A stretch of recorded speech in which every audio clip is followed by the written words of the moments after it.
Good afternoon, everybody. It is Steve Lookner with Agenda Free TV. We are here to bring you more live coverage of the war in Iran. I greatly apologize for the delay in getting on the air. I thought I was going to be on a little bit earlier, but I was a few minutes late. So I do apologize to you for that. And we're going to be giving you some updates here. We're going to be bringing you the latest developments. We're going to be taking your comments and questions on the air. You can write to me on X at Lookner. I don't know if, Pete Hegseth and I believe Joint Chiefs Chairman Raising Cane have been testifying today for hours in the Armed Services Committee. I don't know if we want to, I don't think I'm going to go over to that because it's been going on all day. I can show you a second of it. Hang on, let me just throw it up on the screen here. Give me a moment. I'll throw it up on the screen for a second. Here,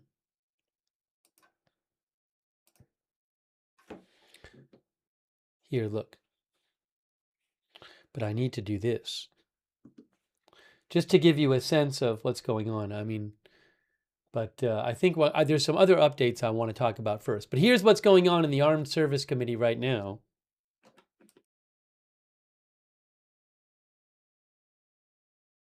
I don't know if can we not hear it? Why can I not hear it? I'm not even getting any sound. There should be sound. I don't hear sound. Well, that's weird. What's going on with that? Are you guys hearing anything? I'm hearing nothing. What if I do it this way? That's odd. Let me check something here. Hold on. Huh. Oh, it hasn't had sound all day? I haven't even checked this feed. One of the viewers said it hasn't had sound all day. Let me just make sure of something else. If I just put it on my own channel, I'm guessing you'll hear that. Hold on. But now I'm not hearing anything on this channel. I think too much. Oh no, we're hearing it. So many defense companies coming in here selling us a news. I'm sorry, we got it. I got it. Warfare ultimately is about killing the enemy, and we know that Warhog does that. I got the sound fixed. There is sound on it. Hold on. I know you're looking at me. Here, I'll get you the sound. I don't know that we're really going to spend a bunch of time watching this, but let me just show you a little bit of it here. Hold on a second right now.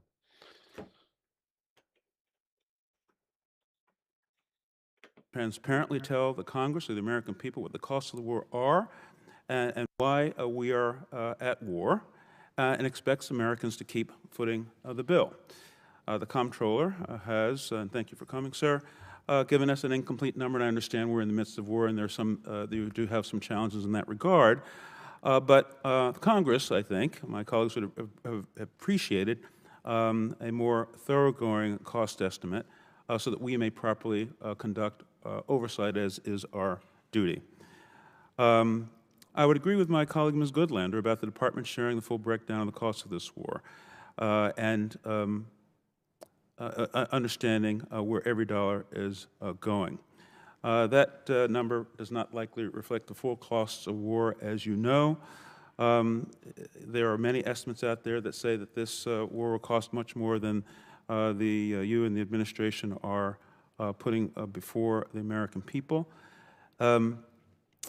If you look at our past conflicts, when we went to war in World War I, and this has been mentioned, Wilson went to Congress and called for the American people to help pay for the war. Franklin Roosevelt went to Congress, asked for a declaration of war, and the Americans pitched in to pay for this war. Conflicts after that, sadly, too many of them are off budget and are leaving Americans with trillions of dollars in debt. Average Americans are suffering the consequences of this war in Iran, including increased fuel prices in my home state of New Jersey, where gas is now on average $4.20 a gallon. Diesel is almost $6 per gallon. In addition to increased fuel prices, everything costs more: groceries, housing costs. and the people have to pay for it, have not asked for this war, and I think are a little bit bewildered as to why we're in this war. I'm not disputing the fact that the Iranian regime is a malignant, dangerous regime that has killed its own people and indeed has killed Americans over the decades.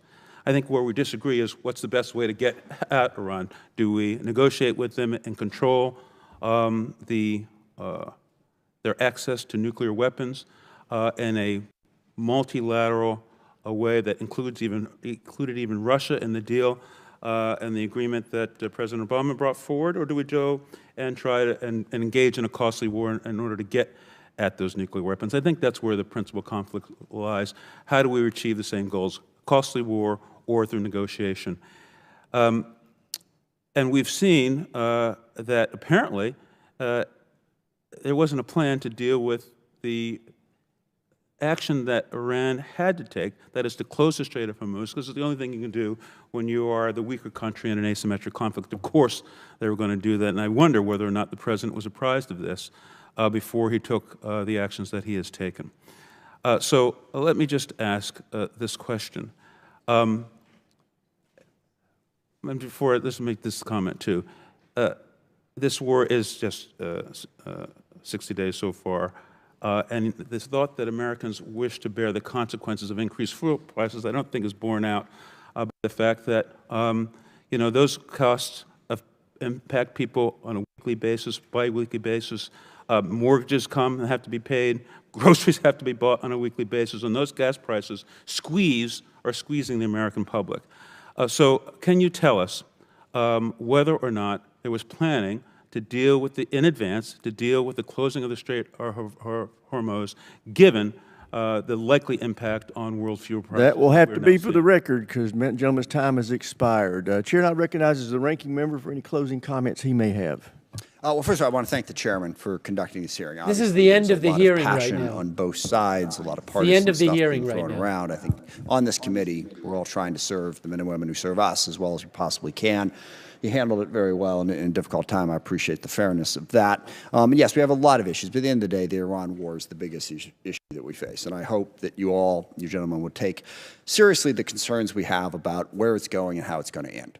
Yes, it has not yet lasted as long as Vietnam or World War II, but we're also told it was going to last 4 to 5 weeks when it started. We were given an idea of what the mission has been. It's clearly gone beyond that.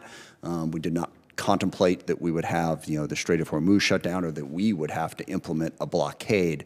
So how we get to the result is something we really are going to want to hear from all of you about on a regular basis, and what role the service members who are over there, some 50,000, are going to play in that. And we all agree, Mr. Secretary, that Iran should not have a nuclear weapon. Is this really getting us there? That's the connection we want to see.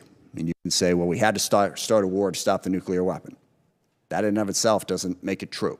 How is the war and the military action actually stopping that nuclear weapon? How does it put us into a better position? I think that's what we really need to hear, and what we'll have to continue to work on long after this hearing. But I thank our witnesses for coming before us.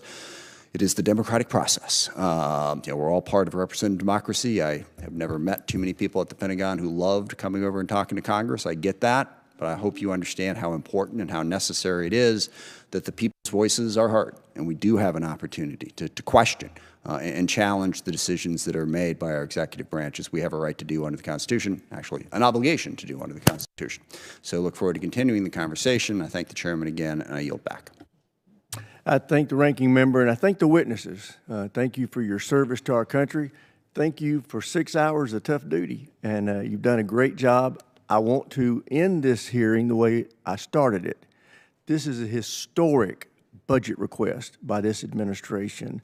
We are in unacceptably low levels of spending historically, and this president is meeting the moment with a budget request that meets the requirements that we have to meet if we want to remain at peace. This is about peace through strength. This budget will help us have peace through strength, and I urge my colleagues who are not in this chamber to pay attention to what we talked about today. This department, I think, is done an admirable job of defending the budget. And with that, thank you for being here. This hearing is adjourned. All right, so maybe later, that's been going on during the day. Maybe later we can watch some of the hearing with Secretary Hegseth and Joint Chiefs Chairman Kane. Maybe we can check that out later. So just wanted to check in with it. And want to talk about some updates here. Give me a moment. Give me one moment. Let me get the clock on the screen. Okay, there we go.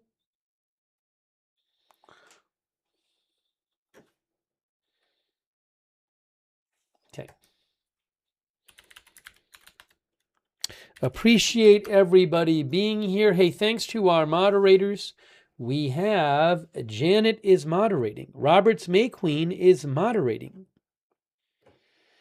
Thank you so much. Also, we have, our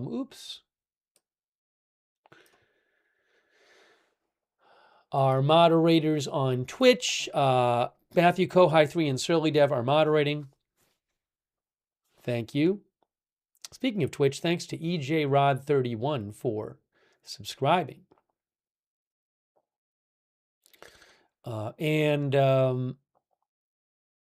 We have Linda Belk, Larry, and Misha who moderate for us on X. And we have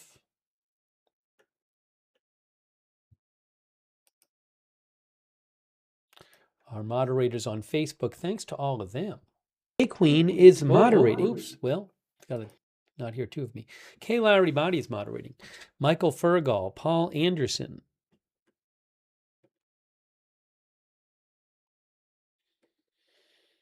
Thanks, Kristen McConnell Gates, for subscribing. Shannon Davis Hughes is moderating. Barry Eisler, thanks for subscribing over there on Facebook. Also, thank you to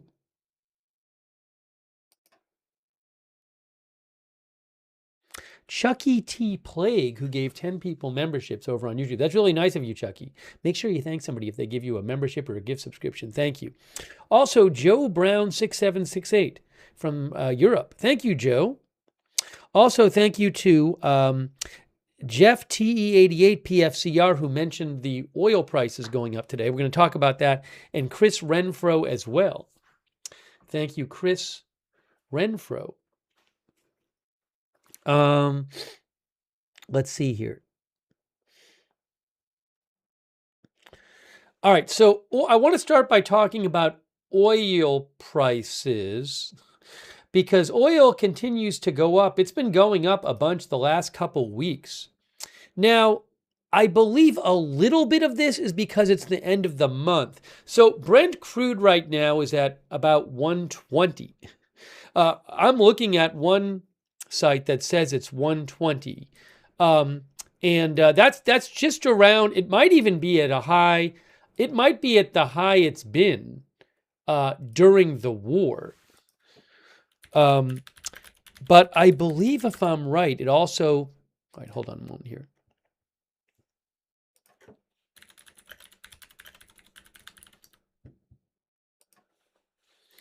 Yeah, it's right around 120 Brent crude, and WTI US crude is around 107, 108. Now, see, it's a little confusing, and I'm not an expert on this, but the price that is often quoted is not the price to buy oil right this second and get it delivered to you right this second. Usually, what you see quoted in the media is the futures, and currently the month that is the widely quoted price is the June futures. But in 2 days, I think it is, on May 1st, it switches to the July futures. So I think there's a bit of a thing where at the end of the month, it can, at the end of the month, because it's a futures price, but you're no longer a futures contract is a contract to purchase something that gets delivered to you in the future. But at the end of the month, you're no longer buying that much out ahead, if that makes sense. So again, my point is, when you buy this June futures contract anytime this month, you're buying oil that gets delivered in June. And it takes a while for it to get delivered to you. So the later in the month you go, the less difference there is between buying oil for the future and buying it now, buying it for June delivery and buying it now. So given that what's been happening is that during the war is that if you want to get oil on your ship right now, that price has been significantly higher than buying oil a couple months in advance, because the market has been thinking that, well, in a few weeks or a month or whatever, everything will be over and the prices will come down. So, and the Strait of Hormuz will be open and the war will be over and the prices will come down. So it was more expensive for you.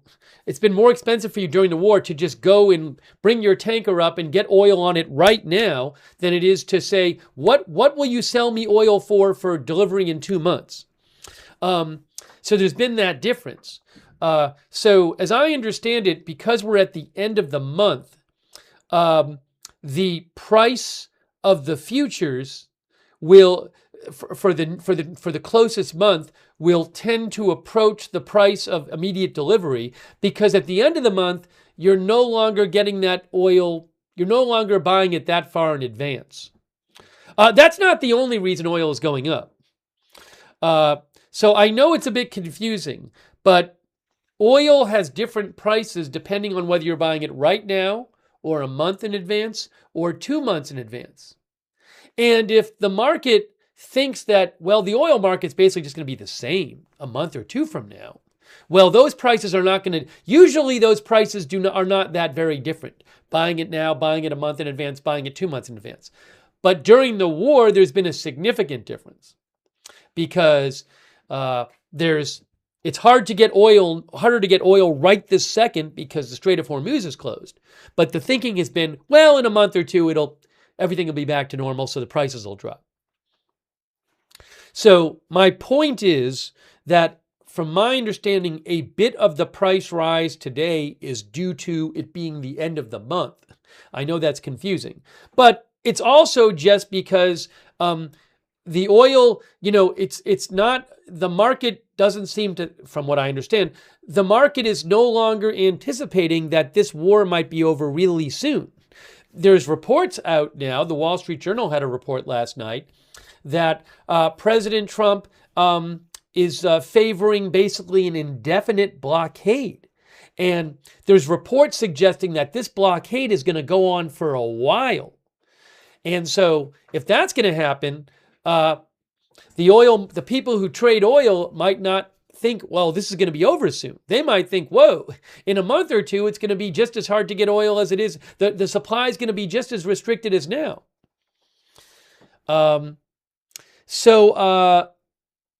Anyways, I know that's complex, and maybe people weren't understanding what I was saying, but I was trying to just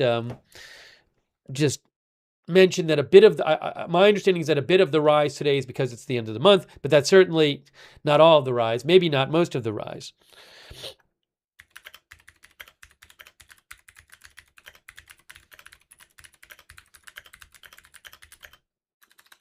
Actually, I know it's not most of the, well, anyways, the 2 month future instead of the 1 month future is also up. I'm going to show you some reporting on this. But anyways, from what I can see, the current Brent oil price, which is the usual, the June future, that's the one that you see mostly quoted in the news and stuff, that is up around it's around 120, high 119s. That may be a record for the war.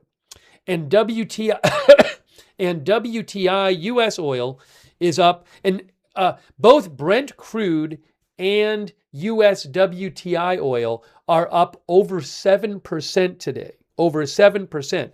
Brent crude has gone up over $8 from roughly 111 to 119. WTI has gone from roughly 100 to 107. And I mean, over the last 12 days or so, if you go back about 12 days, it was this Friday, what was it? Friday the 16th or 17th or something like that. I have to do my math. I think the Friday the 17th. That was the day that President Trump posted all of these posts saying, you know, Iran has agreed to open the strait, and the Strait of Hormuz situation has been taken care of, and Iran will never close the strait again. And oil really dropped that day. But since then, it's really gone up. So I'm looking at a chart here that says that back on the 17th of April, Brent crude on the 17th of April was definitely in the 80s. How low did it go? Trying to figure this out.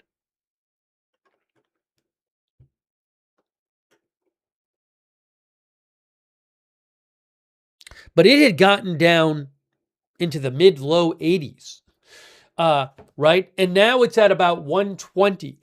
So you're talking about close to over 40%, maybe close to a 50% rise in oil since about 12 days ago. And then I think WTI oil is similar. WTI oil back on Friday the 17th, when Trump posted all that promising stuff about the supposed deal that had been reached, which actually had not been reached, or that deal was certainly not completed. Oil had gotten down, WTI, U.S. oil, had gotten down into the mid-50s, which was still higher than the start, not the mid-50s, not the mid-50s. It gotten down to, low 80s, the low 80s, which was still higher than the start of the war. So WTI at the start of the war was in the mid-60s. Then it had gone up, and then about 12 days ago, it went back down to the low 80s. And now it's in the high 100s. So, you're talking about an increase for U.S. WTI oil. If to do my math, it's over a 30% increase in about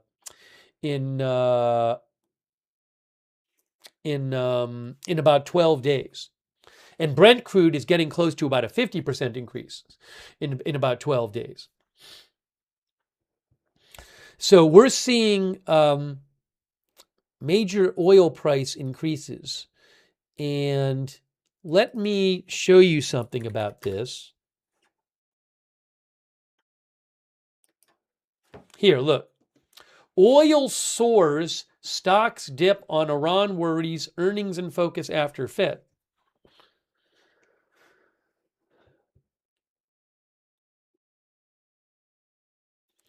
Oil prices soared today on worries about prolonged supply disruption due to the Middle East war, while Wall Street equities paired earlier losses in choppy trading after a divided Federal Reserve kept rates steady and investors looked cautiously ahead to financial releases from U.S. mega-cap technology firms.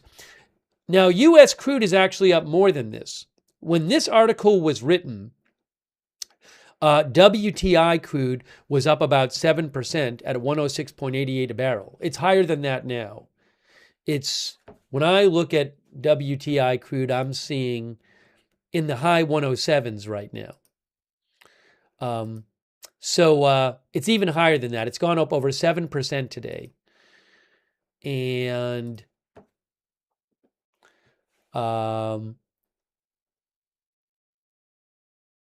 Brent crude is also up now over 7% at over 119, after earlier touching its highest point of the war, its highest point since June 2022, with little sign of a resolution 2 months into the U.S.-Israeli war against Iran, which has snarled energy supplies through the Strait of Hormuz. A White House official said today that President Trump had asked U.S. oil companies about ways to mitigate the impact of a potentially months-long U.S. blockade of Iranian ports. Let me mention that again. A White House official said that today, President Trump had asked U.S. oil companies about ways to lessen the impact of a potentially months-long U.S. blockade of Iranian ports. Now remember, that's not just going to keep Iran from selling oil. Presumably, if you're blockading Iranian ports, Iran's not going to allow ships to go through the Strait of Hormuz from, with other countries' oil. Meanwhile, the first official estimate of the military price tag for the Iran conflict, in the first official estimate of the military price tag for the Iran conflict, a senior Pentagon official said on Wednesday the war has cost $25 billion so far.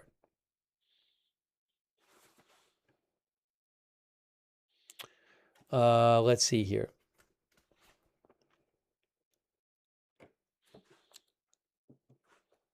So oil is up significantly, and it has reached its high today of the war.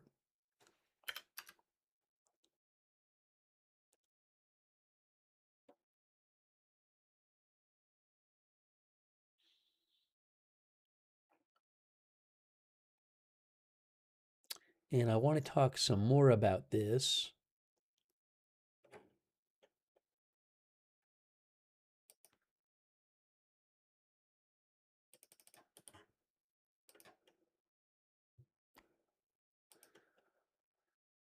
Hold on a moment here. AP said that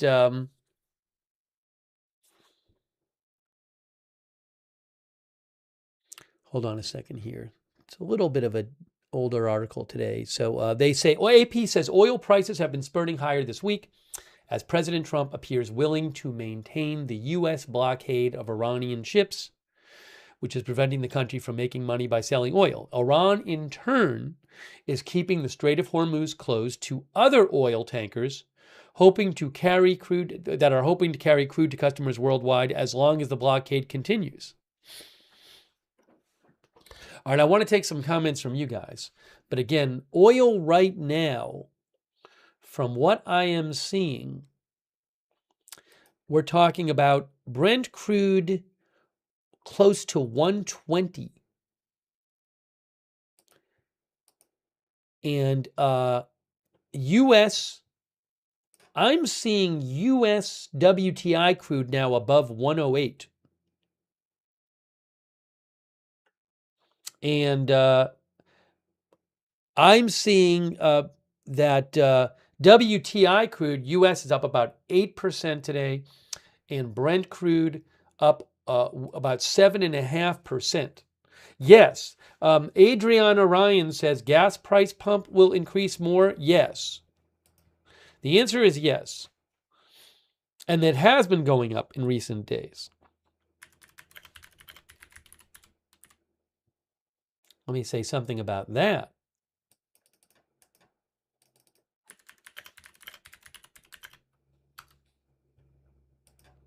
So according to, what was it a couple days ago? AAA says that the current gas average is $4.22. 4.229. That's according to AAA. That's definitely, yes. Yes, I can show you right here. So AAA, all right, AAA says a week ago, according to AAA,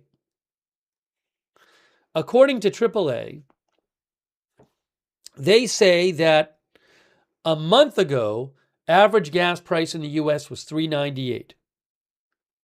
A week ago, it was $4.02.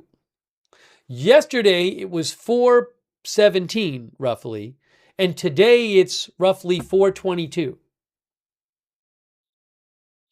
So a week ago, $4.02. Today is $4.229, so roughly $4.23. But, I mean, I would certainly anticipate it's going to keep going up because the oil price, I believe it takes a while from when the oil prices go up to when gas prices go up. Let's see here.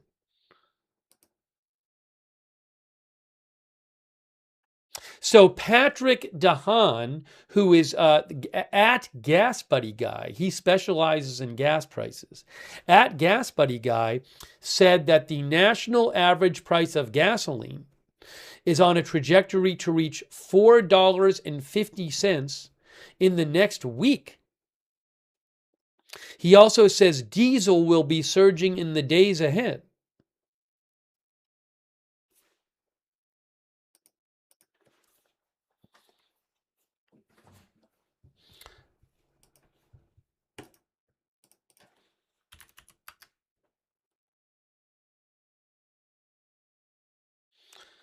All right, I want to take some comments from you guys. Give me a moment here.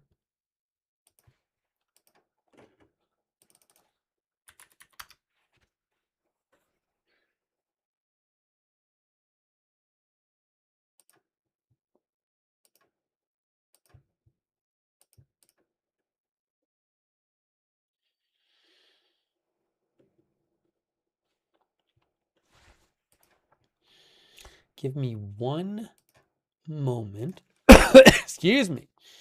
And we're going to get to some comments from you guys. But we are keeping an eye on these oil prices. Sorry. I usually have it on, there we go. There we go. On silent.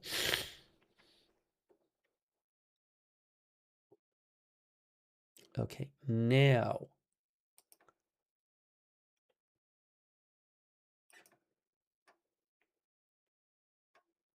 Let's take some comments from you guys.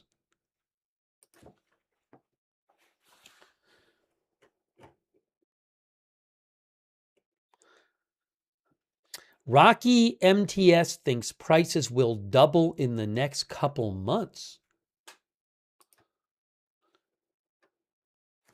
By the way, is there something here? Again, a White House official, Reuters says, said today that President Trump had asked U.S. oil companies today about ways to lessen the impact of a potentially months-long U.S. blockade. Potentially months-long U.S. blockade. Some of our viewers are putting the prices near them in the chat.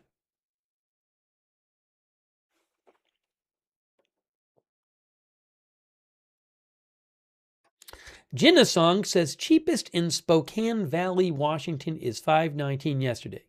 Different prices in different parts of the country.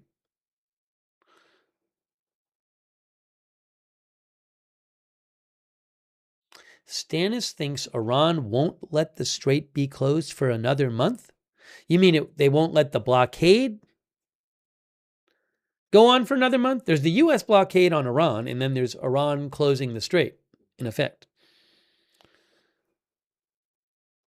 Shelley thinks even if the blockade stopped tomorrow, it would take 8 months to recover. That's a different issue about, yes, even if things were to be settled, it would take, from what I understand, months for things to get back to normal. But doesn't look like this is getting settled anytime soon.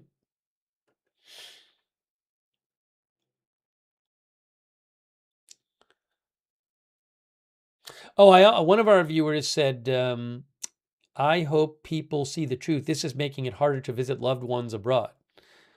Jet fuel has gone way up during the war. I believe it's gone up at least doubled jet fuel. I just saw some news posted today by Sagar and Jetty, reporter Sagar and Jetty, and he posted an announcement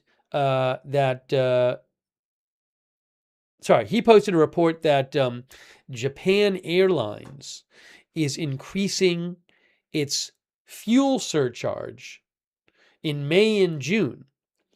And on Japan Airlines, and for example, flights from Japan to North America and Europe on Japan Airlines, JAL, the fuel surcharge will go from $182 US to about $350 US. So again, if you're taking a Japan Airlines flight from Japan to North America or Europe, instead of paying $182 for your fuel surcharge, you will be paying $350 for your fuel surcharge. On the same route, All Nippon Airways, ANA, will also increase its fuel surcharge, roughly the same amount, a bit less because they're starting from a higher amount, but roughly from 31,000 yen to 56,000 yen. So a pretty similar amount. That's just one example. Official Jackpot thinks gas will go down next week.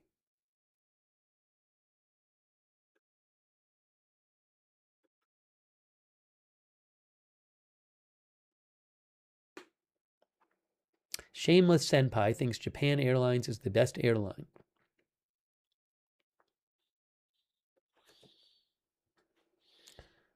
Hang on a moment here.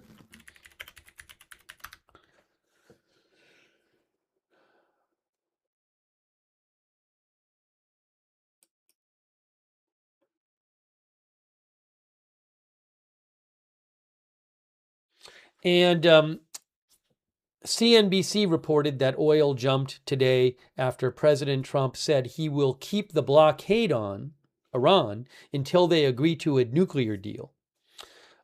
Trump told Axios today, Axios reported that, Axios has an article.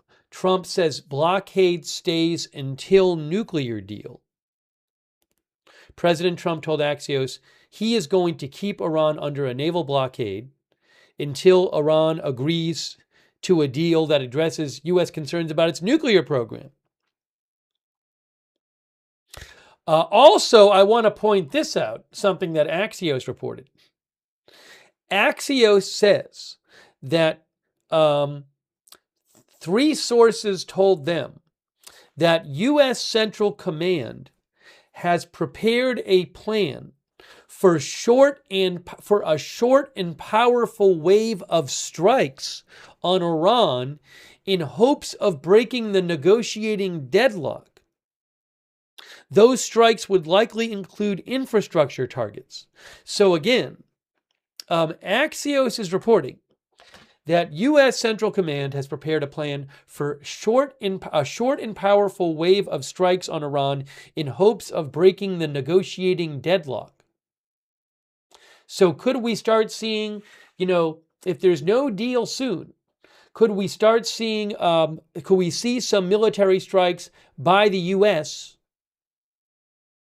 on Iran? That's a whole other thing. Still rockin' the 80s says, and of course Iran will do nothing in response. Yeesh. That would also be a question, is what would Iran do in response?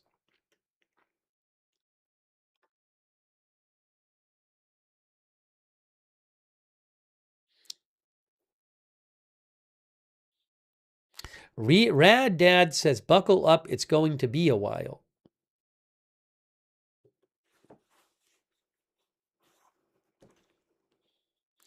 Doughboy says, I have no problem paying extra if it means a free, safe, prosperous future for our kids.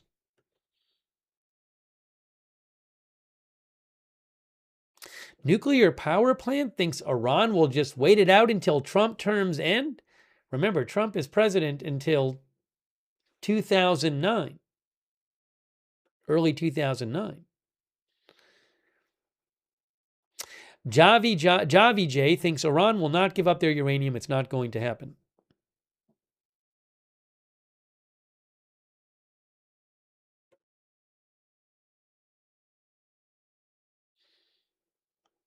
Jace Parker says, I think it's only starting.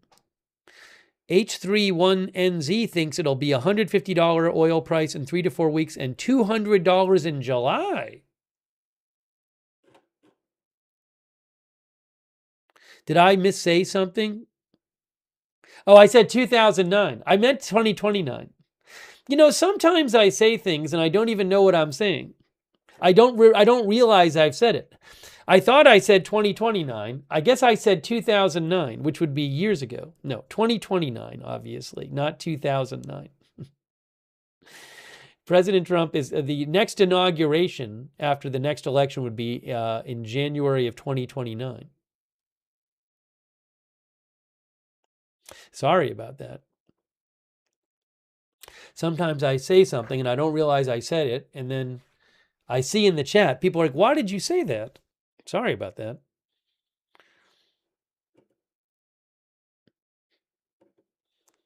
Sturman says, "I wish it was 2009."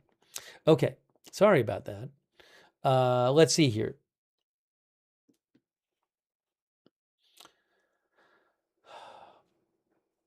Let me check here. I got to keep checking the gas prices today and the oil prices. Wow. I am seeing right now, just to give you an update, Brent crude is getting close to 120 again. WTI crude, U.S. crude, is around 108. Wow. Brent up about 7.5%. And WTI crude up about 8% on the day.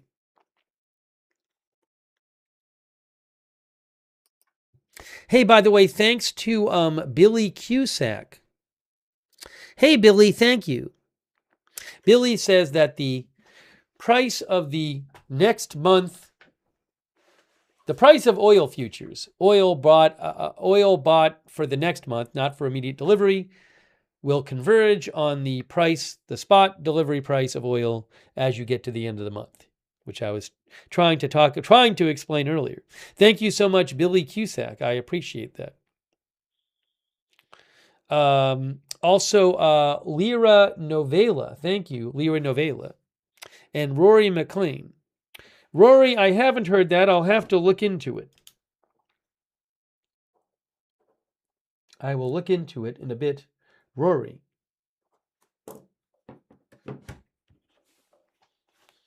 Also, hang on a moment here.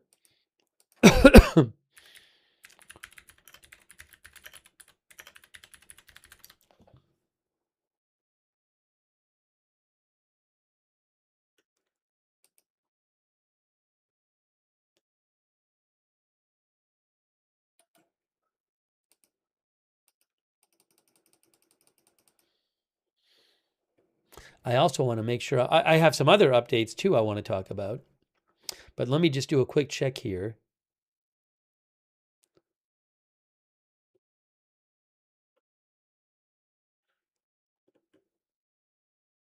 And just make sure I'm not missing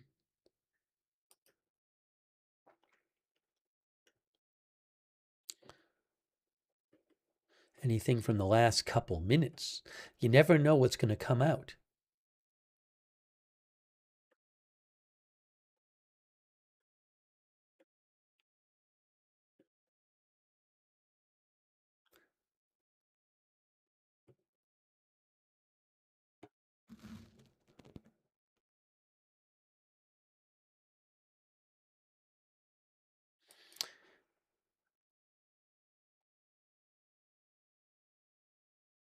By the way, the Wall Street Journal, this is unrelated, but the Wall Street Journal is reporting that Saudi Arabia is pulling its funding for the Live Golf Tour, which sounds the death knell for the tour.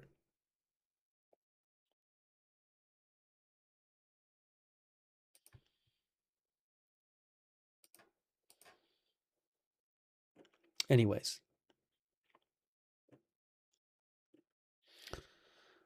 We're not going to get into that right this second, but I did want to mention it.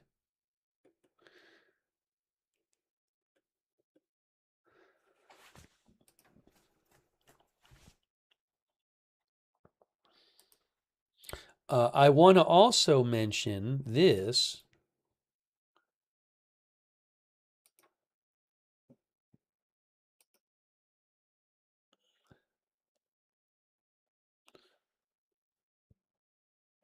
Hey, look, one of the 3 aircraft carriers in the region is leaving the region for repairs. This is from the Washington Post.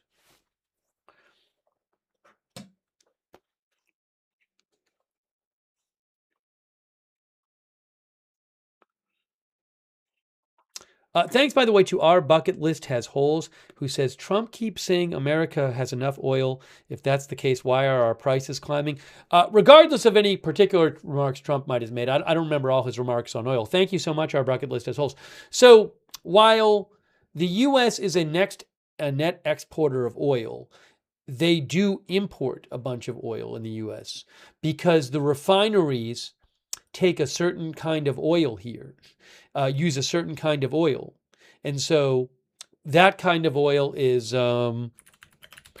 brought in from outside, from other countries. Also, another thing is that the U.S. prices of oil in the U.S., of U.S. oil is still set on maybe this is the more important answer. Prices of oil produced in the U.S. is still set on the world market because you're bidding against other.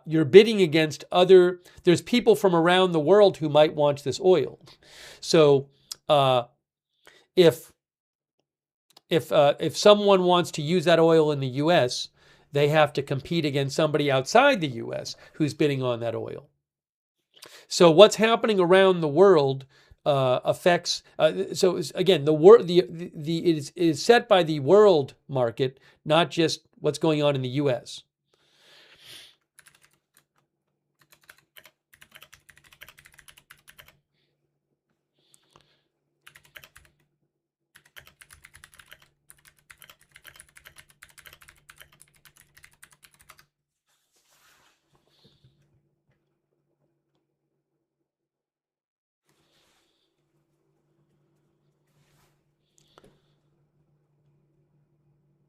So again, buyers from other country can purchase the U.S. oil. So if there's a shortage around the world, they might want to pay more for the U.S. oil. And then domestic buyers have to bid against the foreign buyers. That's one thing. Also, another thing is that U.S. produces a certain kind of oil. I believe it's called light sweet crude, for example, in U.S. shale fields. But I know Gemini says that many U.S. refineries process heavy sour crude oil, and that comes from places like Venezuela or the Middle East. So that oil cannot be supplied from domestic sources. That's a couple reasons, couple answers to your question. A question. It's not a comprehensive answer.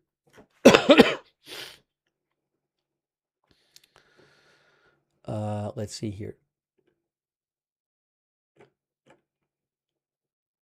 Thank you, Zarina. Zarina thinks that gas has a 2-week price lag.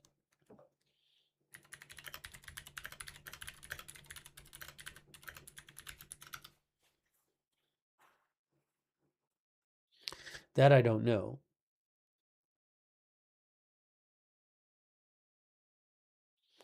I'm seeing one article online that says that for prices to go up, it can be several days, but I'm not sure.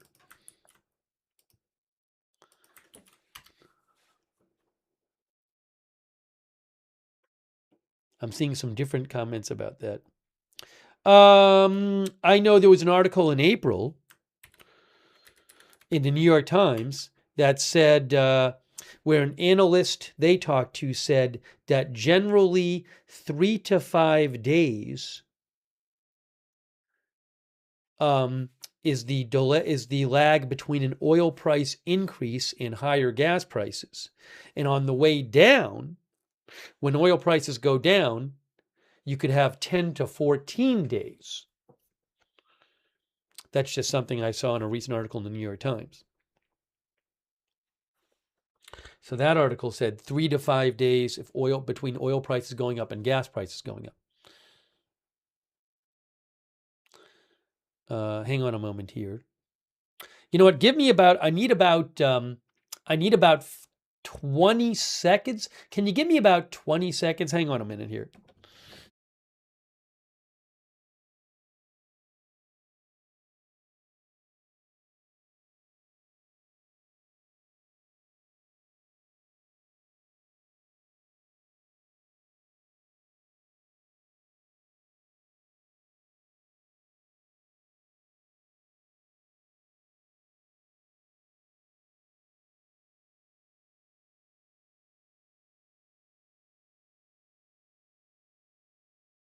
Thank you.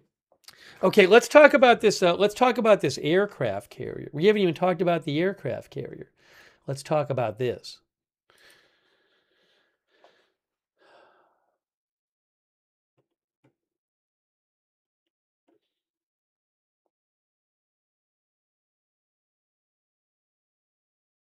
Oh, by the way, so I mentioned before that Axios has been reporting this.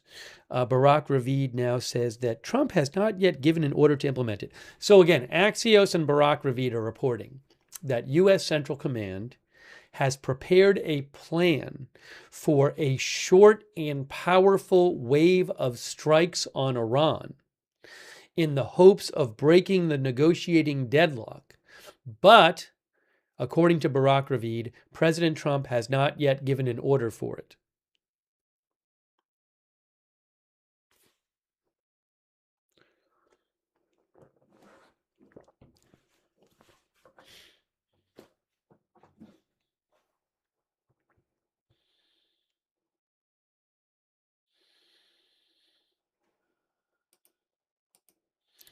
Okay.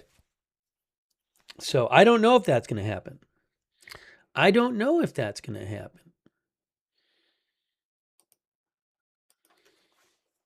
Will that happen? Maybe we'll do a poll in a little bit on that.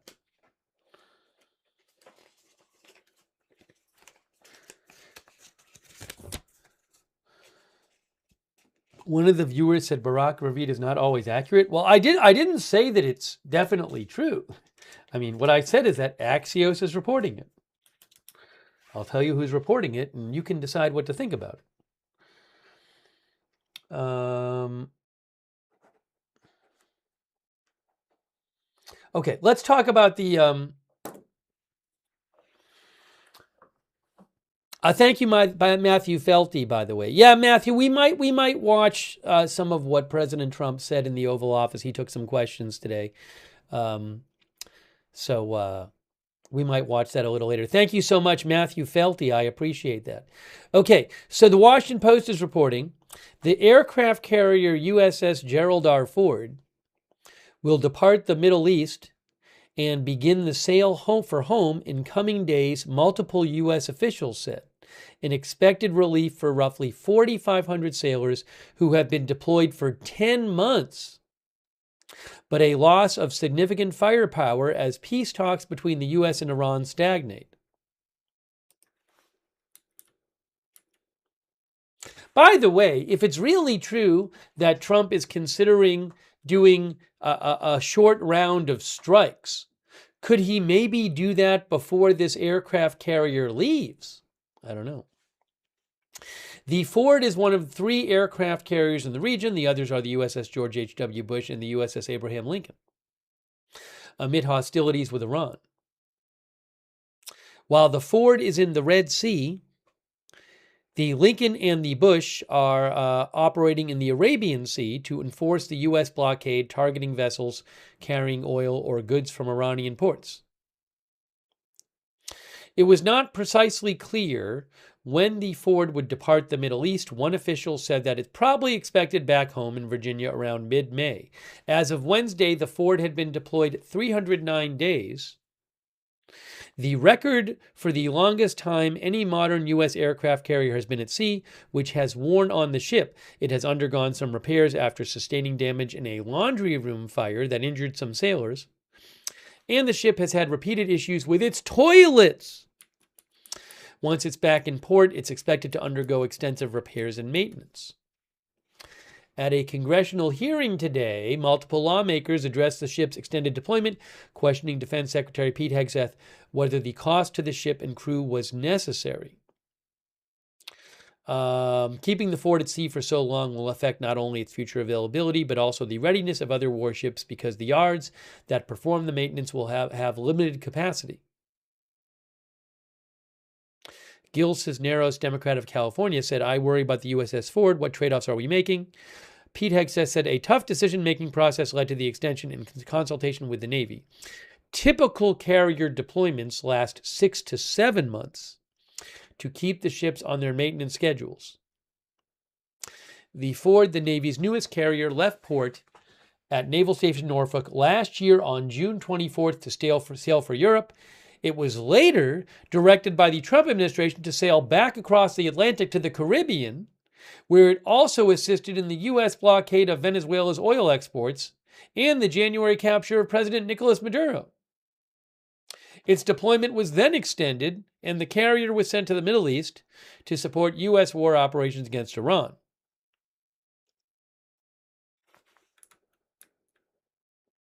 So, that ship is apparently leaving soon and will not be back anytime soon. It needs to undergo repairs. They have had a 10-month deployment.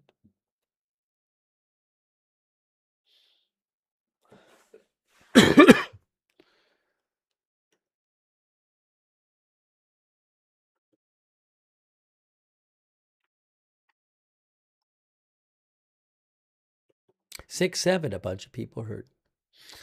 Let's see here.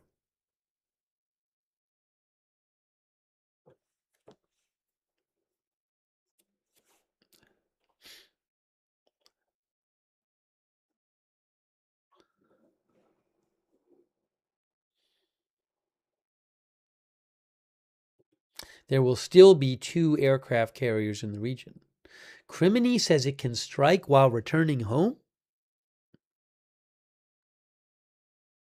I would think the most likely place it's used for a strike is near Iran.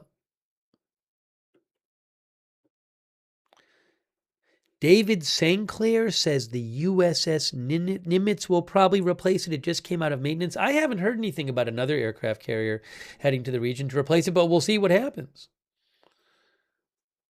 Lulu says 10 months OMG. Dennis Howard says, I have faith in our government. There's going to be a few months of high fuel increases as expected, and once we win, our economy will be better than before. Jeffrey Smith thinks Iran will only dig in deeper, not hard to outpatient Trump.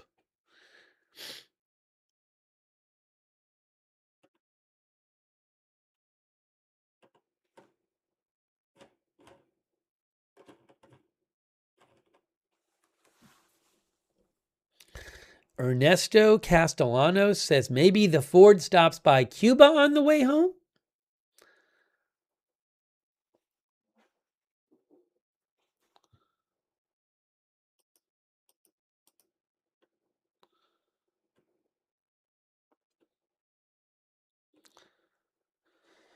All right, hang on a moment here.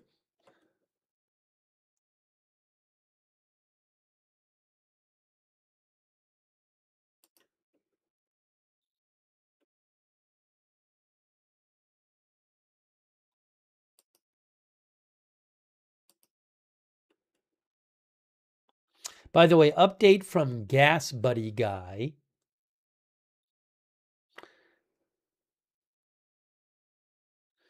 Okay, Gas Buddy Guy says the national average is now $4.27 for gas prices per gallon. That's according to Gas Buddy Guy, at Gas Buddy Guy, Patrick DeHaan. Did AAA change it on their website during this broadcast? I don't know about that. They have not updated their website. Their website still says 4,229. Patrick DeHaan says the national average of gas prices, which was, by the way, a week ago, 402, is now 427. He says prices are absolutely skyrocketing in Michigan, Indiana, Illinois, Ohio, and Wisconsin. He says we are now on par for $4.50 a gallon average price in the next week or two at this rate.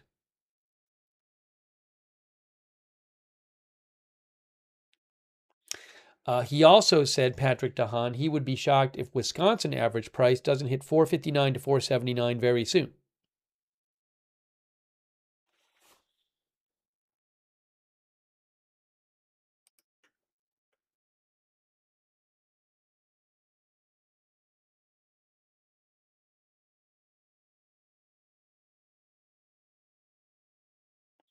He also says, again, this is at Gas Buddy Guy on X, who you can follow there. He's reporting that in Ohio, Indiana, and Michigan, all three of them, gas prices are rising to $4.99 a gallon today.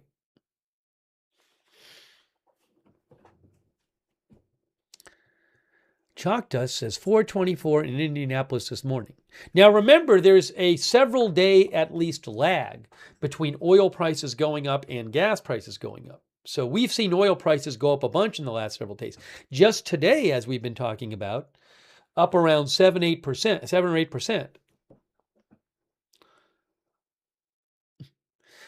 Miss Link thinks it's going to ruin summer travel. Soda Shocker says, haven't seen this many commies worry about gas prices in a long time.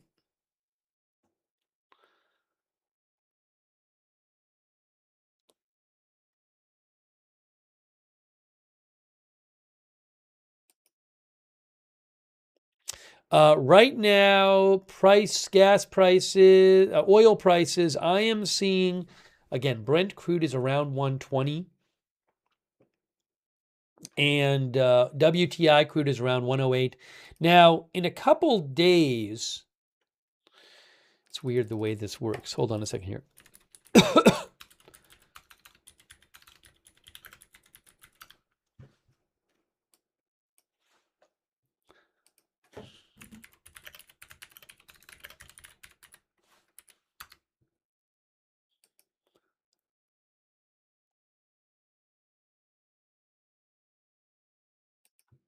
So remember, this is so confusing. But currently, the futures contract that is widely quoted is for June delivery. So you buy now for June delivery. That's the June delivery futures contract, I believe, is the most commonly quoted one in the media. But in 2 days, then that market is no longer open. Then you got to buy the July futures. And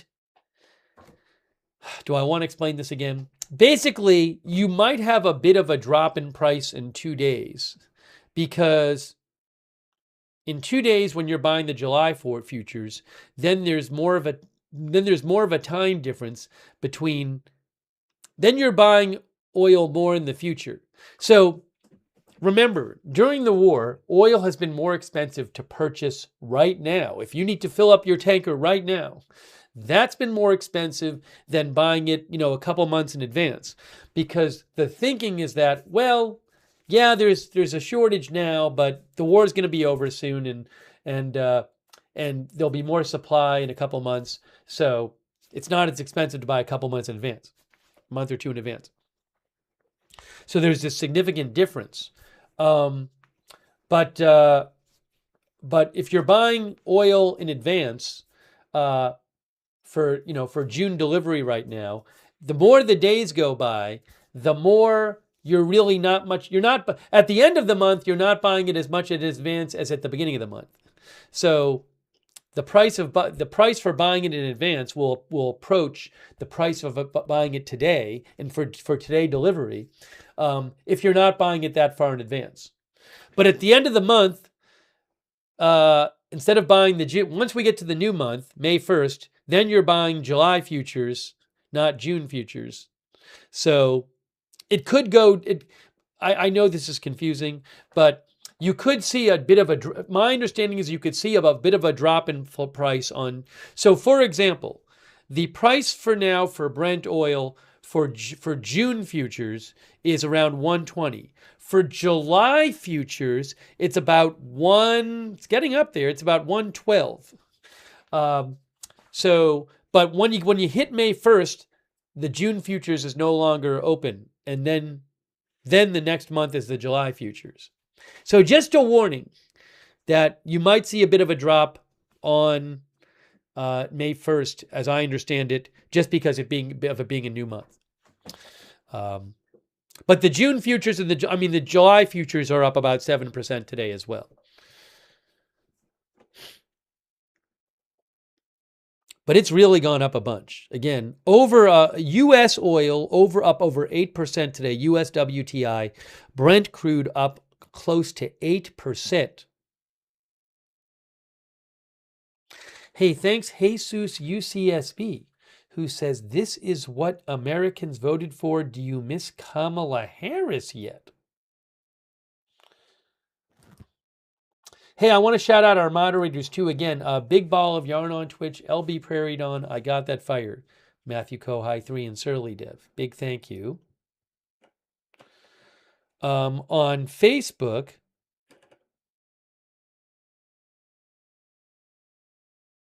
why does it do this?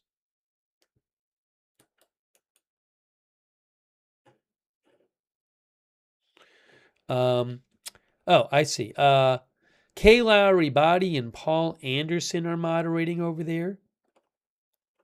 Shannon Davis Hughes. Andrea Holder. Thanks, Barry Eisler, for subscribing on Facebook. Joanne Gradwall, thanks for subscribing on Facebook. Linda Bell, Larry, Misha on X.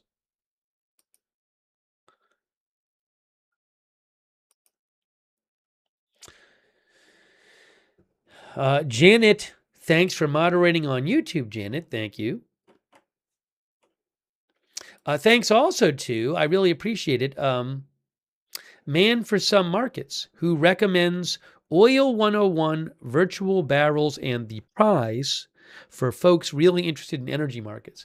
I read The Prize. It was good. This was years ago. So I probably would be helped by reading it again, because I certainly don't remember a lot of it. But that's what Man for Some Markets recommends.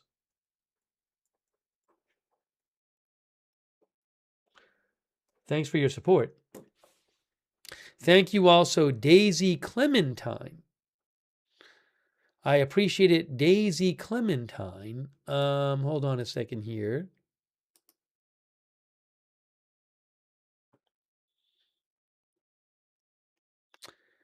Yes, President Trump, 12 hours ago. I don't know where they got this drawing, so I don't have the rights to it. Posted 12 hours ago. He hasn't been posting much in the last day on Truth Social. 12 hours ago, he said Iran can't get their act together. They don't know how to sign a non-nuclear deal, meaning, I guess, giving up their nuclear weapons or nuclear enrichment and all that stuff. They don't have nuclear weapons, but giving up their nuclear enrichment and their right to and their nuclear material. They better get smart soon. And then below that, there's a picture and it says, no more Mr. Nice Guy. And it's Trump with a long gun, like it looks like an assault rifle, and explosions behind him.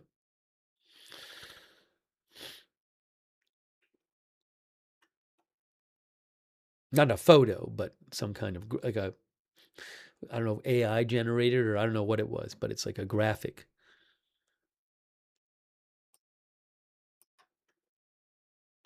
Oh, and also thank you to Katie Kubiak. Katie gave 20 people memberships. Thank you, Katie Kubiak.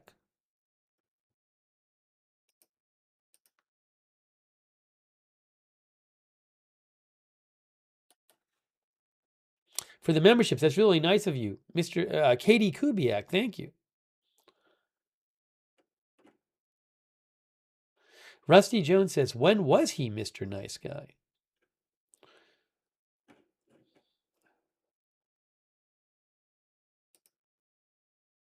There was a very interesting article in Bloomberg today, which we're going to talk about. I posted it on my X account. It's very interesting. I want to talk about that.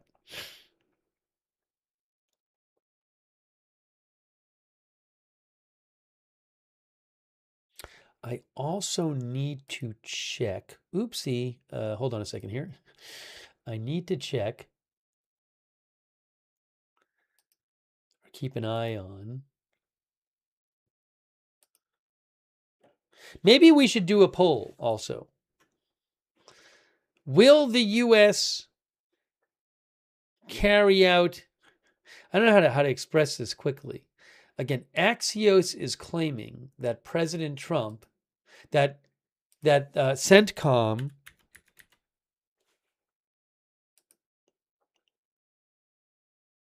has prepared a plan for a short and powerful wave of strikes on Iran in hopes of breaking the negotiating deadlock. So how about, I'm going to ask the poll question, and it'll just be new U.S. strikes on Iran in the next week. Will there be any new U.S. strikes on Iran in the next week, yes or no?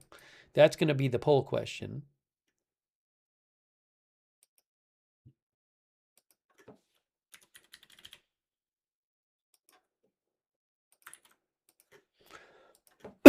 Excuse me.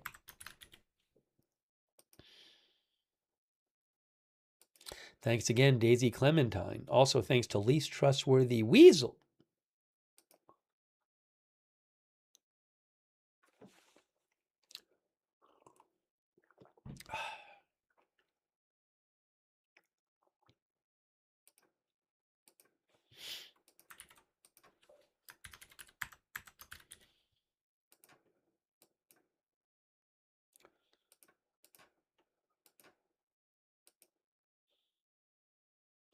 Okay. Excuse me. Poll is active. And you are thinking what to say. Poll is active.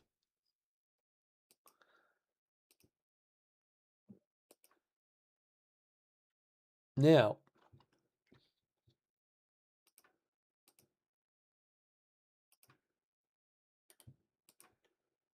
let me show you what you guys are saying for an answer.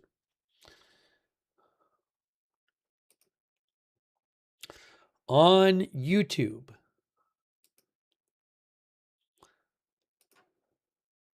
here I asked you, will there be U.S. strikes on Iran in the next week? Here is what people are saying. 61% say yes. 39% say no. Cruisin says new strikes on Sunday. You think when the market's closed? Over the weekend? Could it be?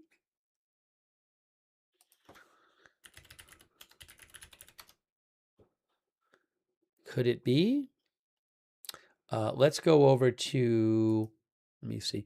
On Facebook, currently it's 58% yes and 42% no. And on Twitch, it is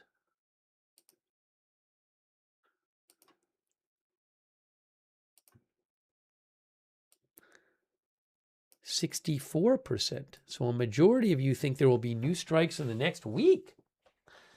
When King Charles goes home, says Mike. Joseph Hunter says it'll start very soon before Congress wimps out. Congress at some point soon, in theory, could pass a resolution that says Trump has to stop the war because Congress hasn't approved it. I don't know if we're going to get Congress to pass such a, if Congress will pass such a resolution.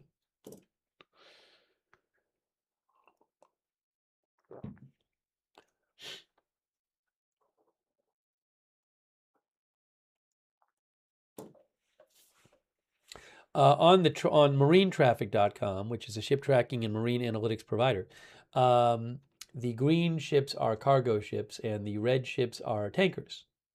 And the circles are not moving, and the tankers are underway, and the triangles, more circles than triangles. The arrows are, it's underway. Not a lot moving.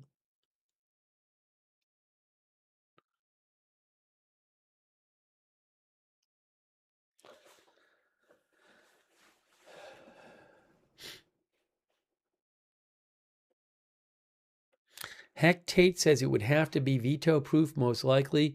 Well, there's this question of if the Congress passed some sort of resolution calling on Trump to end the war. There's the question of whether, I mean, even if they don't have a veto proof majority, there might be a powerful political statement that would put political pressure on Trump in passing it, even if he vetoes it and they don't have a veto proof 2/3 in both. I think it's 2/3 in both houses is needed. We can talk about that more later. Wendy Desaulniers thinks Trump will launch a strike Friday after markets closed.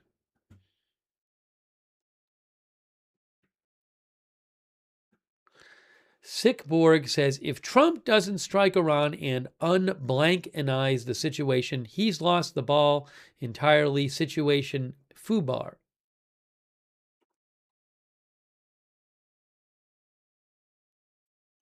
Simba Coyle thinks congressional resolutions don't matter. Trump has vetoed them in the past and other presidents have ignored them. Miadov thinks Trump will probably have order strikes probably Friday. Terror Mouse thinks I bet this weekend Iran will be lit. Now, I will say this, if there are strikes, that could even raise the oil price more. And then who knows how Iran would respond to such strikes. Now, of course, one thing they could do is just say, we want a deal right now and make a deal. And that would lower oil prices, but they could also launch their own attacks. All right, thanks for voting in our poll. So, again, pretty close. 64%, 65% over there. Will there be new strikes on Iran in the next week? Wow.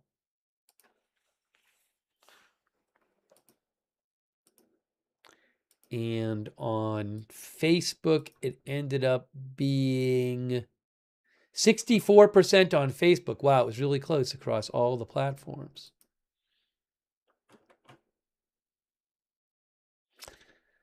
Now, our viewer Baron Noeda thinks Iran could hold out for months, but Trump doesn't have that patience. Baron Noeda thinks U.S. low on ammo now and definitely don't want to start again.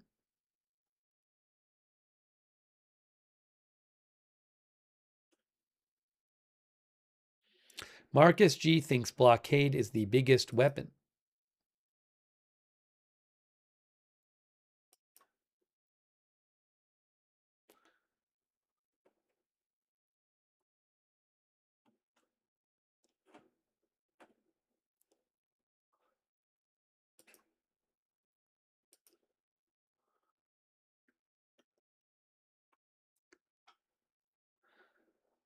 Barry Eisworth thinks a lot of Uber drivers won't drive with gas prices that high. It's not worth it to them. That's an interesting question.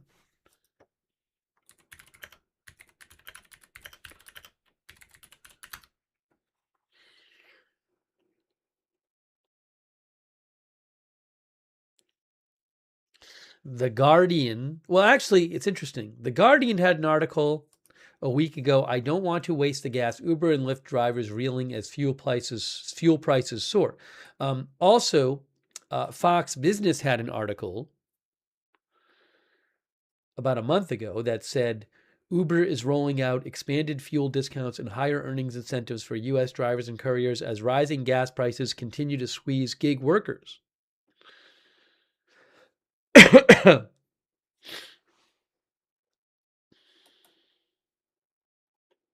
And then a couple weeks ago, 10 Tampa Bay had an article, rising gas prices push rideshare drivers off the road as Iran conflict keeps hitting oil markets.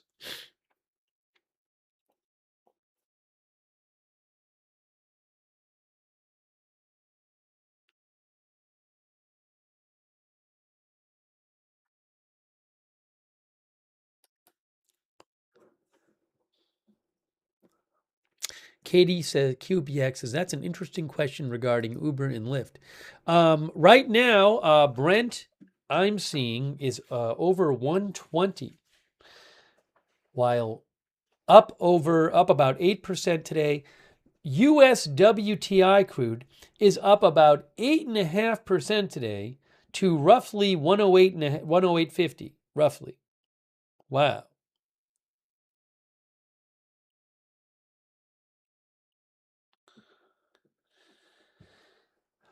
King's Sambo Slayer says farmers are struggling bad now.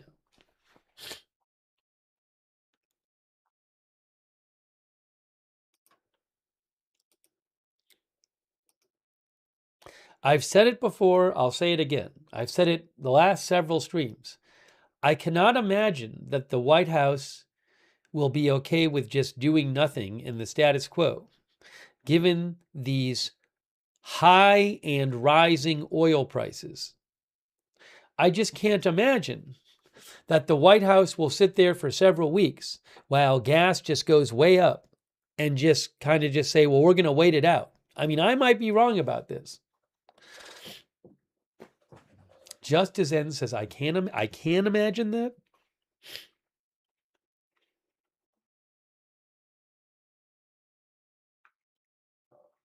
But I have been saying that for several days.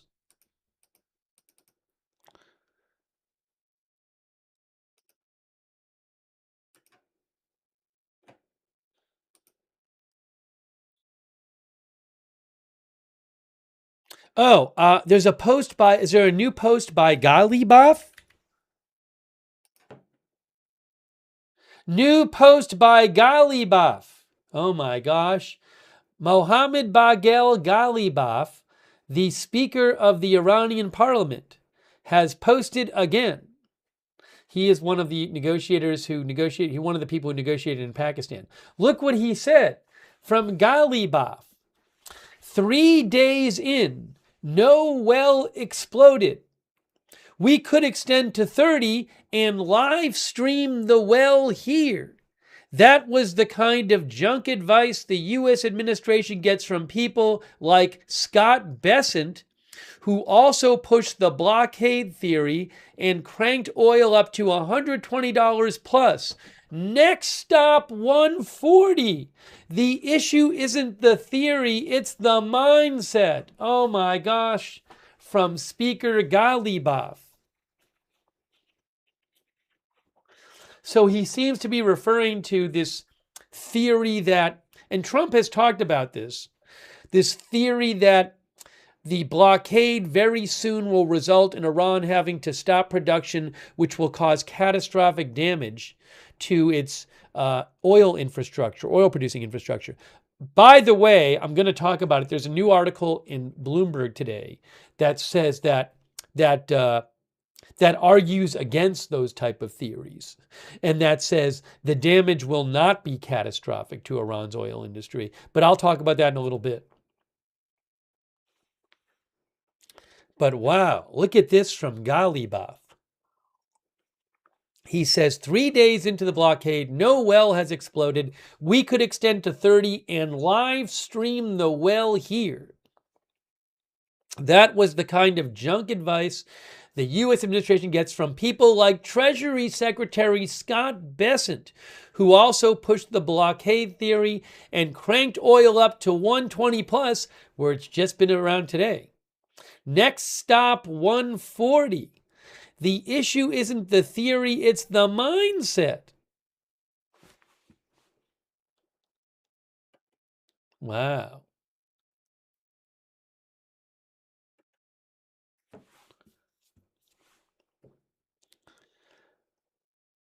NYC committee says so much trash talking, but he's not entirely wrong. Death Cute says it'll be a few more weeks before that happens. Do you mean oil infrastructure damage or prices to 140? I'm not sure. Atomic Farting says, I hope he streams it and that we get the feed. I don't think we're going to actually see such a stream.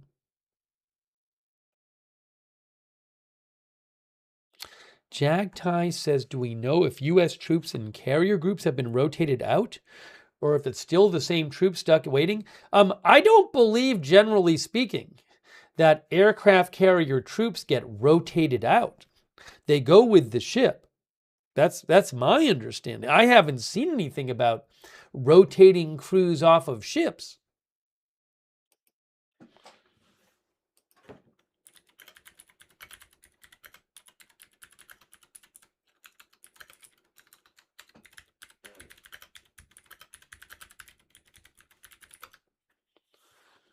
Someone correct me if I'm wrong. I don't believe they generally get rotated out.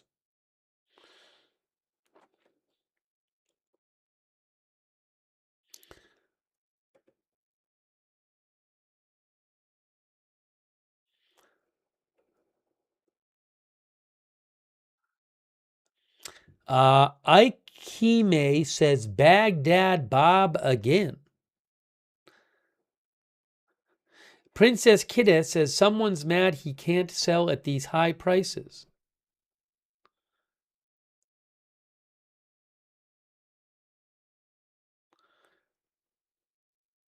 Again, that's a new post from Speaker of Iran's Parliament, MB Ghalibaf.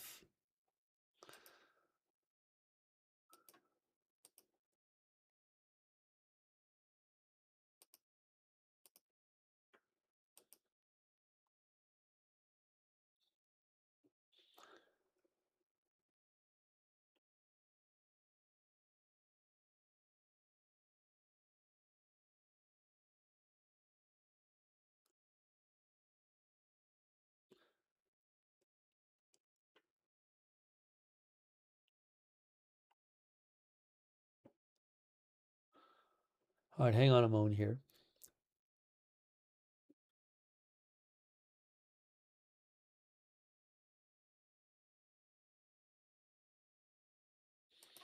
Another update from Gas Buddy Guy just posted, Patrick DeHaan. You can follow him at Gas Buddy Guy. He said, chills all over again, folks. He said, I just spotted Chicago ULSD wholesale prices. Is he talking? I think he's talking about gas.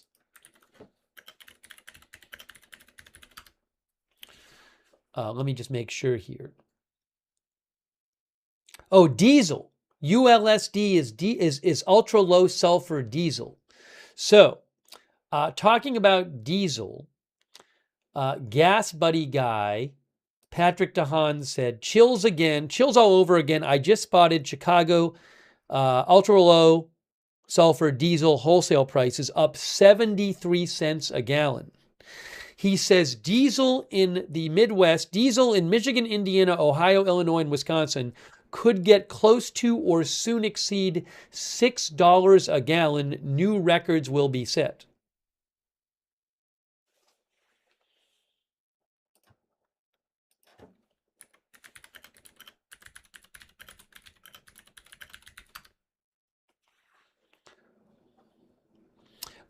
Some things that use diesel are heavy trucks, delivery trucks, semi-trucks, freight vehicles. Gemini says most freight and passenger trains use diesel electric locomotives. Large cargo ships, tankers, and cruise liners use diesel engines. That's just an example. Farming, tractors, combines, irrigation pumps, excavators, bulldozers, cranes, construction like excavators, bulldozers, and cranes and pavers.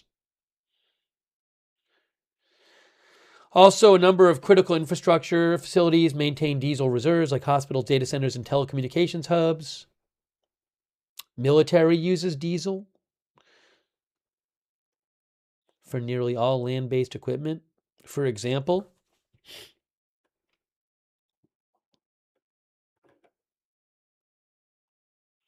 Raycat says nasty for summer.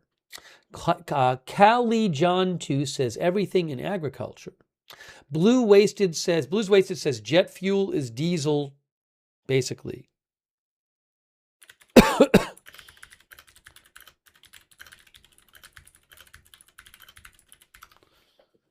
I was looking and seeing.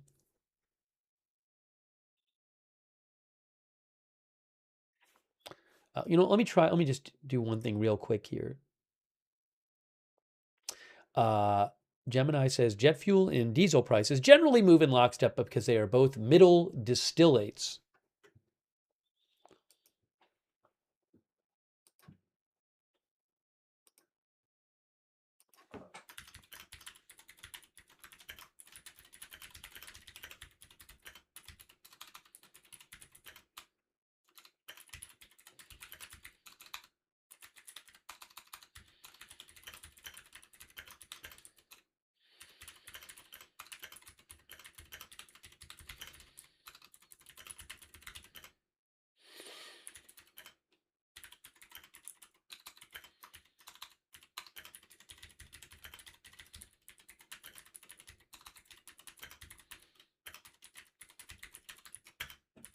Give me one sec here.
Okay.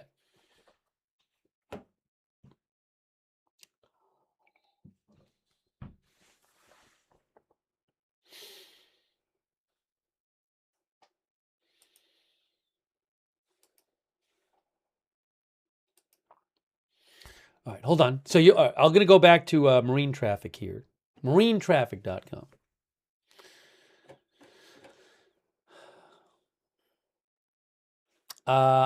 Oil price check.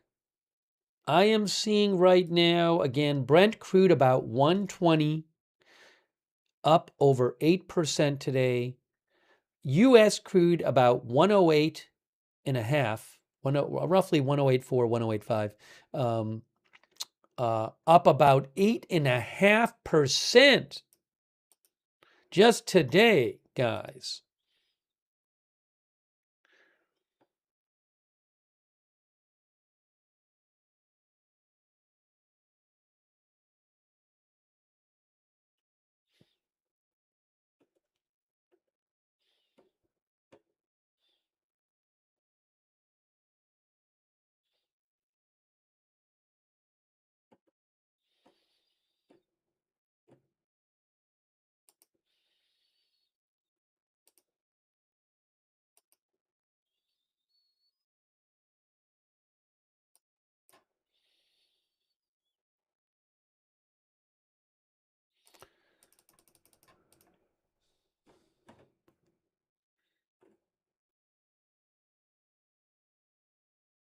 By the way, I have a statement posted a short while ago from U.S. Central Command.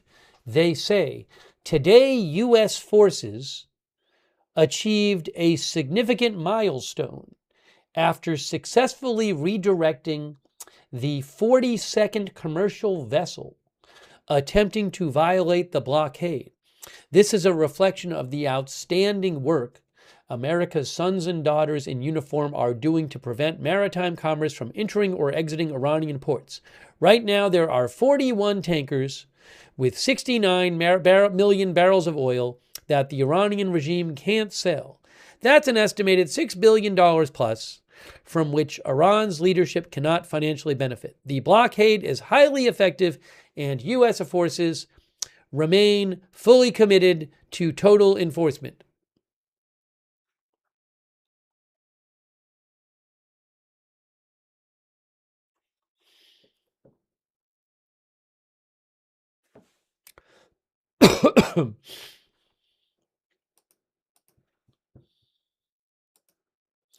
Quiver Factor, our viewer, says Iran may be posturing themselves as resilient, but AP's reporting paints a different picture. Iran's currency is rapidly inflating, says Quiver Factor.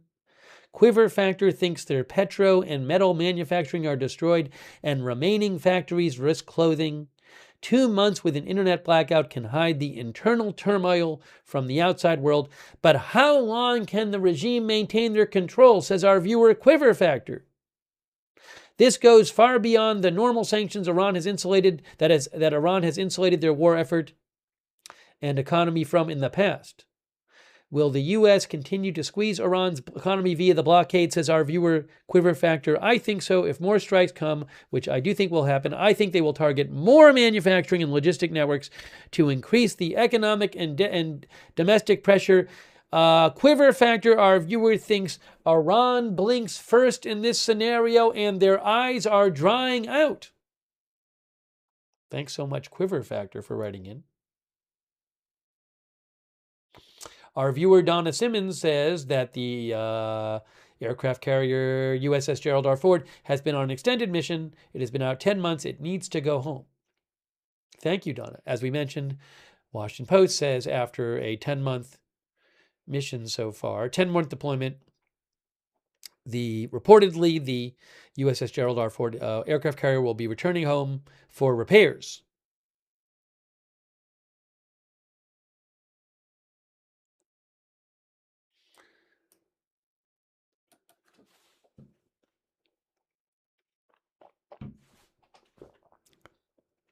Hey, thanks, Tommy. Tommy says the Strait looks like how I hang Christmas lights. Thanks, Tommy3576 for your support. Thanks, Nick Rose. Nick thinks Trump will nuke Iran? Nick, you're definitely in the minority on this. Thank you so much, Nick Rose, for being a member.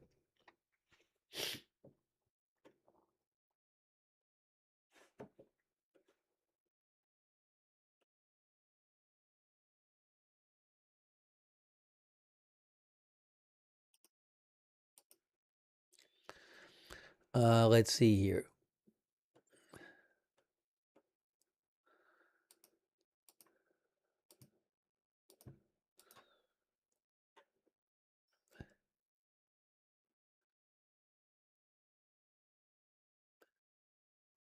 David Joe Klotz thinks Iran will borrow money from China.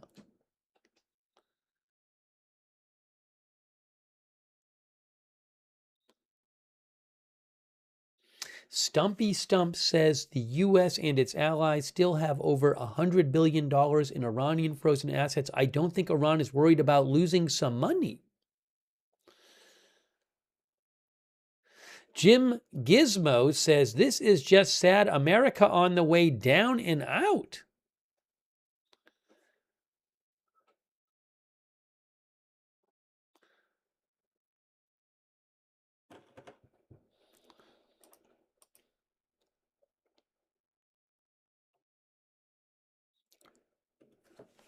I want to talk about that Bloomberg report. There was also a report yesterday. The Wall Street Journal had a report about the Iranian economy yesterday. I want to mention that as well. The Wall Street Journal reports and says that there are soaring food prices. Obviously, we know there's a prolonged internet shutdown.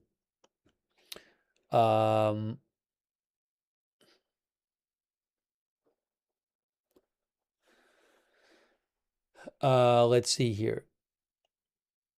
They say about 1 million people have been thrown out of work due to the war. That's according to the Wall Street Journal. And directly and another 1 million indirectly. That's according to an Iranian official. That is a significant portion of the roughly 25 million people who are normally employed in Iran. Wow, that's about, what is that, about 8% of that amount. The Wall Street Journal says cost of living has soared in Iran from the war. The national currency in Iran hit a record low of 1.8 million rial to the dollar today.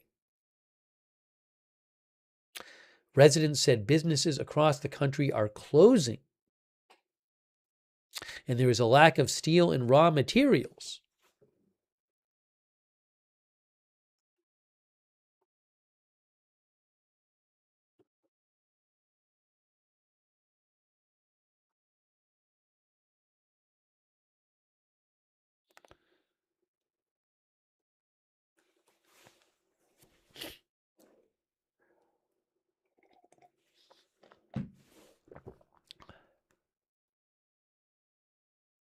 The Wall Street Journal does say that Iran is using rail and road connections to Turkey, Armenia, and Azerbaijan, as well as the Caspian Sea to the north, to import goods.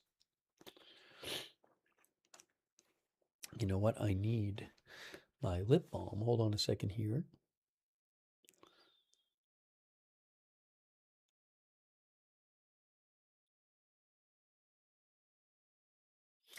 The Wall Street Journal says, according to Kepler, since the blockade started, at least 11 vessels with grain, corn, and sunflower oil have arrived in Iran's Caspian ports from places like Russia, Kazakhstan, and Turkmenistan.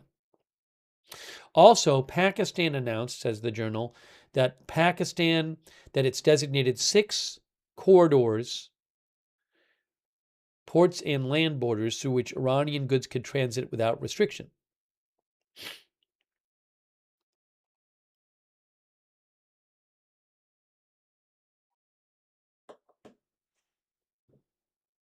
Anyways, if you want to read that over at the Wall Street Journal, it says the headline is Iranians feel the pain as their economy descends into a death spiral.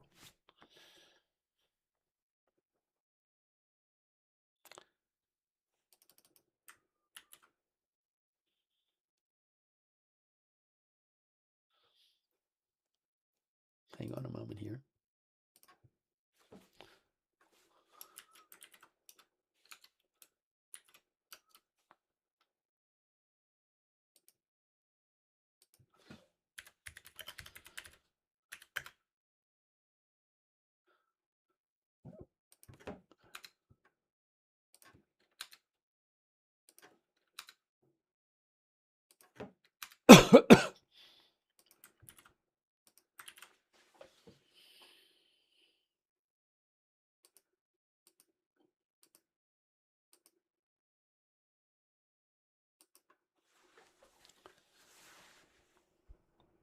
Give me about 10 sec. I need about 10 seconds. Hold on here.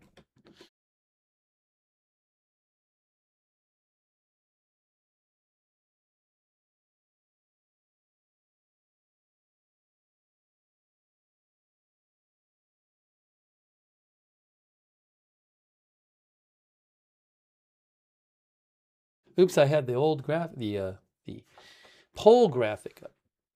All right, hang on a moment here. Oil price check, we're at about 120. Brent crude 108.5 roughly. It's now 120.3 that I'm looking at. Still rising. Brent and around 108.5 WTI crude.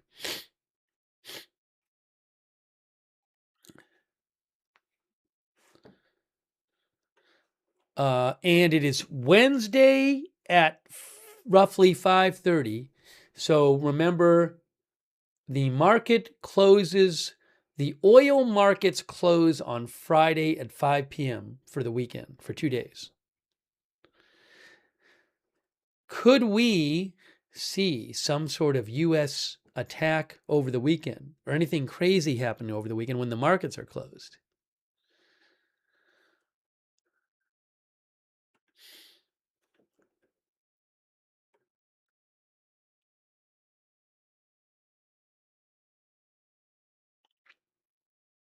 The bot lobby says Brent over 120. Wow, Trump.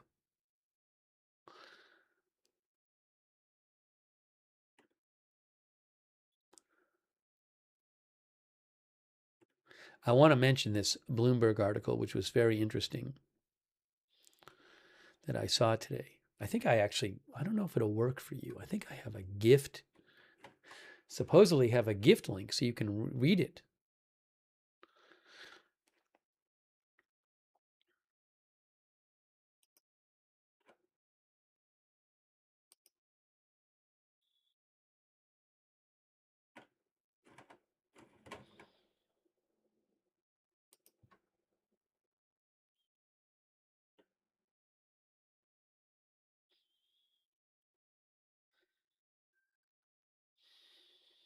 So I'm just checking some of the Middle Eastern news outlets as well, just for a moment. See what we're seeing here.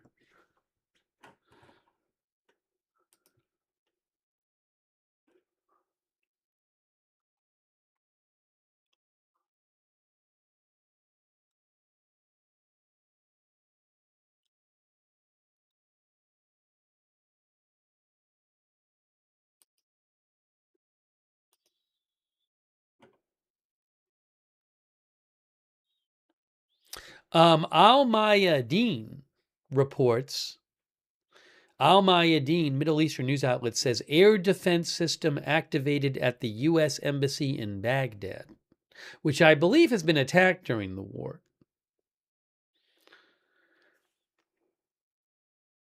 And that's according to Al-Mayadeen.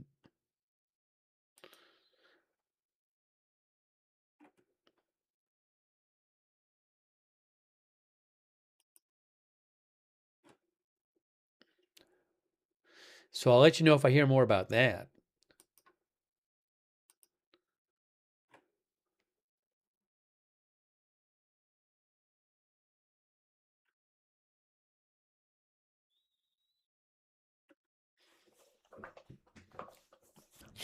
Okay, let us talk about,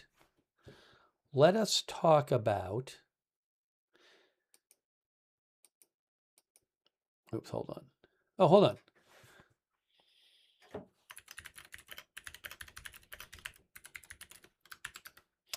Before we move, I want to take some more of your comments here too.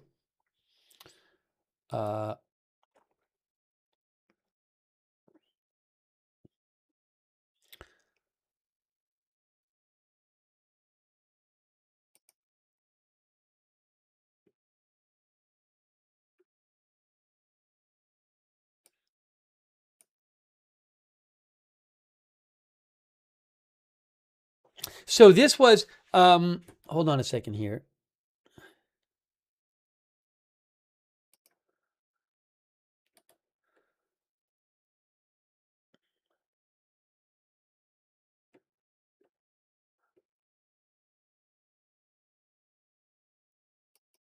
By the way, I wanted to mention, I had read some posts from him before.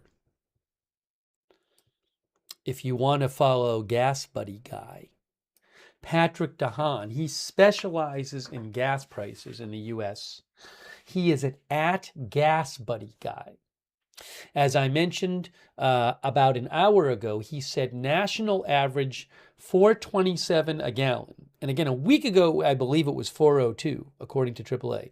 National gas price average $4.27 a gallon, with prices absolutely skyrocketing in Michigan, Indiana, Illinois, Ohio, Wisconsin. We are now on par for $4.50 a gallon in the next week or two at this rate. You can follow him at Gas Buddy Guy.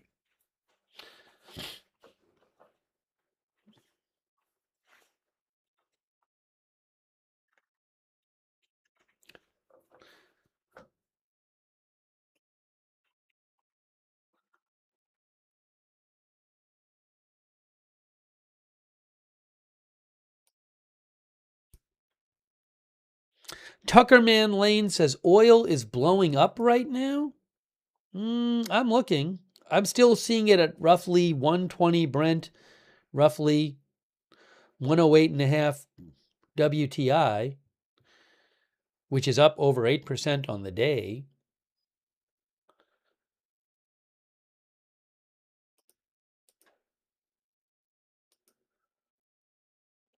Actually, I'm seeing it different though. I'm looking at another site. Another site has Brent. It's weird. I'm looking at two different sites. One of them has Brent at a 121.75. I'm a little confused about this, so we'll have to see.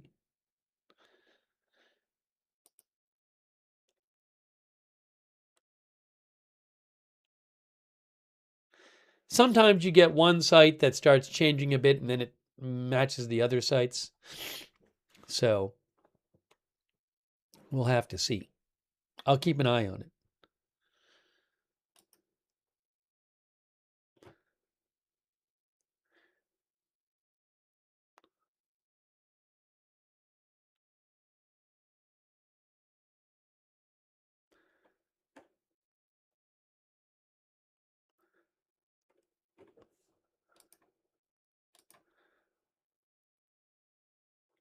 Thanks, by the way, to Hugh Scott the Fourth.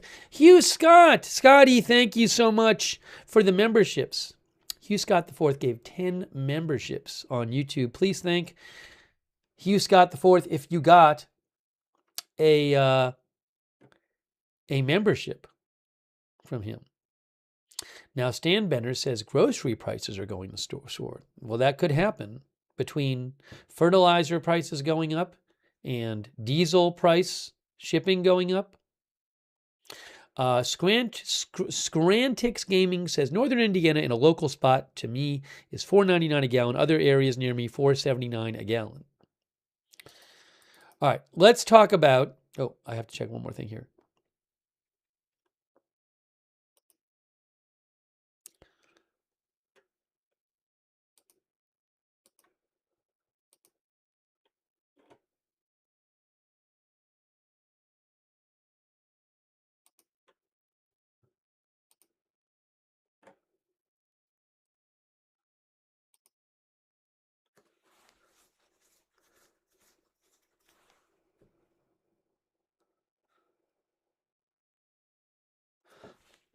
Excuse me.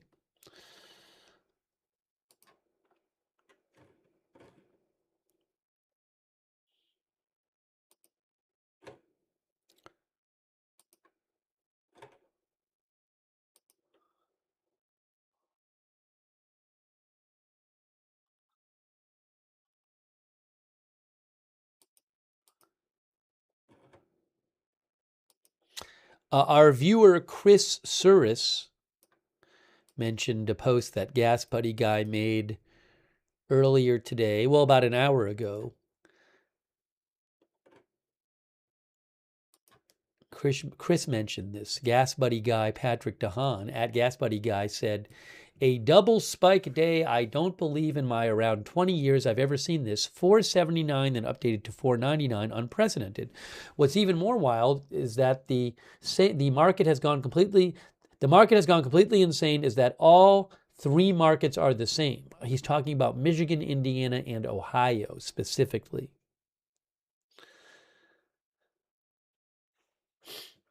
I guess he's saying that they had two spikes today.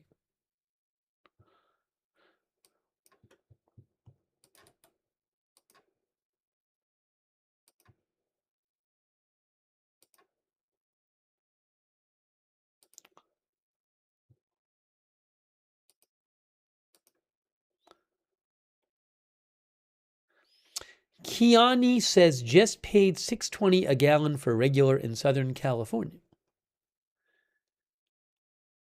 NIC says they just need to get the war going or stop all this, one or the other.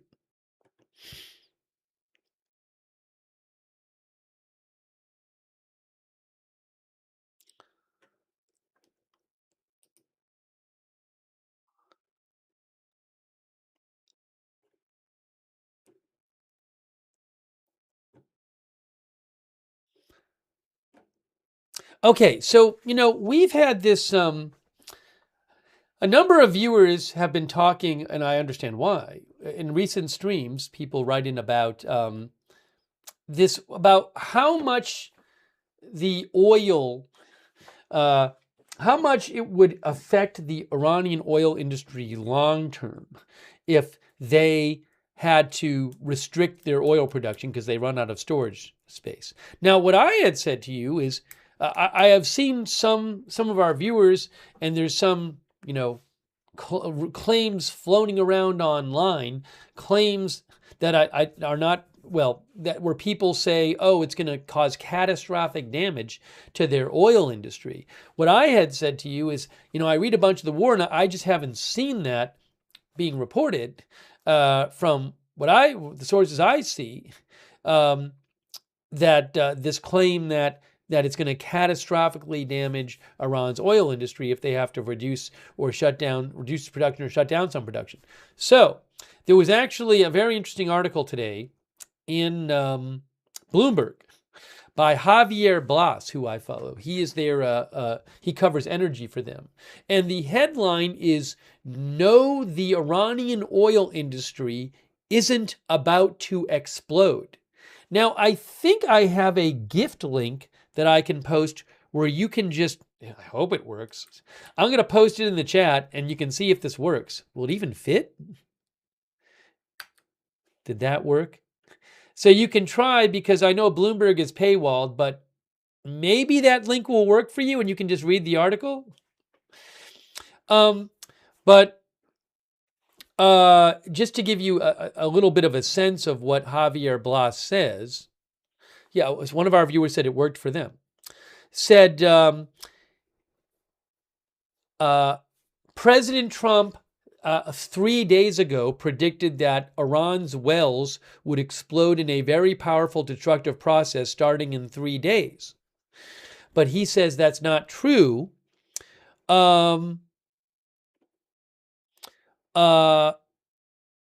He says, Javier Blas of Bloomberg says the Iranian oil industry is not about to implode. He says, that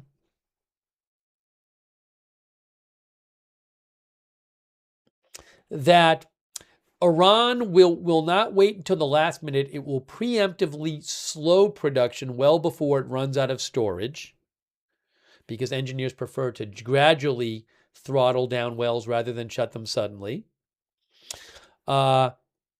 He says by mid-May, production will need to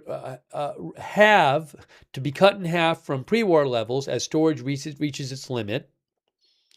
And of course, that's going to be a big economic blow to the country, right? Because they're not going to be able to sell their oil. He says, but I don't buy the argument that its oil wells would suffer irremediable damage. And neither do most experts with on-the-ground experience in the petroleum sector. Again, I never say this word. Irremediable? Sorry. It's irremediable. Irremediable. It means basically you can't remedy it. Irremediable? I never say that word. I think it's irremediable. It's a tough one. Anyways, it basically means beyond fixable. Can't be remedied or fixed. So I'm just going to change that word and say, he says, I don't buy the argument that Iran's oil wells would suffer unfixable damage, and neither do most experts with on-the-ground experience in the petroleum sector. He says, sadly, the U.S. administration appears to be relying on flawed analysis, often amplified in social media, and derived from AI models. Something else I'll point out, again, you can read the whole article if you want. I'll post a link to the article again in the chat. I have, again, a gift link. A gift link to the article. There it is in the chat again. He says that Iran has valuable experience in cutting production from previous years. And listen to this. He says, Robin Mills, a petroleum consultant with experience in Iran and a background in geology, says the blockade won't cause catastrophic or even very serious damage to Iran's oil wells. This expert says, if and when the blockade is relaxed, Iran will probably be able to resume production promptly at about 70% and regain most of its pre-war capacity within a few months. Okay? So again, you can agree or not agree, but I have followed Javier Blas for a while, and I read a lot of his stuff, and I think he knows what he's talking about. Again, he is the energy specialist for Bloomberg. And his article today is, No, the Iranian oil industry isn't about to explode.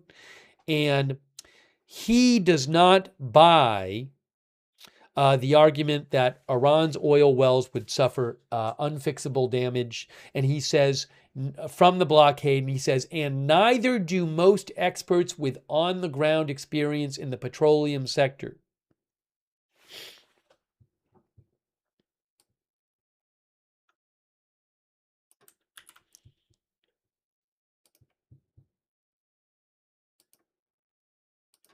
Hold on a second. I'll take some comments in a second. I'll take some comments in a second, but before I do that,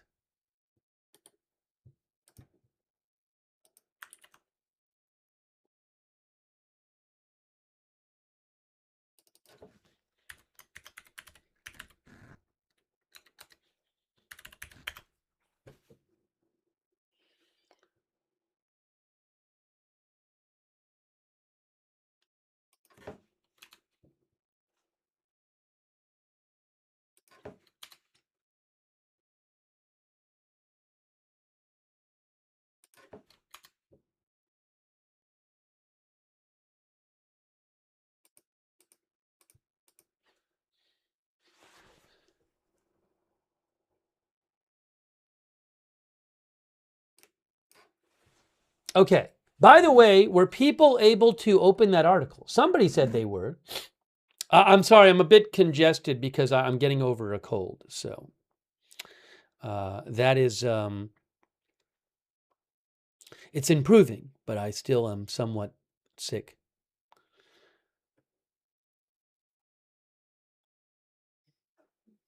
X Bones says, sounds like propaganda. Check his bank account. So X Bones is accusing Javier Blas, the energy specialist at Bloomberg, of being an Iranian plant, or I guess on the Iranian payroll or something.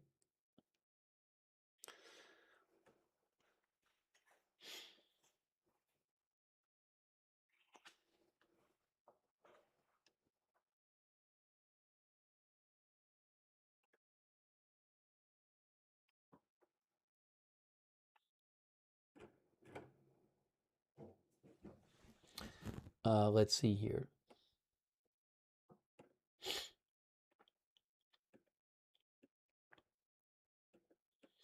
Marcus G says, Steve doesn't know what Trump knows. I think I will believe Trump.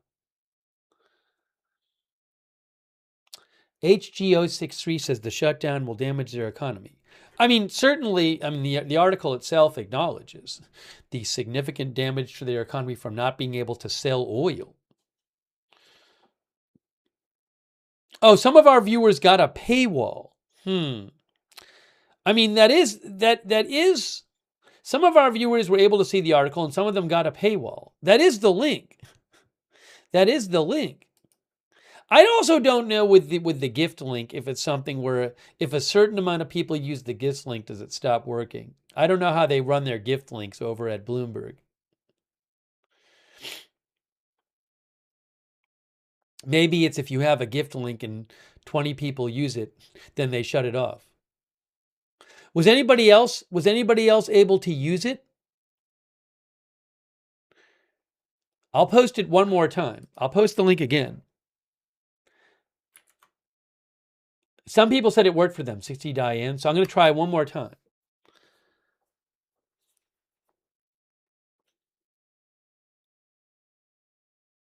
Some viewers said it worked. Some viewers said it did not work.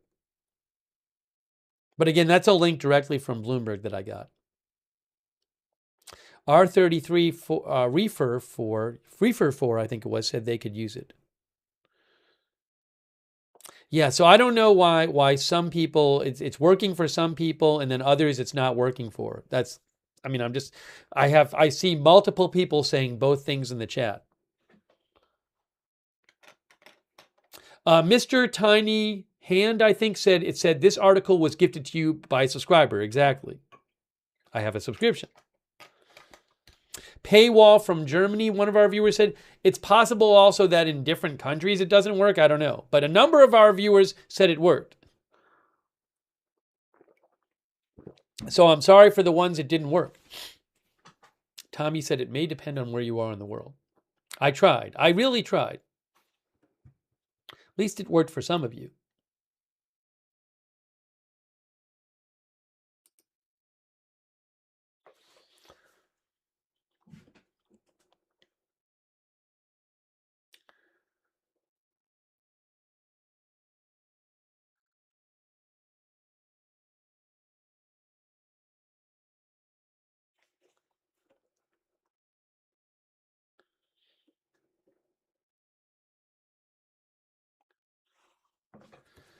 By the way, thanks so much to Tone, our member. Thank you. Thanks also Daisy Clementine. For memberships, Daisy Clementine gave 5 people memberships. Thank you so much, Daisy. Black Hawk COC, I'm not joking, gave 50 people memberships. That is very generous of Black Hawk COC. Thank you so much. Please make sure you thank Black Hawk COC or Daisy Clementine or somebody else if they gave you a membership or a gift subscription. Very nice of you. Thanks to Least Trustworthy Weasel for your support.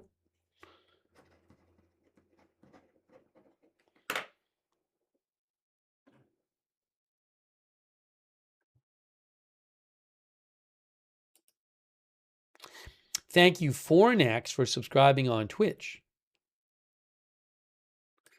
Hang on a moment here. One moment, please.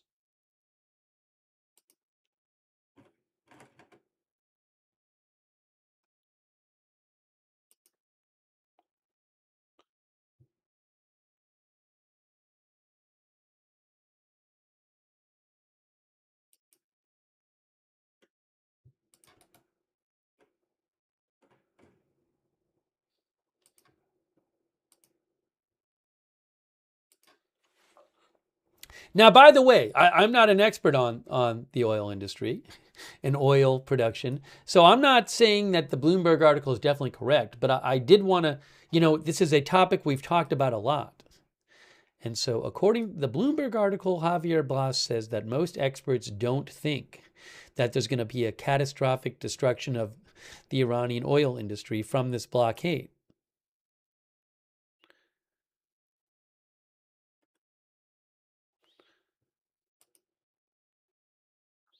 It looks to me like Brent, hey, oil a little lower now. Now I'm seeing on one site, well, it's weird. WTI is the same, but Brent says like 116. I'm seeing 2 sites with very different Brent crude prices right now. I don't know what's going on. It's strange. Different sites with different prices. Maybe you're looking at sites with other prices.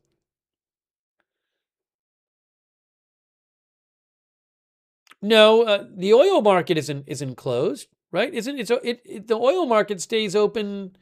Isn't it 24 hours from Sunday at 6 p.m. Eastern to Friday at 5 p.m. Eastern?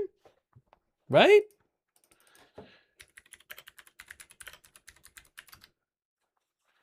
"24 hours a day, 5 days a week."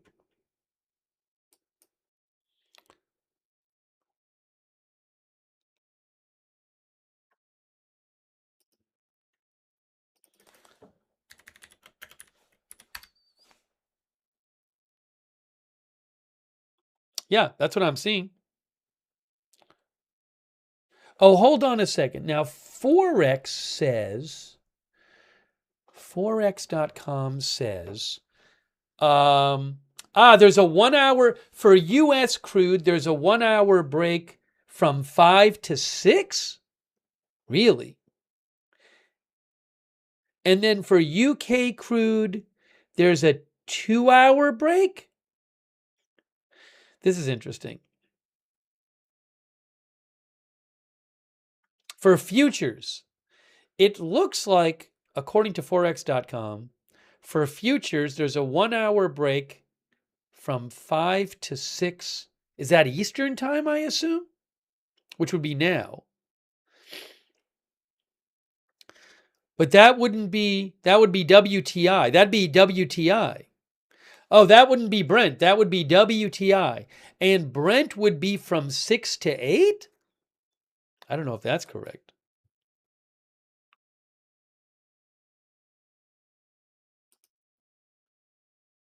But that's from Forex.com. I don't see that on other sites. According to Schwab, it just says crude oil 6 p.m. Eastern time to Sunday to 5 p.m. Friday. Doesn't list a break. Maybe it depends on where you're trading. I don't know. That's confusing, though.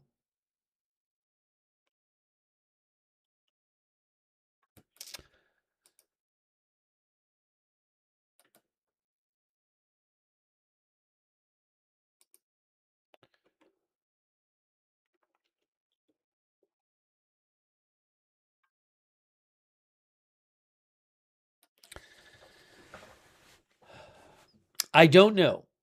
I don't know, guys. Again, most of the sites I see say that it just trades 24 hours between opening on Sunday and closing on Friday, but maybe that's not correct.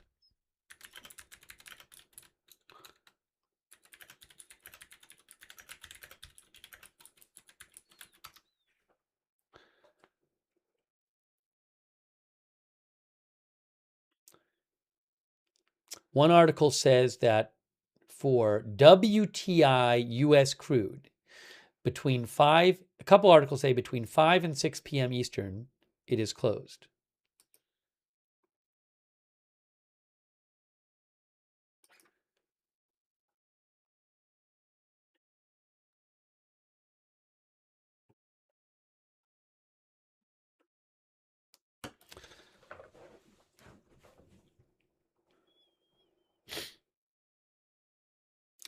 One of our viewers said, WTI does not seem to be actively trading now. I'm looking at it right now.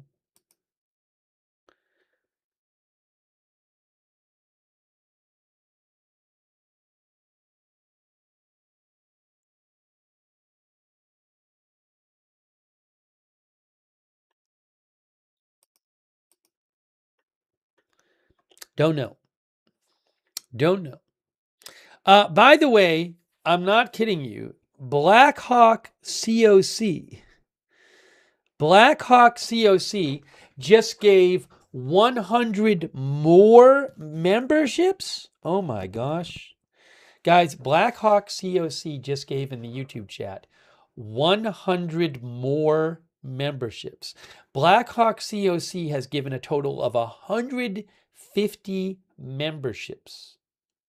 Has given 150 memberships to you guys in the chat. That is so nice of you, Blackhawk COC. Wow. Make sure you thank Blackhawk if you got a membership. All these new members.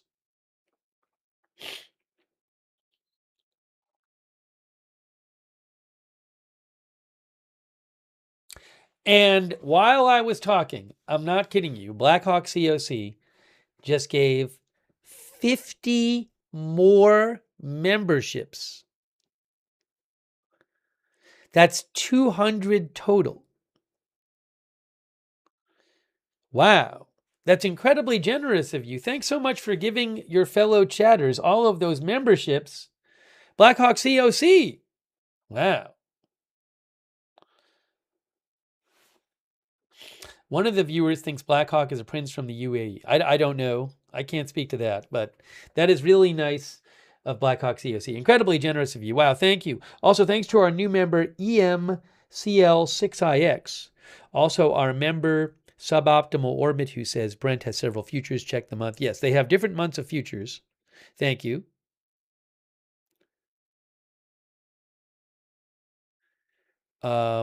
Yes, suboptimal orbit. We actually talked about different month futures earlier in the broadcast.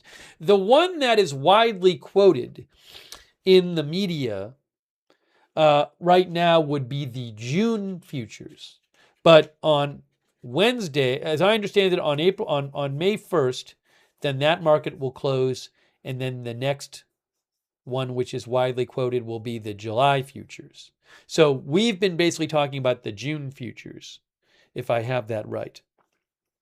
And yes, we did a whole discussion before about how during the war, the spot price to get oil delivered right this second, if you need to fill up right now, you fill up your tanker, has been more expensive than the futures prices, because people have been assuming that that the war was going to end pretty soon and that prices would come down. Suboptimal Orbit says spot price for Brent is way higher. Now, Suboptimal Orbit thinks the spot price hit 135 today. Is that true? I haven't seen reporting on the spot price today. Thank you so much, Suboptimal Orbit. I really appreciate it, from Europe. I'll have to see if I can find any reporting about the spot price. And that's really nice of you.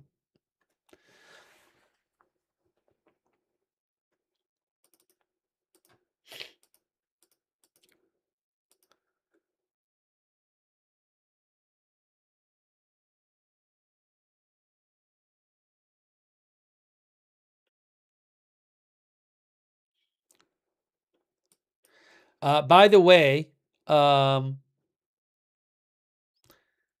CBS News is reporting that Spirit Airlines has only enough cash available to continue operations for days, not weeks.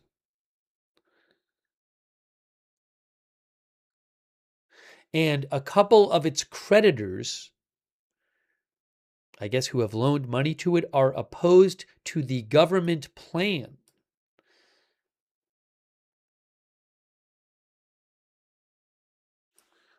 So again, CBS News is reporting that Spirit Airlines, there has been talk that it could be liquidated soon, but then President Trump had said that he liked the idea of the U.S.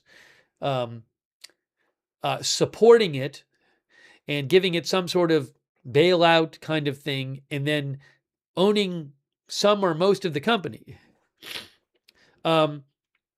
CBS News says that Spirit has sought a lifeline from the federal government, facing 2 bankruptcies since 2024 and rising fuel prices from the Iran war.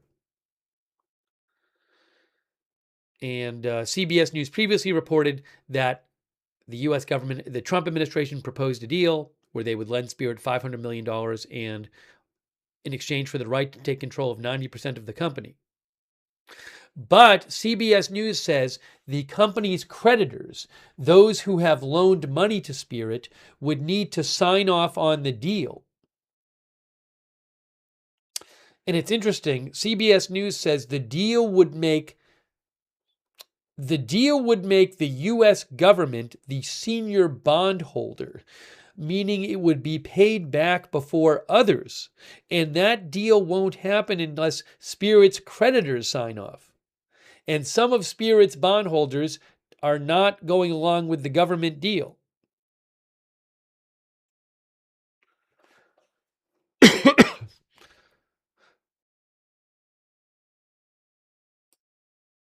Interesting.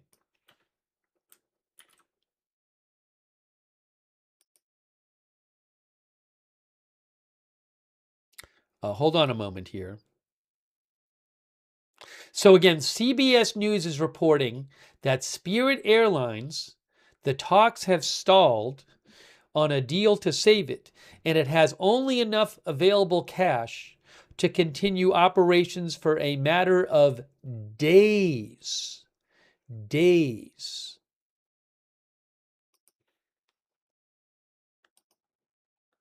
So it sounds to me, I'm not an expert on this stuff, it sounds to me like there are different institutions, people and institutions that have loaned Spirit money.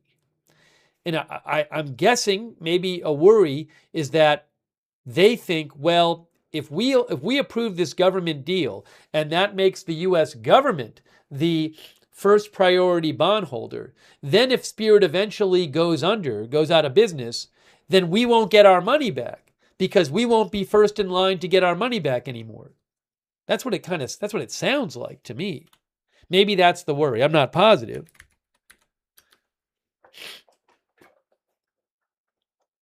Here, look, also, you can see it right here. And this is kind of related, it's related to the war in the sense that one of the big pressures on Spirit has been the gas prices, the fuel prices. Spirit Airlines talks on $500 million U.S. rescue financing stall, Bloomberg News reports. Reuters says Spirit Airlines discussions over potential $500 million U.S. government rescue financing have hit an impasse, Bloomberg News reported yesterday. A group of tenders, including hedge fund Citadel, is pushing back against proposed terms that could significantly erode the value of their claims and limit recoveries, the report said, adding that the group made a counter-proposal in recent days that has gone unanswered. The news on Spirit's rescue financing hitting a roadblock comes hours after a report said the airline had won the backing of 2 of its 3 major creditor groupings to secure a bailout. President Trump said last week his administration was looking at buying the embattled airline at the right price.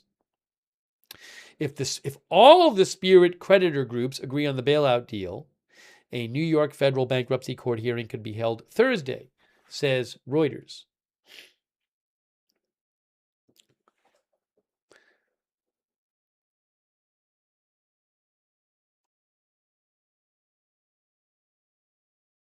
J-Balls13 says, let them fold. Pioneer Twin thinks we should not be bailing out poorly managed airlines. Ark Hish thinks that some creditors would like to exit their bonds, so they will ask the government to buy out their bonds if they want the deal. By the way, I need to say a quick thanks. Blackhawk COC has now given out 250 memberships. I'm not joking you on this stream. 250 people in the YouTube chat have gotten gift memberships now from Blackhawk COC. And also, Blackhawk COC made an incredibly generous donation and said, I am an American in Florida. That is so nice of you. Wow. Blackhawk COC, that's incredible. Thank you so much. That's super. I mean, it's beyond generous from Blackhawk COC. And again, 250 of you now have gift memberships.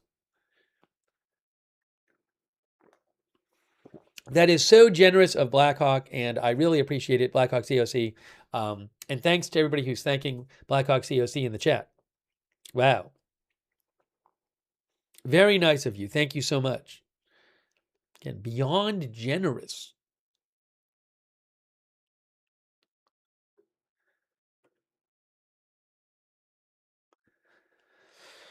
I wanted to mention also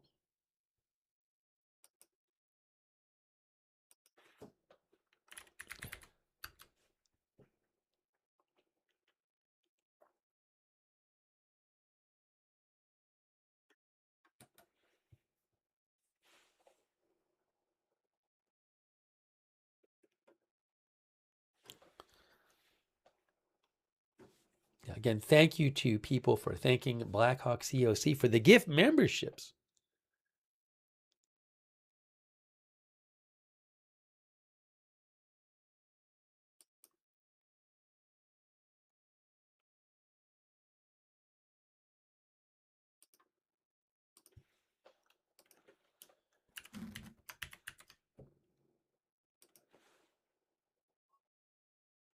Give me one moment. Give me one moment here. Thanks for your patience.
Really quick, I just want to mention something real quick.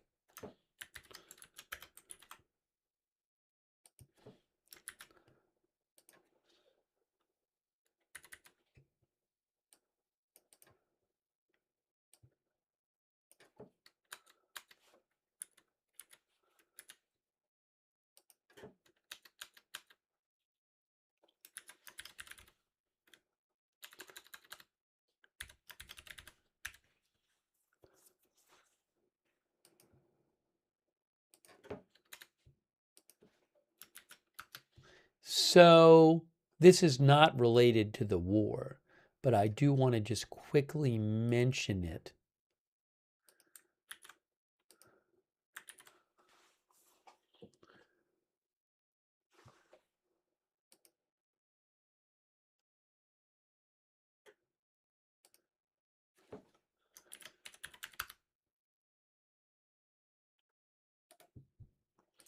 AP reports that. So we really quick. I'm just going to mention this really quick.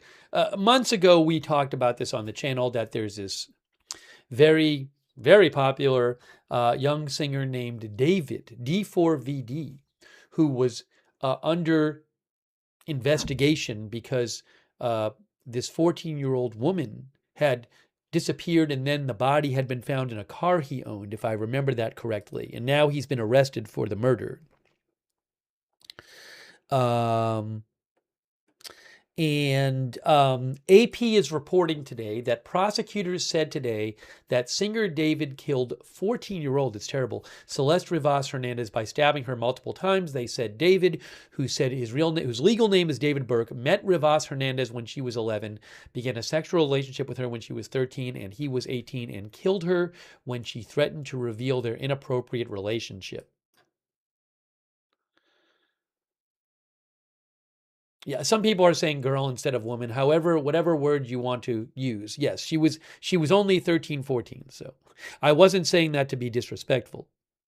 But yes, very young. Terrible.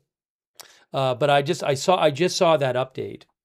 And AP reported that that prosecutors had not previously described how they believe she was killed or given details on their relationship.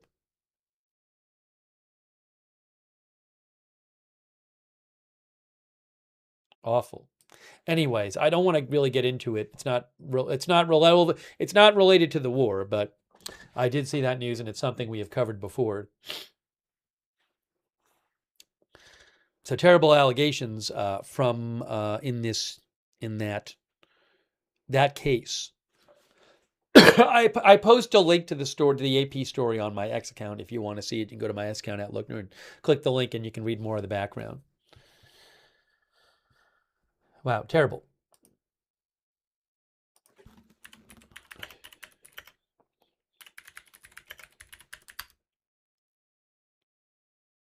Yes, I do agree that at her age, certainly the word girl would be more appropriate than woman. I agree with you there.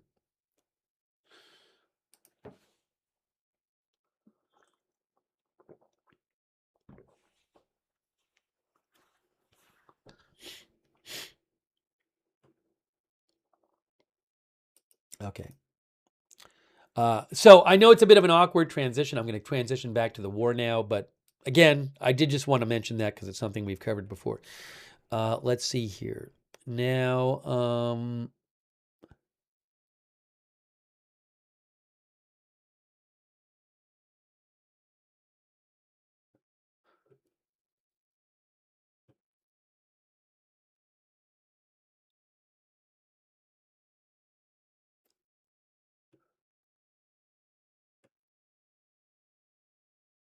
update. New post from President Trump. New post from President Trump.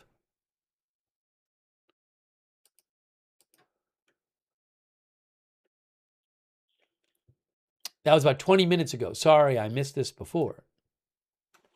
President Trump says, excuse me, that the United States is studying and reviewing the possible reduction of troops in Germany with a determination to be made over the next short period of time. Thank you for your attention to this matter. Now, President Trump is unhappy with Friedrich Merz, the Prime Minister of Germany or President of Germany, Chancellor of Germany, I believe, because a couple days ago, Friedrich Merz said that the U.S. lacked a strategy in the Iran conflict and that the U.S. was being humiliated in the Iran war. And President Trump yesterday was critical of Friedrich Merz. So now we have President Trump saying the U.S. is studying and reviewing the possible reduction of troops in Germany with a determination to be made over the next short period of time. I just have to blow up my nose. I'm sorry. So I'm going to disappear for a second.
muted. I'm muted. I'm sorry. I'm muted. Hey, sorry, I'm muted. Okay, so how many U.S. troops are there in Germany? I was just trying to look up how many U.S. troops there were in Germany.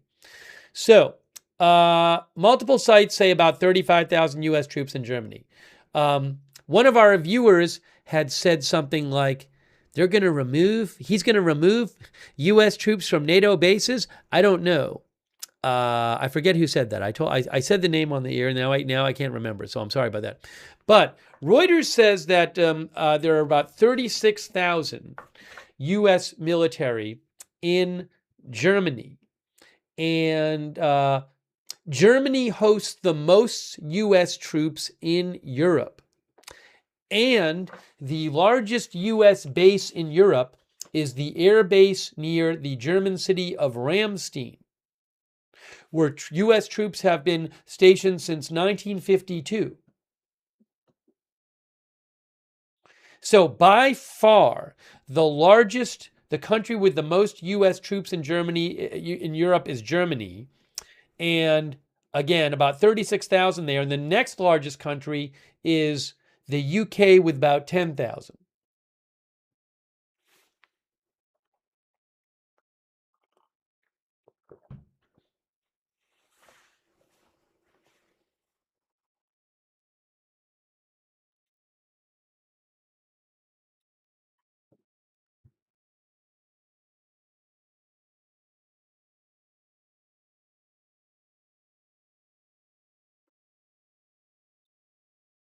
Plasma Stone says this makes it easier for Putin to take over.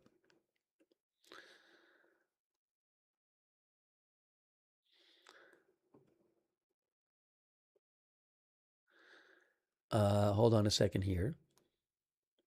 Sean Lindsay says, I doubt they can legally leave. I don't know about that. I need to check and see if there's some more reporting on this. Hold on a moment here.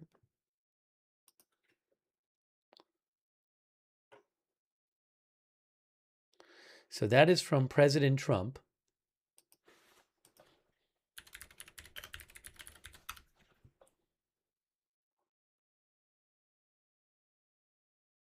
Here, look.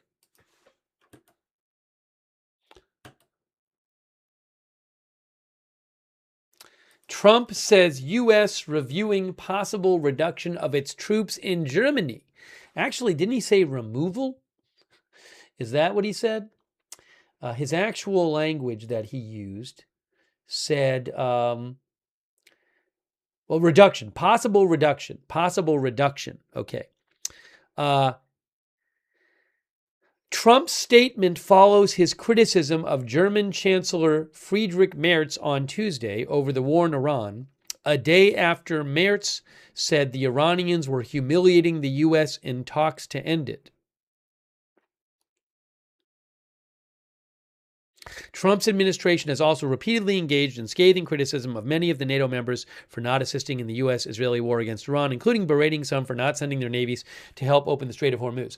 Let's just quickly go over this again. This story. So,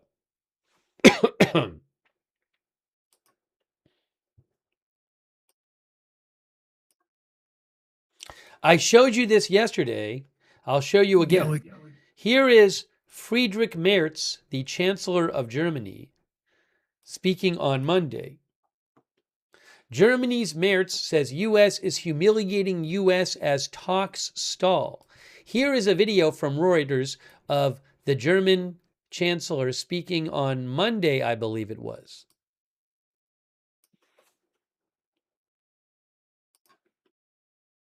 Haben offensichtlich keine Strategie. The Americans clearly have no strategy, and the problem with conflicts like this is always that you don't just have to go in, you also have to get out again. We saw that all too painfully in Afghanistan for 20 years. We saw it in Iraq. Im Irak gesehen. Also, diese Geschichte ist. So this whole affair is, as I said, ill-considered, to say the least. Ich erkenne im Augenblick nicht, welche. At the moment, I cannot see what strategic exit the Americans are now opting for. especially as the Iranians are obviously negotiating very skillfully, or rather, very skillfully not negotiating, and letting the Americans travel to Islamabad only to leave again without any results. An entire nation is being humiliated by the Iranian state leadership, particularly through these so-called revolutionary guards. Vor allem durch diese sogenannten Revolutionsgarden. Okay, so that was Monday. Again, he said he couldn't see what the U.S. strategy was, exit strategy was. He said that they're being humiliated in the negotiations by Iran. And President Trump then said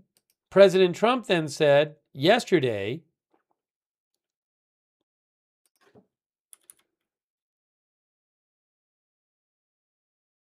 if you look right here, Trump said, the Chancellor of Germany, Friedrich Merz, thinks it's okay for Iran to have a nuclear weapon. He doesn't know what he's talking about. If Iran had a nuclear weapon, the whole world would be held hostage. I am doing something with Iran right now that other nations or presidents should have done long ago. No wonder Germany is doing so poorly, both economically and otherwise. And then today, as we just found out, President Trump posted about a half an hour ago and said,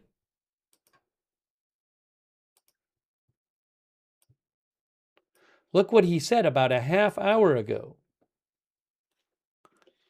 The United States is studying and reviewing the possible reduction of troops in Germany, with a determination to be made over the next short period of time. Thank you for your attention to this matter.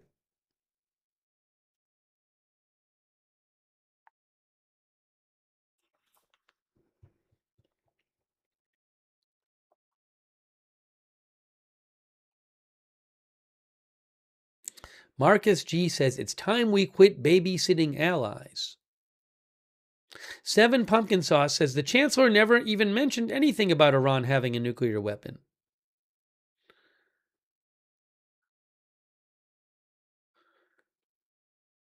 Pre-breakfast banana says, everyone is laughing at us.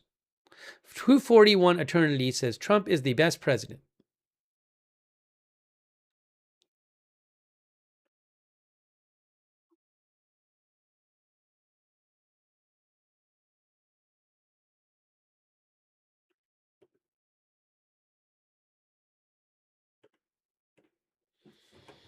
Wow. By the way, hold on a second here.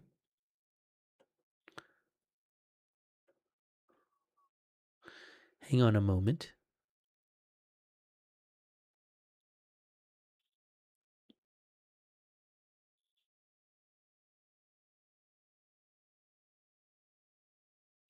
Thank you so much to Texas Woman.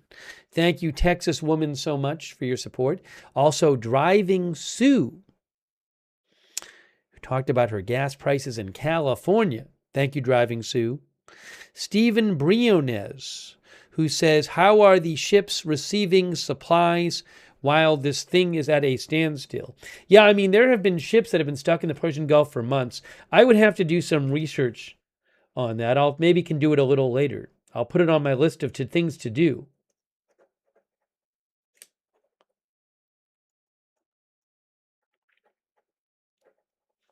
Thank you so much, Stephen Briones.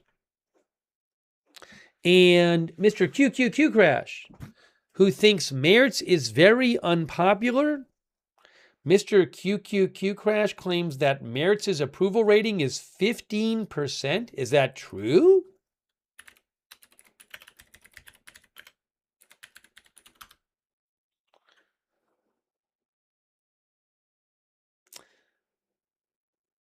There was an article in Euronews in the middle of April that said 19% were satisfied with his work, one poll said. And there was another recent survey that said 20% satisfied with his work. That's according to Euronews a couple months ago.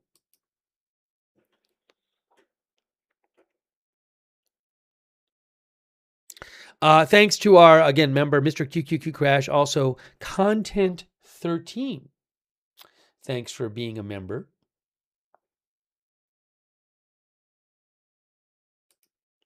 So I don't know what's going to happen with U.S. troops in Germany. Will he reduce troops in Germany, and if so, by how much? I don't know.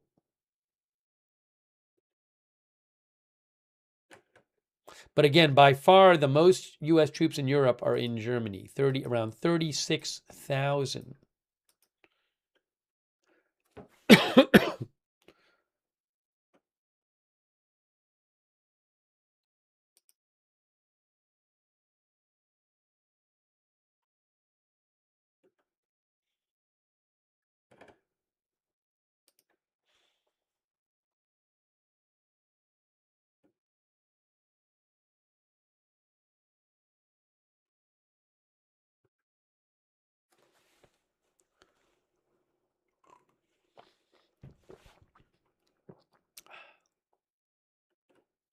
Give me a quick moment here. Give me a moment.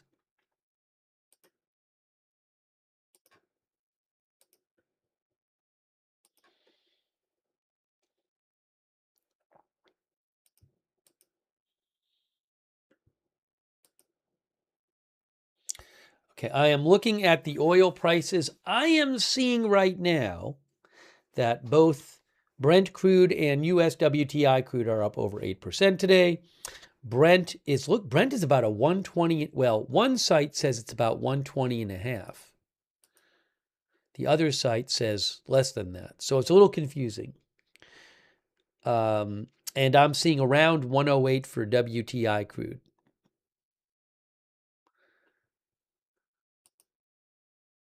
But they have both gone up about 8% in the past day.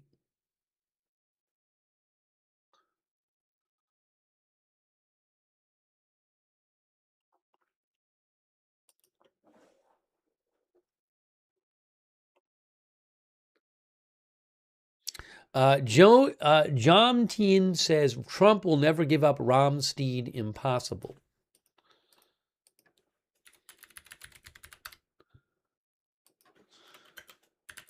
The Ramstein Air Base, you can see here on Wikipedia in Germany, that's a U.S. Air Force installation in southwestern Germany. Now, according to Wikipedia, it houses about 54,000 American service members.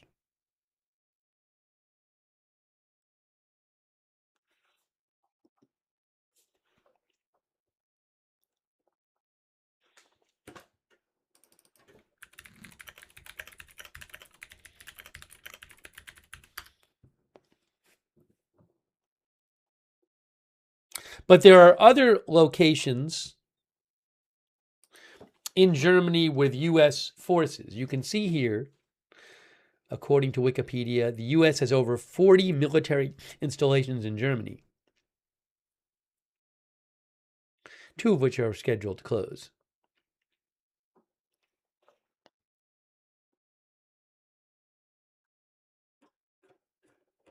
You can read more about that at many were strategic. Over 220 others have already been closed, mostly following the end of the Cold War.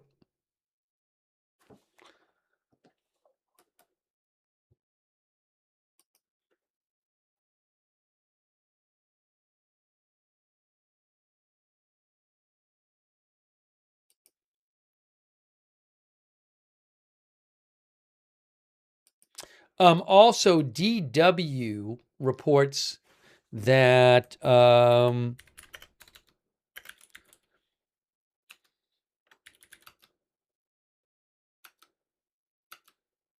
Germany is home to 5 of the 7 U.S. Army garrisons in Europe. And the U.S. Army Europe is headquartered in a city close to Frankfurt in Germany. DW says about 38,000 U.S. personnel are in Germany in these 5 garrisons. Oh, I'm sorry. So According to DW, there's about 38,000 U.S. Army personnel in those 5 garrisons and about 13,000 Air Force personnel in various locations, primarily the 2 U.S. Air Force bases of Ramstein and Spangdahlem. So according to DW, they say about 51,000 U.S. military personnel are in Germany.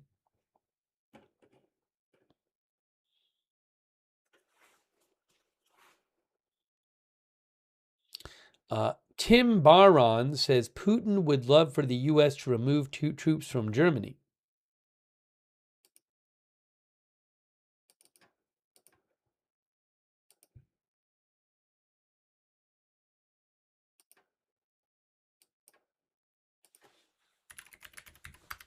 Just to be clear here, Google Maps, there is Germany. There is Russia.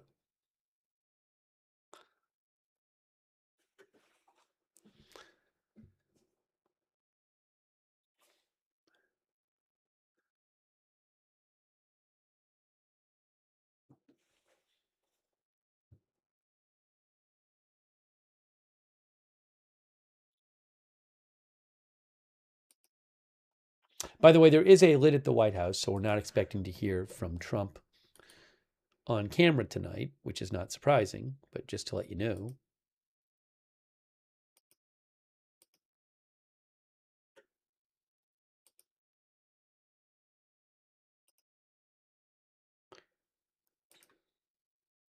Give me a moment. Give me a moment. We're bringing you updates.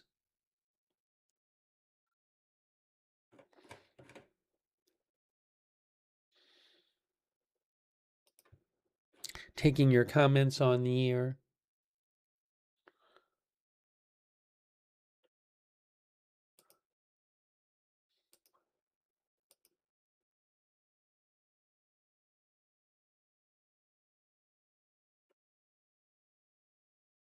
Oh, I know what I wanted to mention.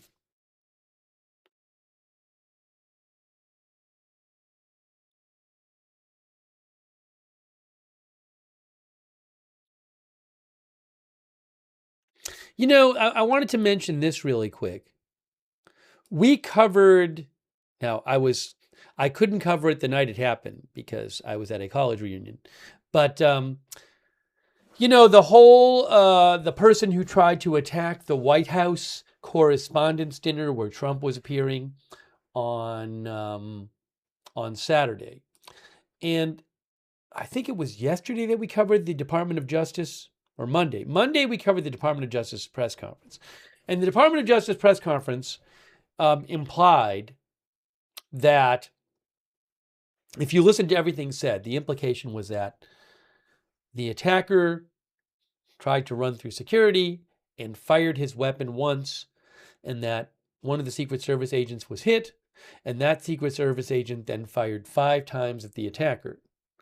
And the attacker was not hit by those shots, but eventually was taken into custody. But again, that wasn't explicitly said that way, but if you put together what they said in the press conference, in the press conference, and also when you looked at if you put that together with the criminal complaint, that seemed to be what they were saying, because they were saying, well, he fired 1 shot and the other shots were fired by one Secret Service agent, and that Secret Service agent was hit by a shot. Now, they obviously didn't shoot themselves. So if you just added it up, that's what was being said. That was being applied. But the Washington Post today said that they did video analysis, which doesn't seem to initially show the attacker shooting at first.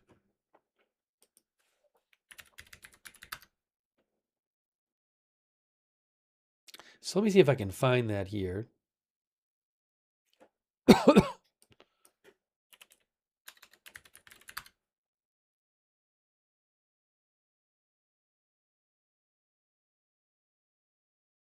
Is this it? Yes, I have it. And I have these photos too. Okay. So it's not totally on the war, but I want to mention it anyway. Video shows moment Secret Service officer fired at correspondent's dinner suspect. By the way, thanks to Blogi for your support.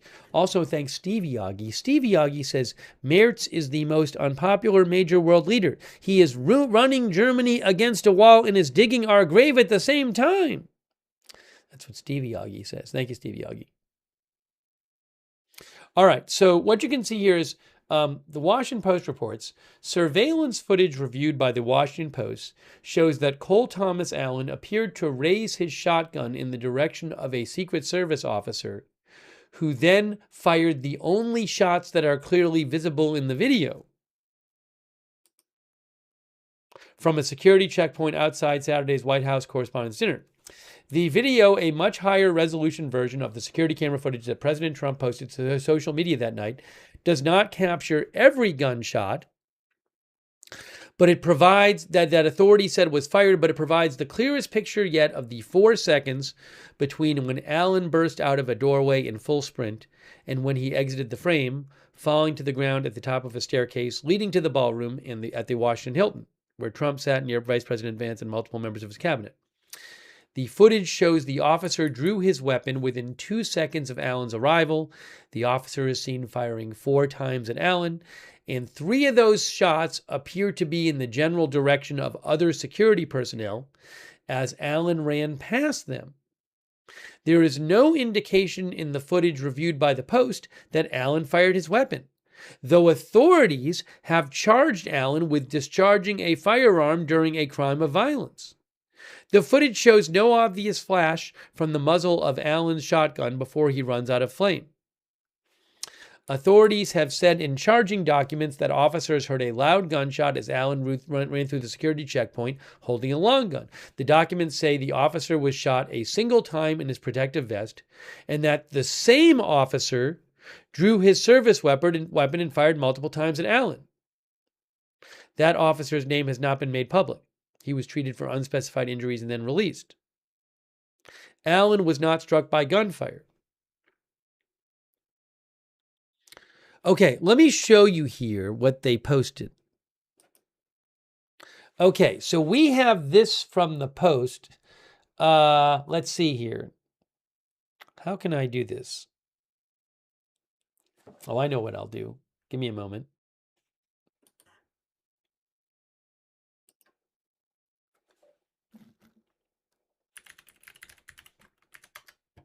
Okay, I'm going to show you this in a second. And then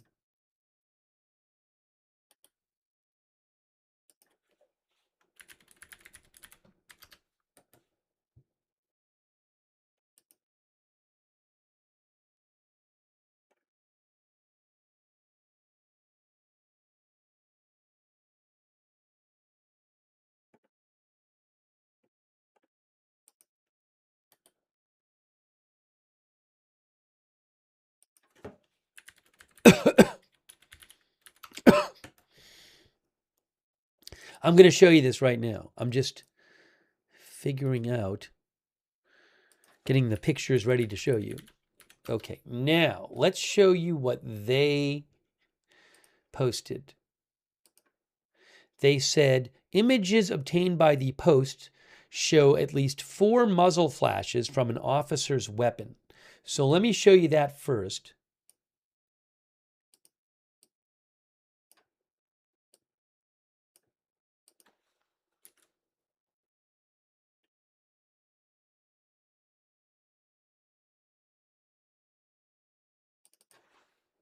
Okay, I got it. Here it is.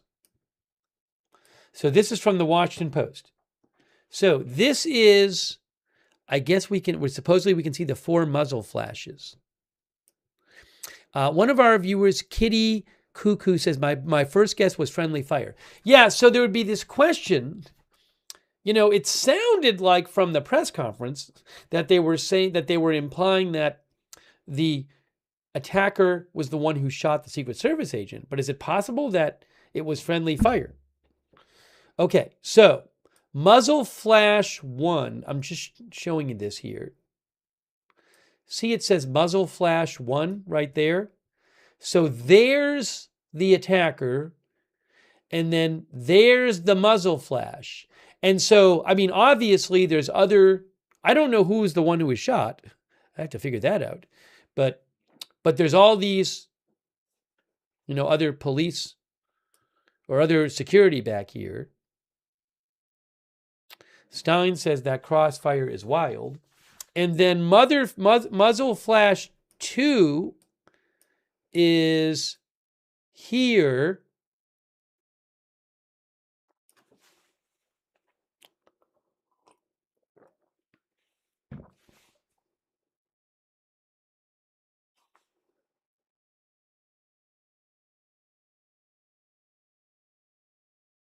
Now, T. Davis, our viewer, says Secret Service couldn't shoot because they were all in direct fire of each other. Definitely bad security breach.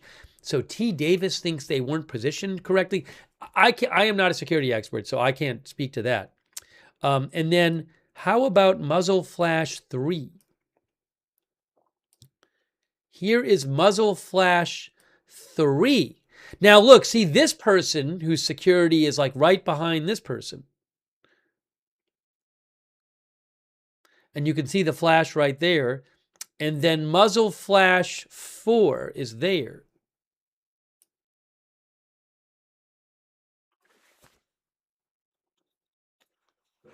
Oakley Jade's Journey says 2 feet away and didn't hit him. Now, this person was running, remember. This is not what I'm showing you. I have played the video before, but this is what the Washington Post posted, which is, it's screen grabs at higher resolution than what President Trump posted. They didn't post a video that I can play you. They posted these photos with the article. Now, they also said a screenshot shows the moment the gunman ran through the magnetometers. Okay, I'll put that on the screen for you. Hold on. Hang on.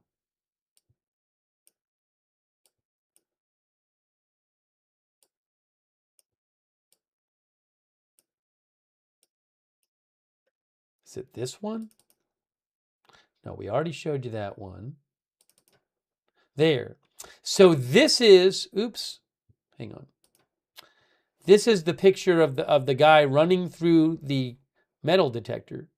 I guess before the shot? Let's see. I'm not sure. But I think that's right when he ran through.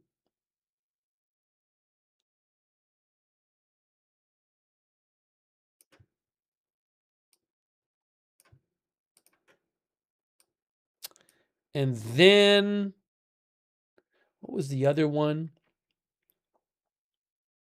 There's one of him running out of view.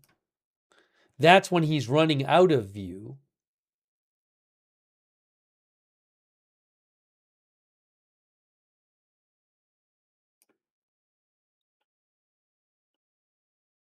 So I guess the overall point is there's still this question of how many shots were fired. Did the attacker really fire his weapon? Whose shot hit the Secret Service agent? These are some of the questions being looked into.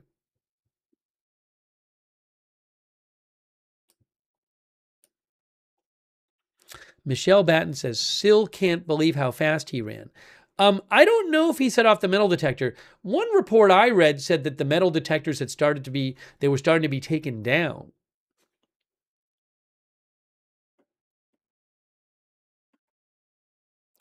Zeta Physician says he wasn't shooting anyone, he was making time. I mean, he was running quite fast.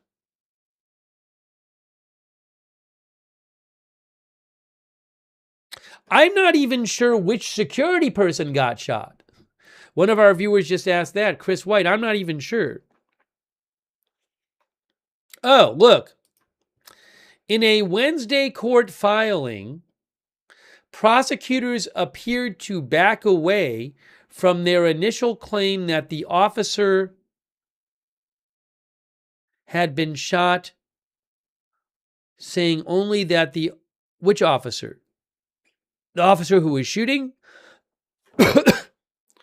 In a Wednesday court filing, prosecutors appeared to back away from their initial claim that the officer had been shot, saying only that the officer observed the defendant fire the shotgun in the direction of the stairs leading down to the ballroom.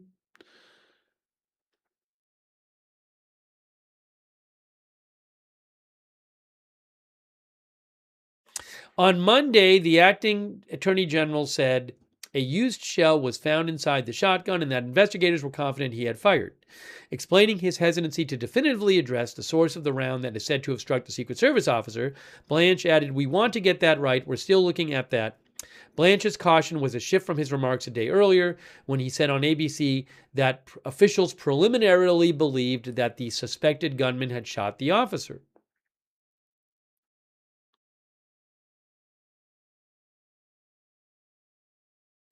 Also, the Post reports that they said just after 8:30, as waiters cleared salad plates in the ballroom, Allen emerged from a side door on the floor above and ran toward the security checkpoint, his shotgun pointed at the ground, the video reviewed by the Post shows. At least 9 security personnel are visible. 2 are disassembling a magnetometer, which is flat on the ground. Oh, there's one that's flat on the ground. See, they're disassembling that one. Okay. While others lean against a wall, most seem to not notice him approach. Only one appears to react as he nears the checkpoint. The officer reaches for his gun as Allen approaches a still-standing magnetometer. They raise their weapons simultaneously, but the footage only makes clear that the officer fires. The officer does not visibly react, or at any other point in the footage, in an obvious manner that indicates he had been shot. Yeah, because the authorities had said a couple days ago that the officer who fired was the one who has been shot, but it's unclear if that's the case, because this person never reacts as if they're shot. The officer's first 3 shots at Allen are fired in the general direction of other security personnel, including 3 TSA agents. As the officer fires the 4th shot, the alleged gunman moves out of the view of the camera. The agents from the TSA, which often deploys unarmed personnel and equipment at events with special security requirements, appear to flinch and then run for cover. A security officer spins around and draws his handgun. The 2 others who had been dismantling the metal detector draw their guns as well, although there is no indication in the footage that any of those 3 fired. Live streams inside the ballroom captured the sound of 6 shots, according to Rob Maher, an audio forensic expert. All the gunshots take place within 1.4 seconds. Allen fell to the ground and suffered minor injuries but was not shot. An MS Now reporter visiting the site after the shooting posted a video on social media showing holes in the wall near where Allen had fallen. The holes appear to match the general trajectory of the last shot the officer fired before stepping out of sight in the surveillance video. Those holes are more consistent with handgun rounds than impacts from a shotgun, said expert Rick Vasquez.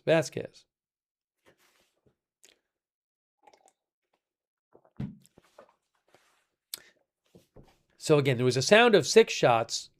The authorities had already said that in the press conference, what was said was that Secret Service heard 1 shot and then 1 officer fired 5 shots.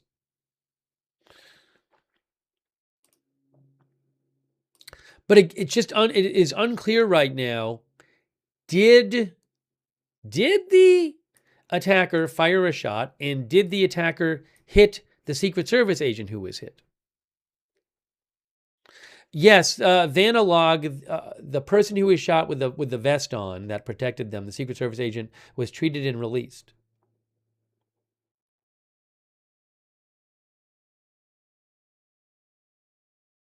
And this is again the picture with the muzzle flashes. The 4 muzzle flashes in that camera angle from the Washington Post.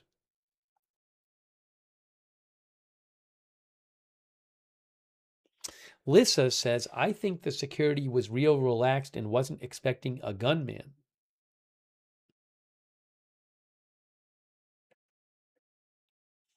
Gav House said man wanted to be the hero no matter how risky. Are you talking about the person firing? I also don't know what the protocol is. Maybe the protocol they're told is, look, if somebody tries to get through, you just fire at them. That I don't know.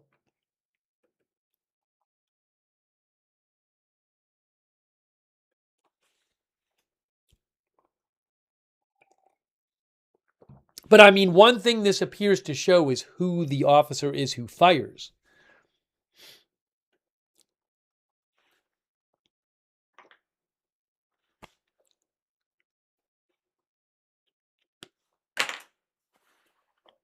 No, Nanty thinks this is when an agent was shot. But again, according to the Post in the video they've seen, they don't see any of the agents reacting as if they were shot.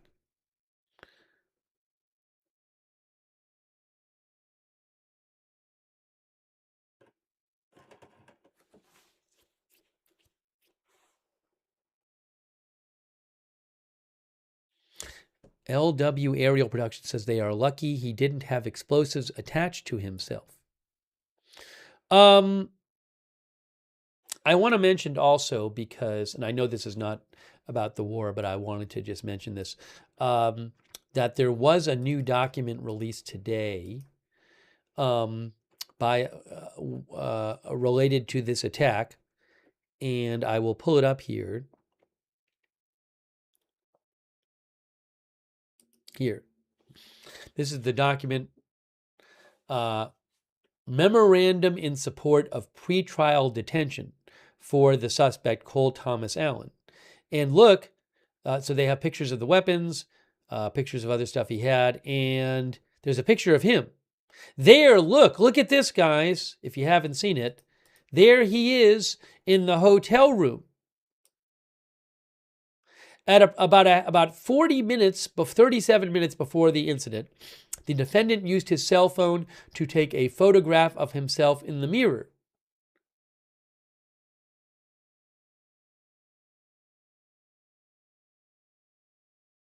And there he is. There he is taking his own picture in the mirror.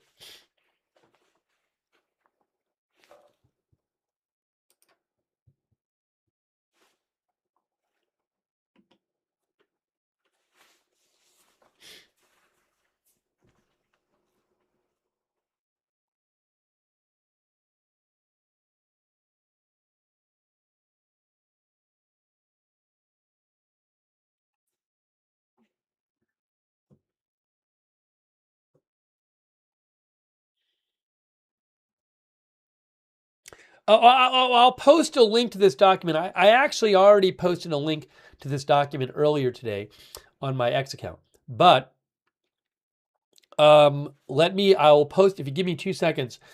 This is the document that argues for pre-trial detention. I think it's where the authorities are arguing that he should be held in detention until the trial. I just posted the link to the document. I also have to blow my nose again. Hold on. I'm a little stuffed up. I'm going to disappear for 2 seconds and just blow my nose.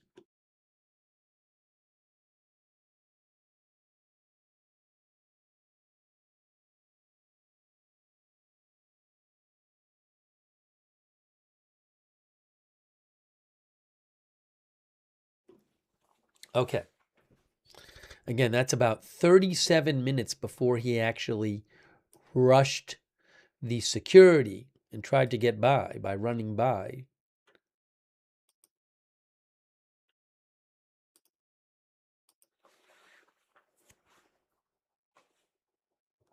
So maybe make this a little bigger. There he is, right there.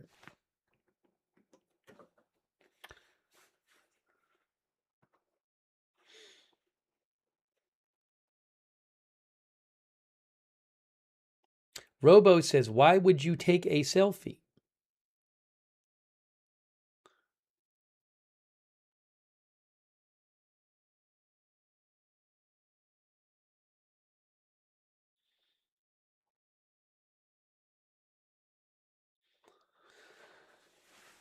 Now, in this document here, which I just posted a link to,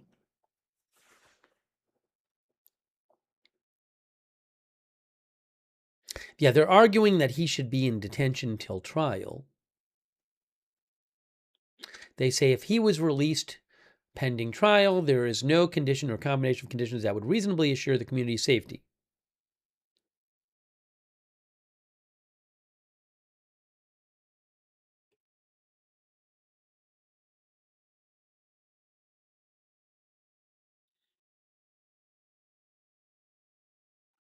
Sorry, I'm just checking here to see if there's any specific stuff I want to mention here.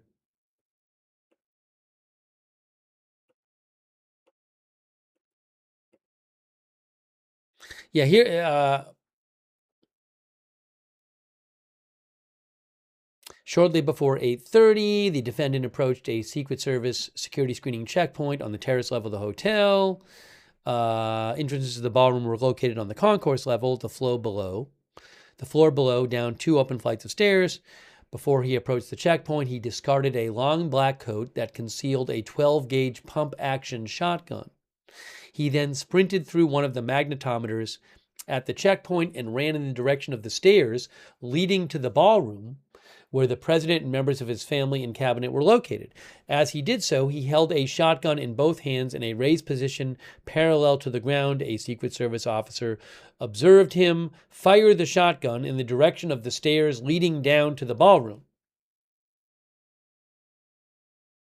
The Secret Service officer and others at the checkpoint heard the gunshot. That would suggest that the person who was shot was off camera, like in front of where he was running. The Secret Service officer drew his service weapon and fired 5 times at the defendant. Remember, though, there is this question of did he, of how, it's not entirely clear whose bullet hit the person who was hit. The defendant suffered a minor injury to his knee but was not shot. The defendant fell to the ground, was restrained by law enforcement, was placed under arrest.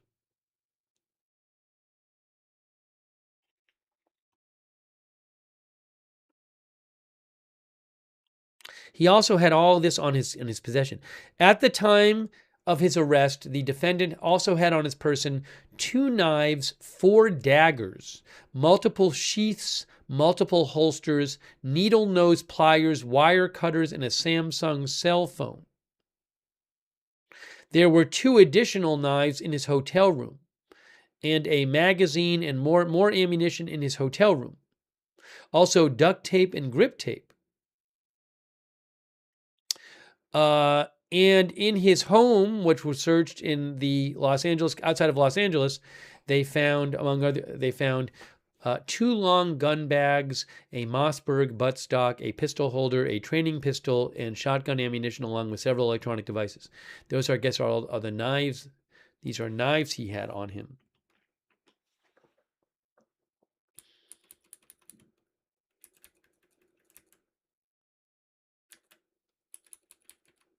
I believe that's all stuff he had on him in those pictures.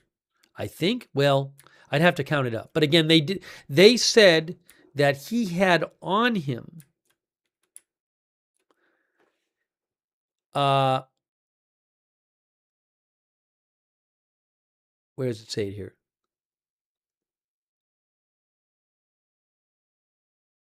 Two knives and 4 daggers.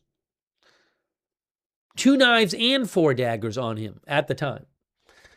That's just when he was literally running through there.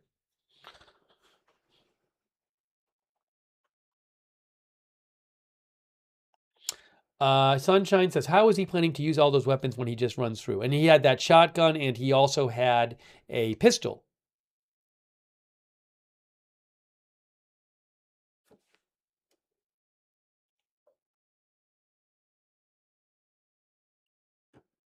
All right. I'm not going to go over all this stuff again. We talked about his email he sent to others, but that was shortly before I guess he had the other document said he had scheduled to send this email, and it got sent out around the time of the attack. He scheduled the emails to be sent to specific people at 8:30 p.m., just minutes before he sprinted through the screening checkpoint. His email recipients included members of his family, friends, and a former employer. I'm not going to read this whole thing again, but again, he said administration officials, not including Mr. Patel, they are targets prioritized from highest ranking to lowest.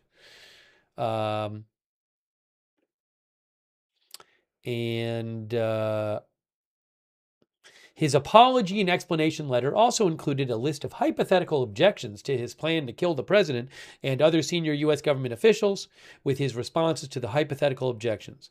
One of the hypothetical objections was you didn't get them all. In response, he wrote, "Gotta start somewhere." Another hypothetical objection was yield unto Caesar what is Caesar's. In response, he wrote, "The USA are ruled by the law, not by one or several people. Insofar as representatives and judges do not follow the law, no one is required to yield them anything so unlawfully ordered."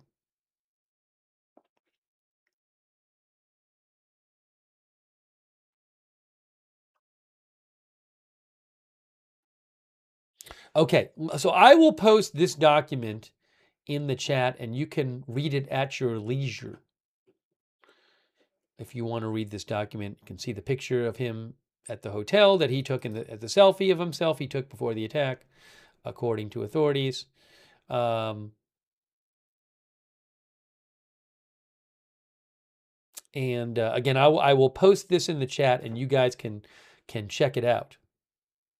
If you give me a second, I'm going to post it right now.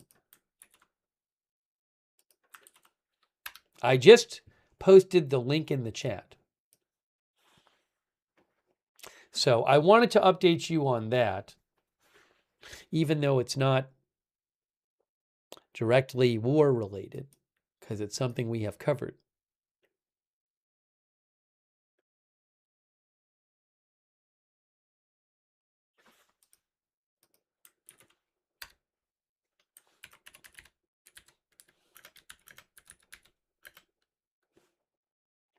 Oh, one of our viewers also mentioned that I can't find the name of the viewer. The viewer mentions that the safety of the Pixel Lou says the safety of the defendant was cited. In the document, it says, considering the relevant statutory factors, there is no condition or combination of conditions that will reasonably assure the safety of other people or the community. Other people or the community if the defendant were released from custody. Do they talk about the safety of the defendant too? If they were released from custody? Maybe they do. That I don't know.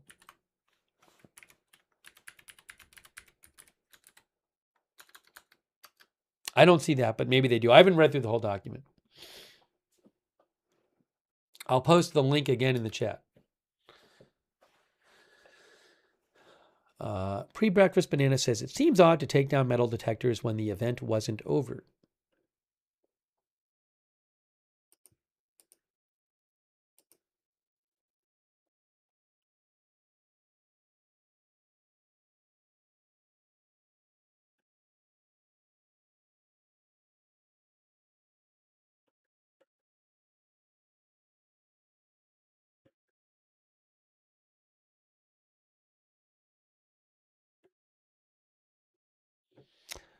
Hang on a moment here.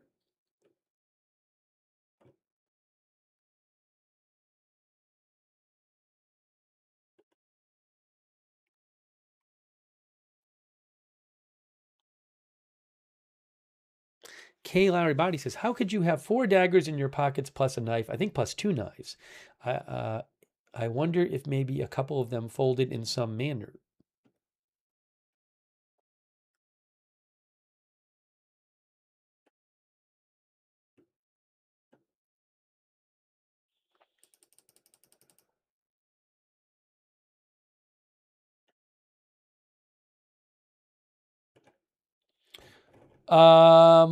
What I am going to do is I need to put a little food in the air fryer. I haven't eaten anything.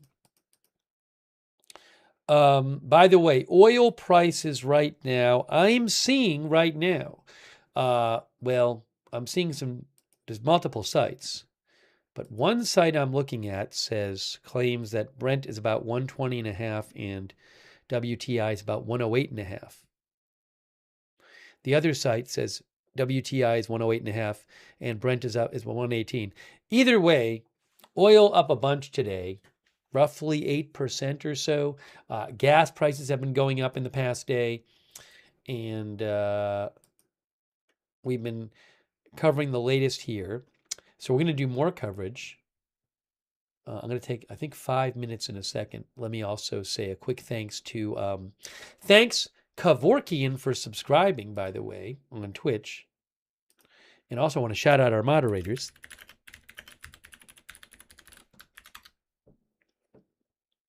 Oh, also thanks to Jeff TE88, PFCR, Iowa thanks, who says, did he really need 6 knives after he was done shooting while surrounded by armed services? Thanks, Jeff TE88. PFCR, I really appreciate that. Jeff also says, they could have easily tripped him? That's what Jeff says. Thank you for your support, Jeff. Also, Wendy Cookie WM, our member, and all of our moderators, huge thank you.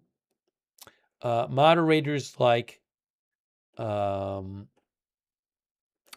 Girl on YouTube, thank you so much for moderating there. Our Twitch moderators like LB Prairie Dawn, I Got That Fire, Matthew Kohai 3, and Surly Dev, big thank you. Linda Belk, Larry, Misha on X.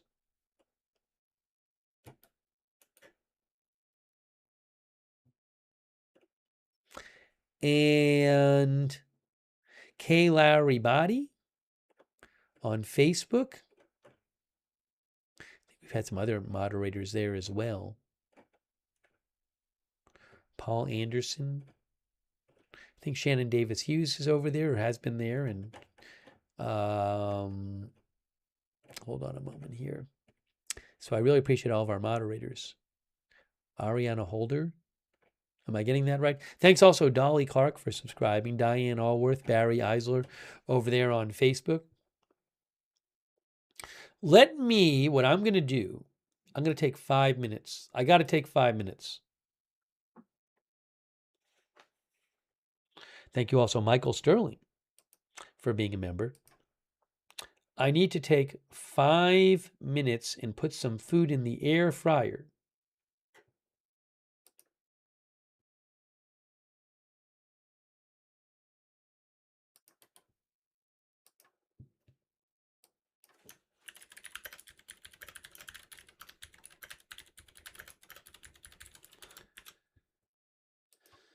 So allow me to do this. Give me about 5 minutes and we'll be back and do some more coverage and take some more comments from you guys, bring you more updates. All right, give me about 5 minutes. I'm coming right back.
Thank you for your patience. I am making my food right now.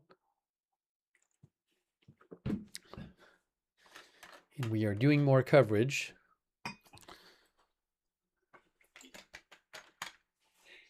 Whoa, why am I hearing two of myself? Hold on a sec. I'm hearing two of myself. One moment.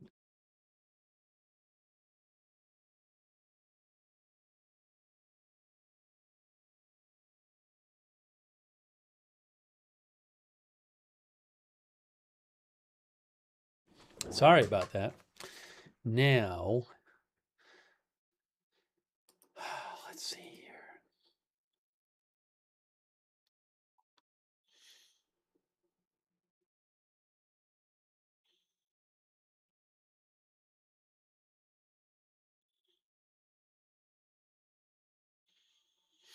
By the way, we mentioned to you that I mentioned to you guys, we talked about this, that President Trump, remember on Monday, the Chancellor of Germany, Friedrich Merz, said that the U.S. was being humiliated by Iran and was saying that said that the U.S. lacked a plan to get out of the war.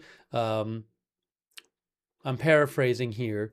And President Trump was critical of Chancellor Merz yesterday. And today, President Trump posted that the U.S. is studying and reviewing the possible reduction of troops in Germany with a determination to be made over the next short period of time. Now, Jim Sciutto from CNN, he did point out that President Trump spoke with Putin today. Jim Sciutto believes that it's a development Russia would certainly welcome, which a number of you guys said. But I don't know if they talked about this, by the way. But yes, so President Trump did speak with Putin today. I think Trump talked about that during his Q&A, which maybe we'll watch after I eat. President Trump took some questions in the Oval Office today and talked some about the war. So maybe we'll watch that after I eat.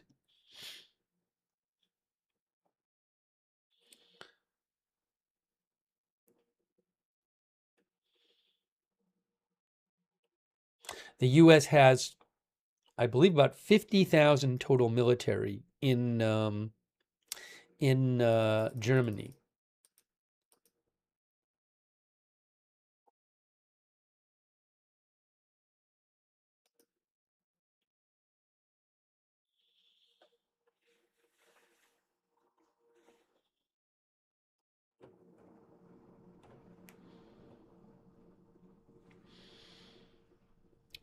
Also, we've talked about how there are reports that President Trump is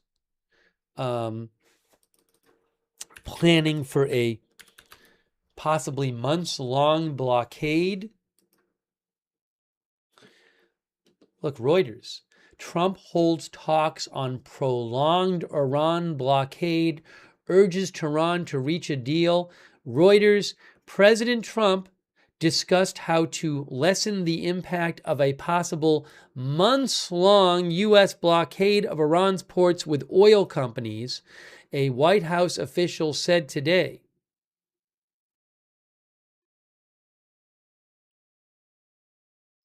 The president and oil executives discussed the steps President Trump has taken to alleviate global oil markets and steps we could take to continue the current blockade for months if needed and minimize the impact on American consumers, the White House official said. You know what? I need about 15 seconds. Hang on a moment here.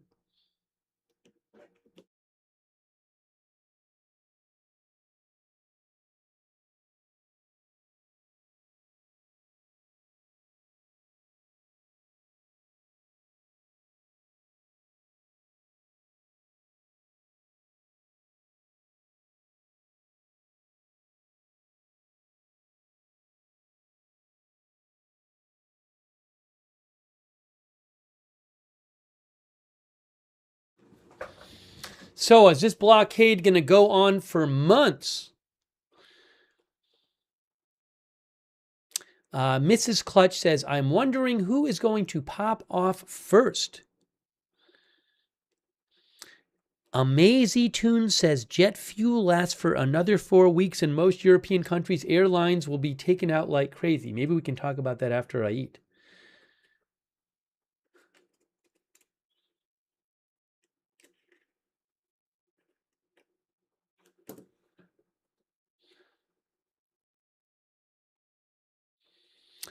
Our viewer Warm Tofu says 6-week war, remember.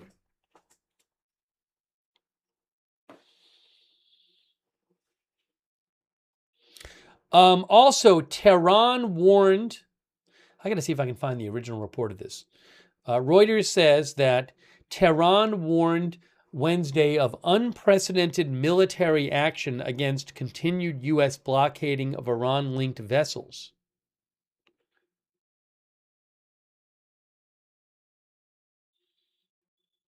Trump also posted on Truth Social this morning, they don't know how to sign a non-nuclear deal. I guess meaning where they give up their nuclear enrichment and their enriched uranium.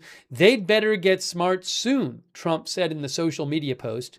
Without explaining what such a deal would entail, the post featured a mock-up image of him in dark glasses and wielding a machine gun with the caption, "No more Mr. Nice Guy."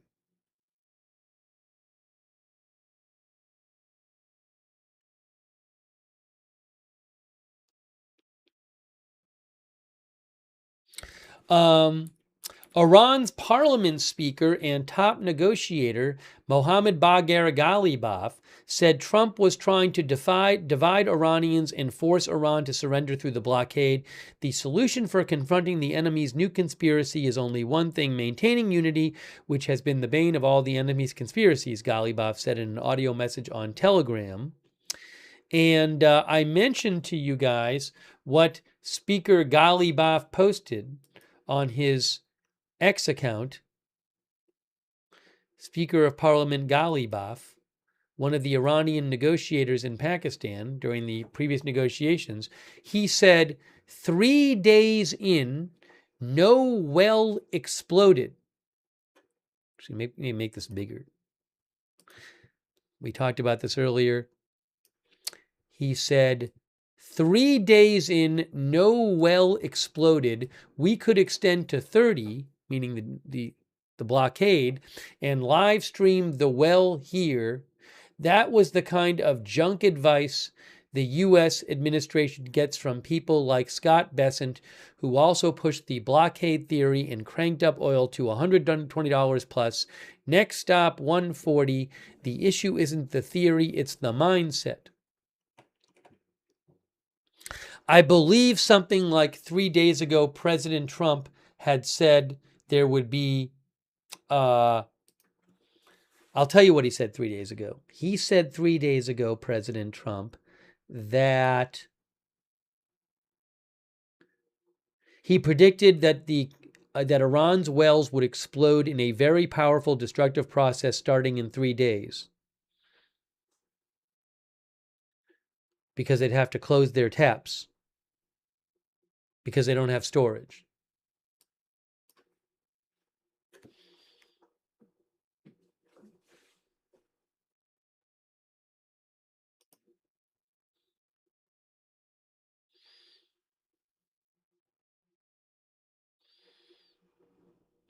The Zeister says Ghalibaf wants to stream on Twitch. I don't think he'll actually stream the Iranian wells. But you never know.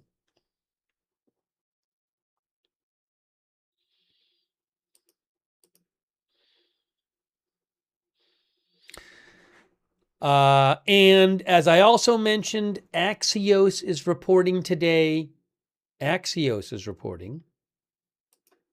I don't know if this is true, but Axios is reporting that U.S. Central Command has prepared a plan for a short and powerful wave of strikes on Iran in the hopes of breaking the negotiating deadlock.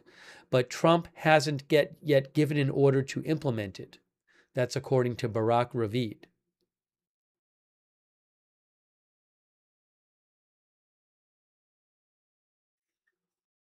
So what will happen here? What is going to happen? And oil continues to rise way up today. It has gone over 120, highest since 2022, I believe. Brent crude and US WTI crude up over 108 today.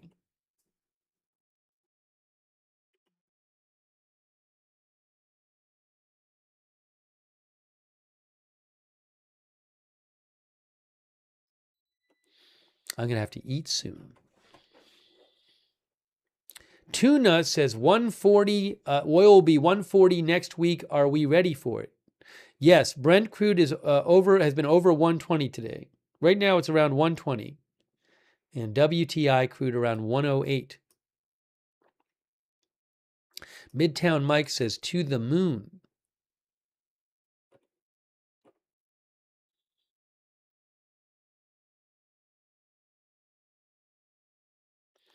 PXNX thinks the IRGC doesn't care about airstrikes, or this would have been over long ago. By the way, shout out to our Twitch subscribers, people like Sketty Sandwich, Ehawk MPA, Midtown Mike, Wall Street Shaggy, and Chief Hung, Miss Jackpots, Douthis. Thank you for subscribing on Twitch. Justin D. Winters, Simp Nasty Scrimp, Uncle Fester, Cesarone, and Banning, thank you, and Kevorkian and Fornax, and our YouTube members. Big thanks to our YouTube members. People like Ben Van, Eric Johnson, Evelyn in Maine, David Joe Klotz, Per Holstrand, Roger Shoemaker, The Knight's Palace, Mr. QQQ Crash, Paolo Majorana, Ben Van, Sydney 91, Dr. McRib, thank you. Jermaine Morgan, thank you so much. And Chris Donahue, thank you, and all of our members. So what I'm going to do right now is we're going to keep the stream going, but I need to eat something. My food is ready. Now, I have a question. So we didn't watch it. Unfortunately, I was not on the air at the time, but there was a congressional hearing in the House Armed Services Committee today with Pete Hegseth and Joint Chiefs of Staff Secretary, the Chairman of the Joint Chiefs of Staff, Kane, answering questions from lawmakers. So if you want, during my break, I could play some of that for you, or I could just leave the marine traffic thing up there. Do you guys want me to play some of that hearing just to have something on the screen? Okay, some people are saying yes. Why not? Why not do that? So what I'm going to do is let me get that set up right now, okay? I haven't even watched that yet, but it'll give you guys... Looked like it was interesting.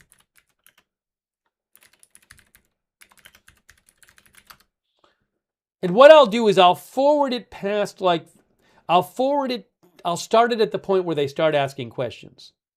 Because at the beginning sometimes, oops, hold on a second. Do they have it posted yet? Let's see. Yes, here it is.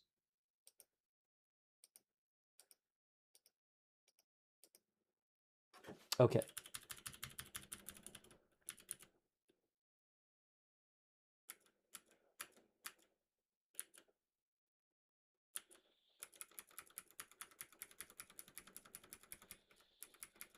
Hegseth made an opening statement, and so did Kane. I'm gonna start where they start asking questions.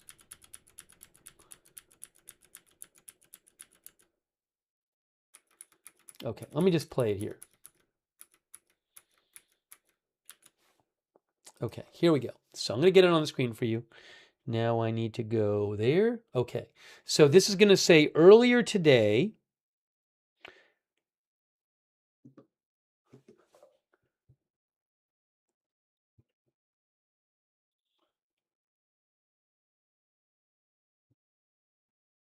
One moment.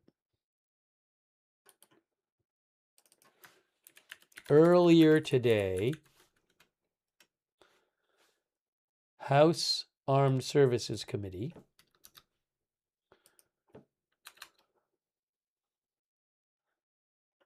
Okay.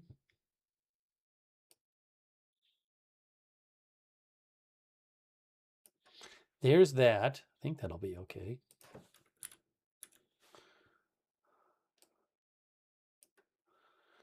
And then I'm going to put,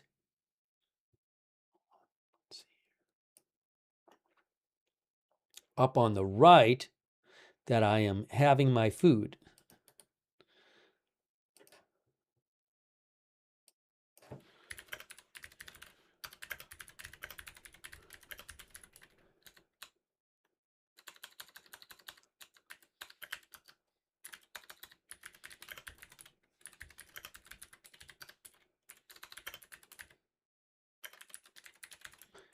Wonderful.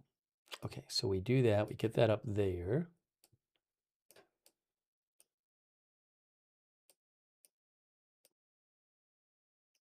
I think this will work with the framing here, I hope. Okay. All right. We'll try this. Maybe I'll shrink that a little bit. It's out of the way. Okay. I think this is going to work. All right. So let me go eat. I'm going to eat. And if something huge happens while I'm eating, I'll rush back in. Otherwise, I'll come in after I eat. Okay. So this is earlier today. House Armed Services Committee. Let you hear some of the testimony and we'll get it going.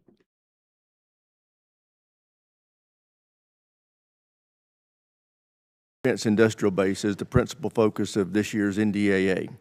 So in addition to enacting this budget request that's been submitted, we want to work with you to enhance the department's statutory authorities to improve the capacity of our DIB.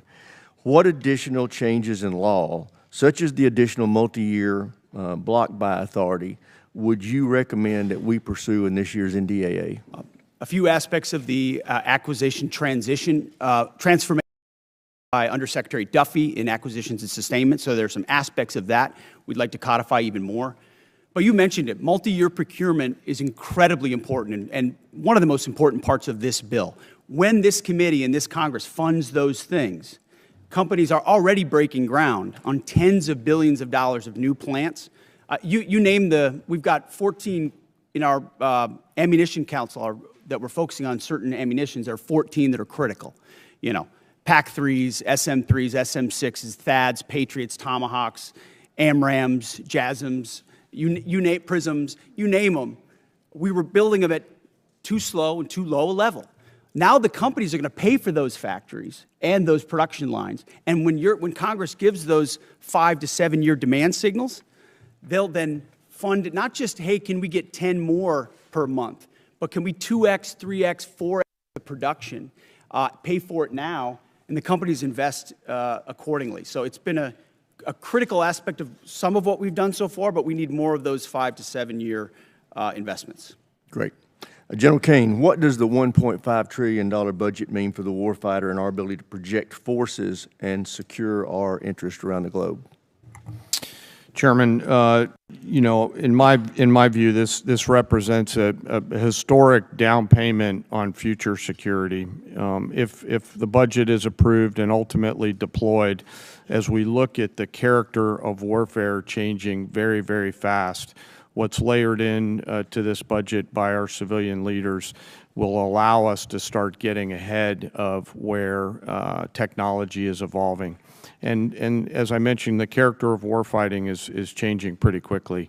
Mass, simultaneity, autonomy, undersea, space, cyber, information, all of those ways that are now manifesting themselves on the battlefields around the world require a higher end of capital investment, and that's why we're grateful for the opportunity to have this budget make its way to the joint force. So it's an important down payment on the future here, sir. Great. Thank you. Thank you, sir.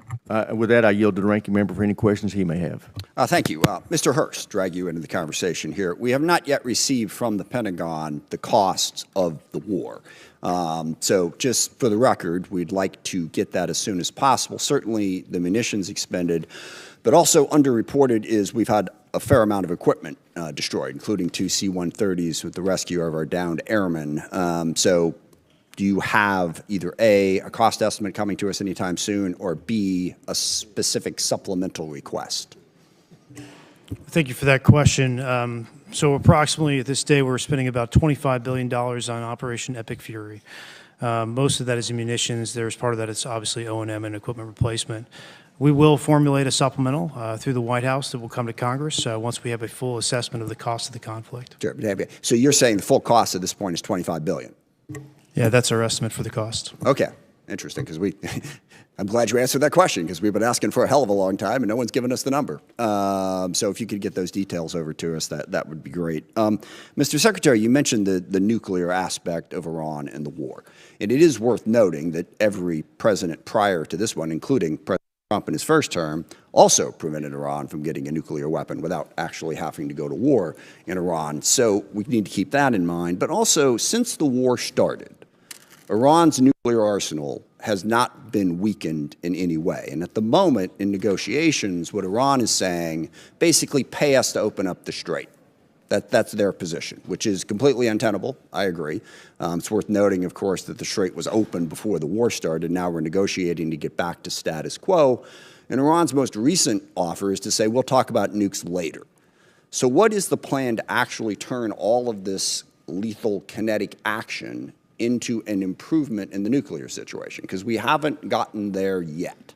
Play it out for us. How does that happen? How does it actually lead to that result?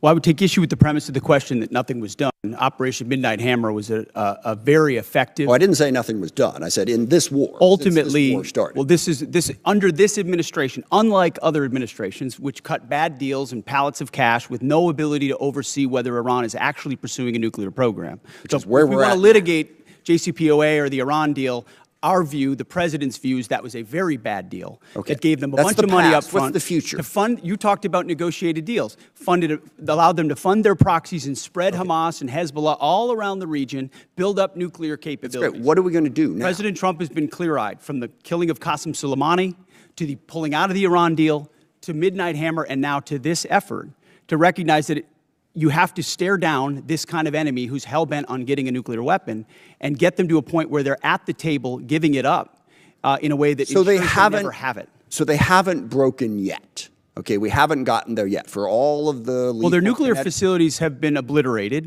Underground, they're buried, and we're watching them 24/7. So we know where any nuclear material reclaiming might be. my time for we're just watching a quick second here.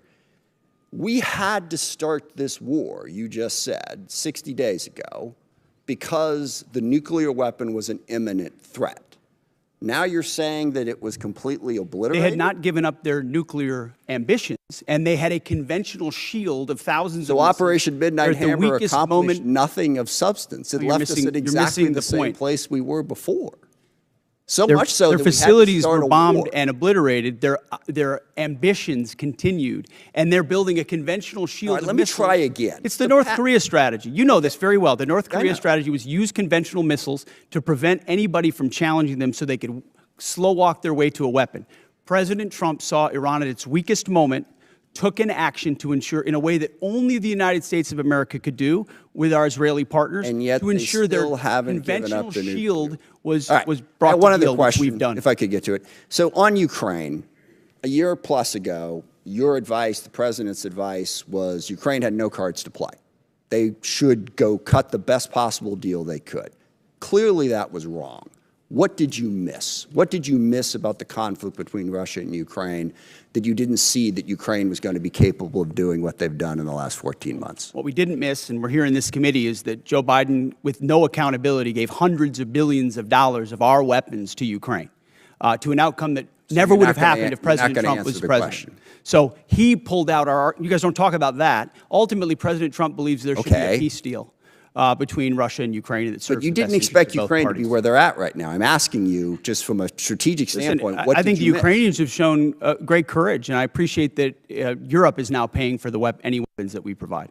All right, I yield back. Thank you. All right, now I want to remind everybody, everybody wants to get their questions, so we are going to be sticking strictly to the 5-minute rule today. So with that, I recognize the gentleman from South Carolina, Mr. Wilson. Thank you, Chairman Mike Rogers, for your leadership working with President Donald Trump. As the grateful father of 4 sons who have served overseas in Iraq, Egypt, and Afghanistan, I especially appreciate War Secretary Hegseth and Chief of Staff Kane for your competence, service, and success. Military families have never been more appreciated than today, and our enemies of dictators now understand peace through strength. Dictators historically are on the run.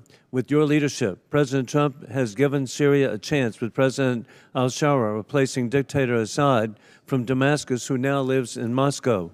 Dictator Maduro is correctly in a Manhattan jail, as you successfully revealed in Caracas that the war criminal Putin air defenses do not work, the Chinese Communist Party radar failed, and Cuban mercenaries were expendable. The Cuban dictatorship is failing, and the ultimate mass murderer, dictator Khomeini, is dead in Tehran, Iran, joining the 35,000 people he murdered this year. With your leadership, American morale has never been higher, and hopes for freedom of the oppressed people of Iran, Cuba, Russia, and China have never been higher. And it's just an exciting time to be here with you. And Mr. Secretary, we continue to see the growing nuclear threat of our adversaries as they expand their capabilities with the largest military buildup in peacetime in world history by the Chinese Communist Party. How critical is it that we continue, as at the Savannah River site in South Carolina, to develop the plutonium pit processing so that we have modernization? Well, Congressman, I appreciate that question. On nuclear modernization, this budget funds $71 billion to modernize the triad in ways that we had neglected to do, and our nuclear triad underwrites everything. But I really appreciate your opening statement. I think something that obviously the media doesn't want to cover and doesn't want to talk about is the historic, record-breaking surge in recruiting in our ranks. 30-year record in recruiting of Americans wanting to join our joint force, wanting to put the uniform on. We're meeting recruiting goals halfway through the year. We couldn't meet our recruiting goals under the previous administration. Under Joe Biden, Americans didn't want to join the military. We couldn't get it. Now we have to turn people away and push them to the next fiscal year. That's why this budget grows our force by almost 50,000. Ultimately, additional troops into the force that we believe we can recruit. That's the best vote of confidence I can imagine. Well, hey, even better, hey, Mr. Secretary, you're really understating. Leaving no airmen behind. Hey, what an inspiration on Easter Day. God bless y'all and what you've achieved. With that in mind, too, General Kane, with your VMI military perspective, war criminal Putin is losing in Ukraine as his 30-day special mission is now 4 years of, as the Secretary has identified, courageous Ukrainian success led by President Vladimir Zelensky.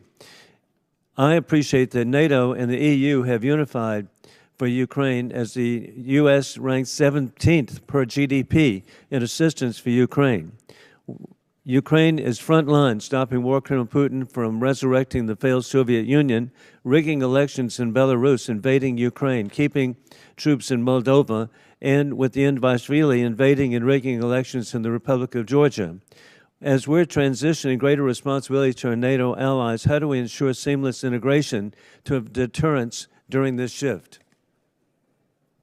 Congressman, we're very fortunate to have great leaders out in the European theater right now. General Grinkowicz and his leadership team are committed to ensuring that integration and transition takes place in a most combat-capable and effective way. Very entrepreneurial leaders out there across the components, and with General Grinkowicz, and he's doing a great job out there, as the committee knows. And indeed, as we conclude, historically, President Trump, Mr. Secretary General, you have united the Middle East nations unprecedented to ally with the United States. You have united Latin America, unprecedented to ally with the United States. You've united the Indo-Pacific, unprecedented to ally with the United States, and united NATO and EU, unprecedented to ally with the United States. You're achieving peace and deterrence through strength. I yield back.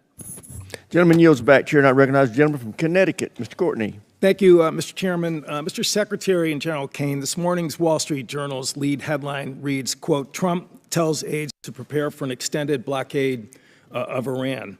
It goes on to describe, again, the thinking behind the strategy, but also talks about how prolonging the blockade is going to continue to drive up energy costs all over the world. Given the ever-changing messages from this administration on the war strategy and timeline, I really honestly don't expect you to confirm or deny the Journal story. But one thing is clear. The number of transits across the Strait of Hormuz has dropped to the lowest level since the war began, and commodity markets have stopped listening to the happy talk, and crude oil prices this morning have risen to the highest level since the war in Ukraine started in 2022. AAA reported this morning that the average price of gas is $4.30 a gallon, up 30 cents in 1 week. Diesel's average is $5.45. My friend Mr. Garamendi says in California it's closer to $8 a gallon. And fertilizer prices have also hammered farmers at exactly the same time they're beginning planting all across the country. Aside from the damage this war has done to American consumers, farmers, and small businesses, I want to focus for a minute on the cost of the war and our military readiness, particularly to other combatant commands. Mr. Secretary, you put out a national defense strategy in January, which listed the threat assessment facing our country. China was number one, with the second largest, most powerful military in the world, of course. Russia's nuclear force clearly was number two in terms of the threat they pose to the homeland. North Korea, which has missiles that actually can reach U.S. territory, was ranked number three, and Iran was described as, quote, and accurately, after Midnight Hammer, that Iran's regime is weaker and more vulnerable than it has been in decades. Again, this was before February 28th, when the decision was made to go into the military strikes on Iran. So today, we have 3 carrier strike forces in Central Command. The Indo-PACOM, which is where Russia and China are operating their navies, 52% of the globe. We have 1 carrier strike group in Japan, George Washington. And the imbalance in terms of just, what our commitments and frankly, what our national defense strategy, is just blindingly obvious in terms of what this war is doing. Gerald Ford is on day 312 of its deployment. They've gone through fires, plumbing problems, and again, an extended deployment, which in my opinion is hitting readiness as hard as anything I've seen in the time that I've been on this committee. So General Kane, in terms of, again, the carrier strike groups that are over there, assuming that we get to some end game here, Ford is not going over to the Indo-Pacific to buttress the gap that exists there today. They've got to go back into pretty heavy repair and availability in terms of trying to recover from their deployment. So again, in terms of just, the decisions about where we're putting people and putting really the most powerful part of our Navy, can you explain, again, what that means in terms of the situation in Indo-PACOM, where China is watching? We saw Mr. Rogers' pretty powerful presentation in terms of the buildup that's happening in that part of the world. How does that align with the national defense strategy, which was just put out by this administration in January? Well, sir, first I want to echo your comments on the Ford Strike Group. Fantastic work by incredible sailors, not just the Ford herself, but the other ships as well, on a historic cruise doing incredible work for the nation. But excuse me, how does that balance with the national defense strategy? Yes, sir, happy to answer the way I think about this.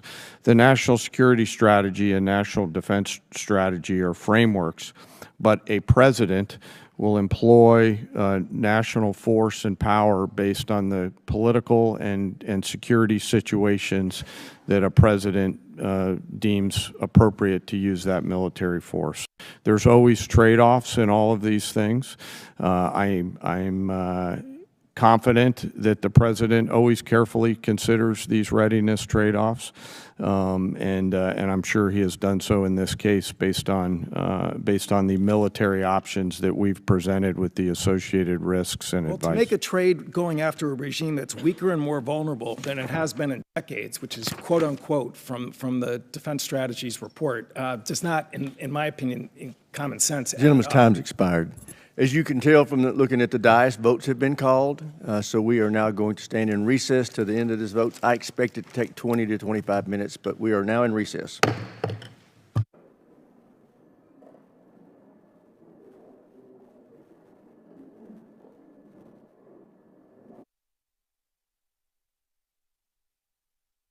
Hey guys, I am still eating, but what I will do is I will forward this through the recess so you can see some more of today's testimony. Hold on. Hang on a moment here. I'm almost there. Okay. Here we go. Yes, sir. Gentleman from Ohio, Mr. Turner is recognized. Thank you, Mr. Chairman. Secretary Hegseth, your written testimony on page 20 includes a statement concerning the importance of FISA and Section 702, which is incredibly timely because this body is going to be voting today on 702, which could be expiring this week. You state this vital tool keeps Americans safe, provides critical intelligence to our warfighters, and is subject to a rigorous system of oversight by all three branches of government to guarantee the protection of the constitutional rights of the American people. Thought I'd give you a moment to expound on that because this is going to be very important because there's several people who right now in this body are going to be considering their support for 702's reauthorization. Well, thank you for that opportunity, Congressman. Yes, this department strongly supports the reauthorization of FISA 702. And it is not hyperbole to say many of the most important missions we have executed could not have happened without the intelligence gathered through FISA 702. So we would urge members to support that so we can continue doing the good work of the American people. Thank you, Mr. Secretary. I appreciate your comments that Iran must never be permitted to obtain a nuclear weapon. There have been many comments that have been made concerning allies who have not assisted or supported the effort. General Kane, there have been many allies who have been essential for us to be able to execute the functions necessary both for Midnight Hammer and for the current ongoing operation. I'd like to ask you to speak for a moment about the essential aspect of the allies that are supporting the effort. There are bases that are necessary, are forward operating facilities, both our allies in the Middle East, both our NATO allies, those in Europe, throughout. We would not be able to undertake this current operation without the use and support of facilities that we have in our bases throughout NATO, Europe, and the Middle East. If you could, for a moment, expound on the integral nature of our facilities that include those bases that are located within our allies. Well, Congressman, from a purely military standpoint, allies and alliances are important. They allow us, you did a better job than I could on articulating the importance of access, basing, and overflight considerations. You know, who those allies are and the quality of those alliances are left our civilian leaders, but certainly we appreciate those allies who've helped us and assisted us along the way. General, you would describe them as having been essential. Yes, sir. Because it's very important. I mean, we want to make certain that that we treat adversaries as adversaries and allies like allies, especially those that are essential. The King was here yesterday, and as he was speaking, he received a standing ovation when he implored this body to continue our support for Ukraine. In the 2026 National Defense Strategy, it assesses Russia will remain a persistent, manageable threat. It specifically identifies Russia's continued threat to Ukraine, and we have, of course, currently the presidential continued drawdown authority that can support Ukraine, and also the President Trump announced Pearl, the prioritized Ukraine requirements list, and in the FY 2026 NDAA, there is the $400 million that is included in the European capacity building within the defense security cooperation. General, the last time it went on the House floor with respect to funding for Ukraine, there was a vote in the House of over 300 members of the House that supported Ukraine. Could you please give us a description of some of the things currently that we're doing operationally to support Ukraine? Congressman, a few of those are probably left for classified session. We continue through our security assistance group Ukraine to assist with some information sharing matters. UCOM continues. But you would describe it as continuous and ongoing and essential for Ukraine with U.S. support. Sir, much of the relationship. Gentleman's time's expired. Chair, now recognize the gentleman from California, Mr. Garamendi. Thank you, Mr. Chairman. Mr. Secretary and General Kane, let me begin by thanking the men and women of the United States military for their service and their bravery. I recognize that our service members have performed with extraordinary courage and tactical skill, and they've done incredible things that our country has asked them to. Their professionalism and selfless service are not in question and never have been. What is in question is the purposes and the strategic direction of this war. Mr. Hegseth, as Secretary of the Department of Defense, you are ultimately responsible for the conduct of the Iran war. Any unvarnished review of what is happening right now in the Middle East would reveal a geopolitical calamity, a strategic blunder resulting in worldwide economic crisis. The result of Trump's war of choice is a serious self-inflicted wound to America. It will take years and a new administration to recover from the grave damage to our standing in the world, as well as our economy and our military. We must remember that 13 Americans have been killed in action, hundreds wounded, and thousands of civilians killed, including more than 100 school children. The risk of this conflict was foreseeable. I'm certain that the Department of Defense knew that it was likely that in a war with Iran would create an international economic crisis by blocking the Strait of Hormuz and thus stopping 20% of the world's oil. Was this existential threat considered? Apparently not. During the 60 days of Trump's Iran war, critical munitions have been expended at an alarming rate, depleting magazine levels below what is thought necessary to hold China at bay. It will take years and tens of billions of dollars to restock. A significant part of the necessary Navy and Marine force in the Pacific has been removed and sent to support the Iran war. Our support of Ukraine has suffered as supplies and defense systems are diverted to the Iran war. America has lost irreplaceable aircraft, radar systems, and strategic bases have been shown to be vulnerable. The continued lengthy deployment of ships, equipment, and personnel has sacrificed readiness. We know what we have lost, but what have we gained? Let's consider that the regime in Tehran is still intact, with new and more radical leadership, as are Iran's ballistic missile and drone forces, as is Iran's ability to rebuild their military industries. Also, as is Iran's coordination with China, Russia, and North Korea, and Iran's ability to choke off global energy supplies, and their stockpile of highly enriched uranium, which they only built after President Trump shredded President Obama's Iran deal in 2017.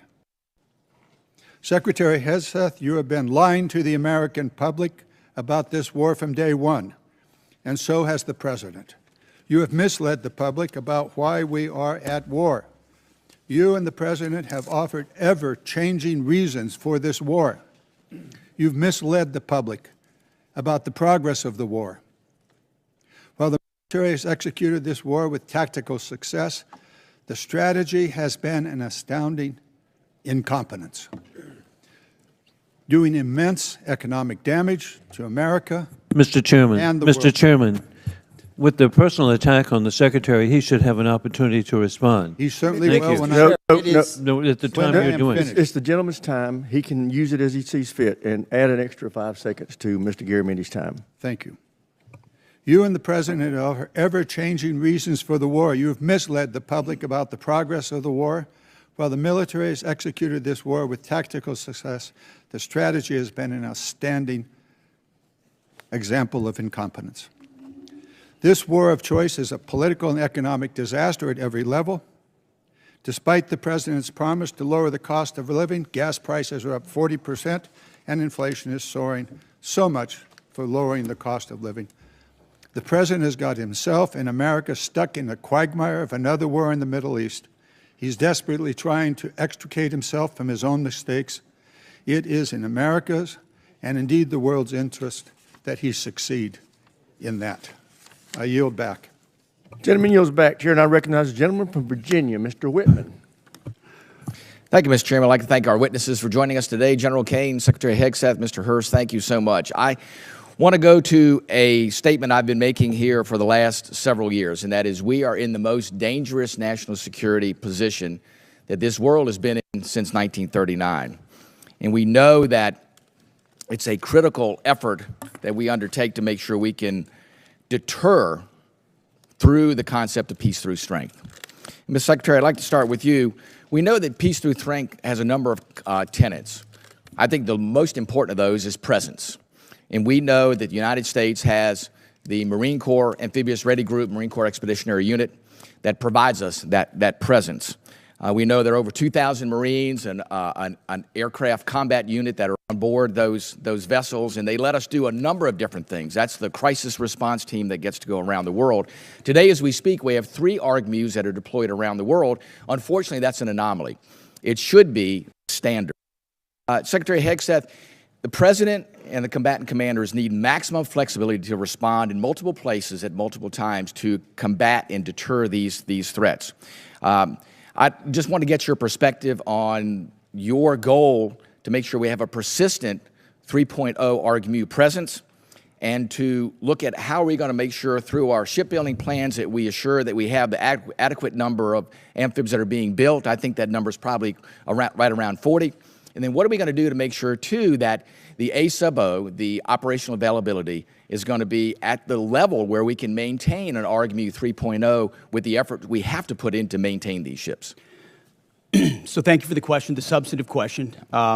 Ultimately, we support 3.0 ARGMU. That presence right now gives us a lot of flexibility. Yeah. And this budget supports moving in that direction to ensure that this administration and future administrations have that kind of strategic flexibility with the incredible capabilities the ARGMU provides. We saw it in Southern Spear. We saw it on the Maduro raid. We see it right now. It's a persistent capability. So I think you'll find our shipbuilding investments to meet that as well. But if I may. Sure. Yeah. I didn't get a chance. I didn't see a question in the statement from the congressman. I hope you appreciate how reckless it is. When I said reckless, feckless, and defeatist of congressional Democrats at the beginning, that came after watching you say the same thing on CNN this morning, a quagmire. My generation served in a quagmire in Iraq and Afghanistan, years and years of nebulous missions and utopian nation building that led us to nothing. What we have right now, the way you stain the troops when you tell them 2 months in, Congressman, you should know better. Shame on you. Calling this a quagmire 2 months in. The effort, what they've undertaken, what they've succeeded, the success on the battlefield that creates strategic opportunities, the courage of a president to confront a nuclear Iran, and you call it a quagmire, handing propaganda to our enemies, shame on you for that statement. And statements like that are reckless to our troops. Don't say I support the troops on one hand, and then a 2-month mission is a quagmire. That's a false equivalation. Who are you cheering for here? Who are you pulling for? Our troops are doing incredible work. They've done incredible things for the entirety of this mission and achieved incredible battlefield successes. And you sit there and go on TV for your clickbait about quagmires.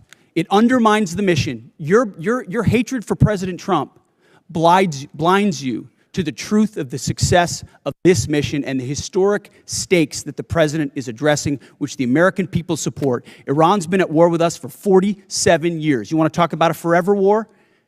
For 2 months, this president has stared them down. He's going to get a better deal than anyone ever has and ensure that Iran never has a nuclear weapon. I know the American people support that mission, despite your loose talk and words like quagmire. Thank you. Thank you, Mr. Secretary. General Kane, I want to quickly go to you. We know all about the need for exquisite platforms, but we know if we're going to close the gap with our pacing threats, we have to make sure we have those expendable and attritable platforms. And we know those nation capabilities are key, and we have to be able to spin them up quickly because that's the fastest way for us to, again, deter by peace through strength. Give us your perspective on how you see the urgency of getting that capacity not only in place, but getting that ability to go to scale and get those capabilities in the hands of our warfighters. Sir, I think it's critical, and when I look at what OSW above us is doing, and the Deputy Secretary as well as Secretary Duffy, and frankly, the National and Defense Industrial Bases all rallying around the need to scale, along with the new entrants that are out there who are coming and bringing products to the Joint Force. A key is capacity. Time's expired. Chair, and I recognize the gentleman from New Jersey, Mr. Norcross. Thank you, Chairman. I'd like to thank the witnesses for being here today.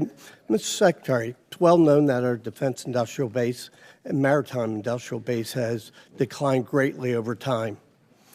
It's the shipyards, it's many of the things that you already spoke about. In my community, we used to have 3 shipyards, 40,000 workers. We've lost that critical job skills there and 40,000 people who know how to do it. And quite frankly, most of it went overseas because it was cheaper. Well, cheaper doesn't buy the security we need for our industrial base. I championed a provision in the 24 NDAA entitled Enhanced Domestic Content Requirement for Major Acquisition Programs. Had to do with our industrial base making things here in America long before this administration came in. The goal was to strengthen our supply chains and have that critical oversight, push for greater investments, much of what you're doing now on these major defense acquisition programs. So we passed that in a bipartisan manner because we knew that this was critical and things can happen. Lo and behold, here we are.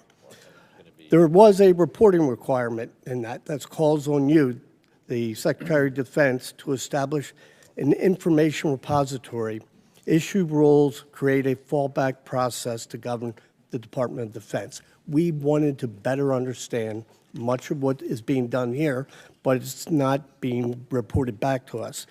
I sent to your office on January 8th, followed up on February 4th. We're years overdue on this report that will give us insight onto how we're addressing it. We hear what you're saying, but can you commit that we will get that report to us in the next 30 days?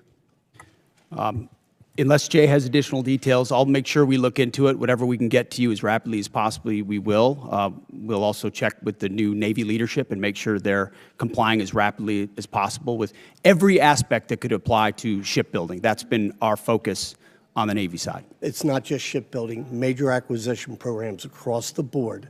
This is incredibly important, and they are ignoring this. And 30 days is being generous, certainly. Second issue is you talk about championing the American worker and how important this is.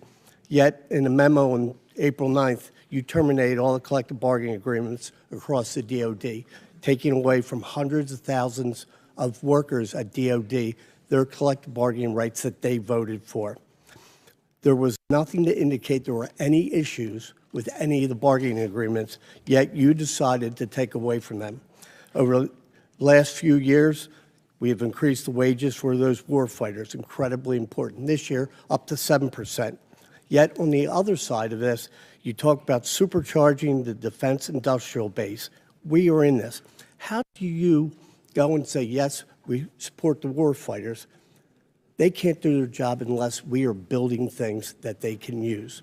Yet, no evidence to prove that these collective bargaining agreements were a problem anywhere across the Department of Defense under Democrat and Republican administrations.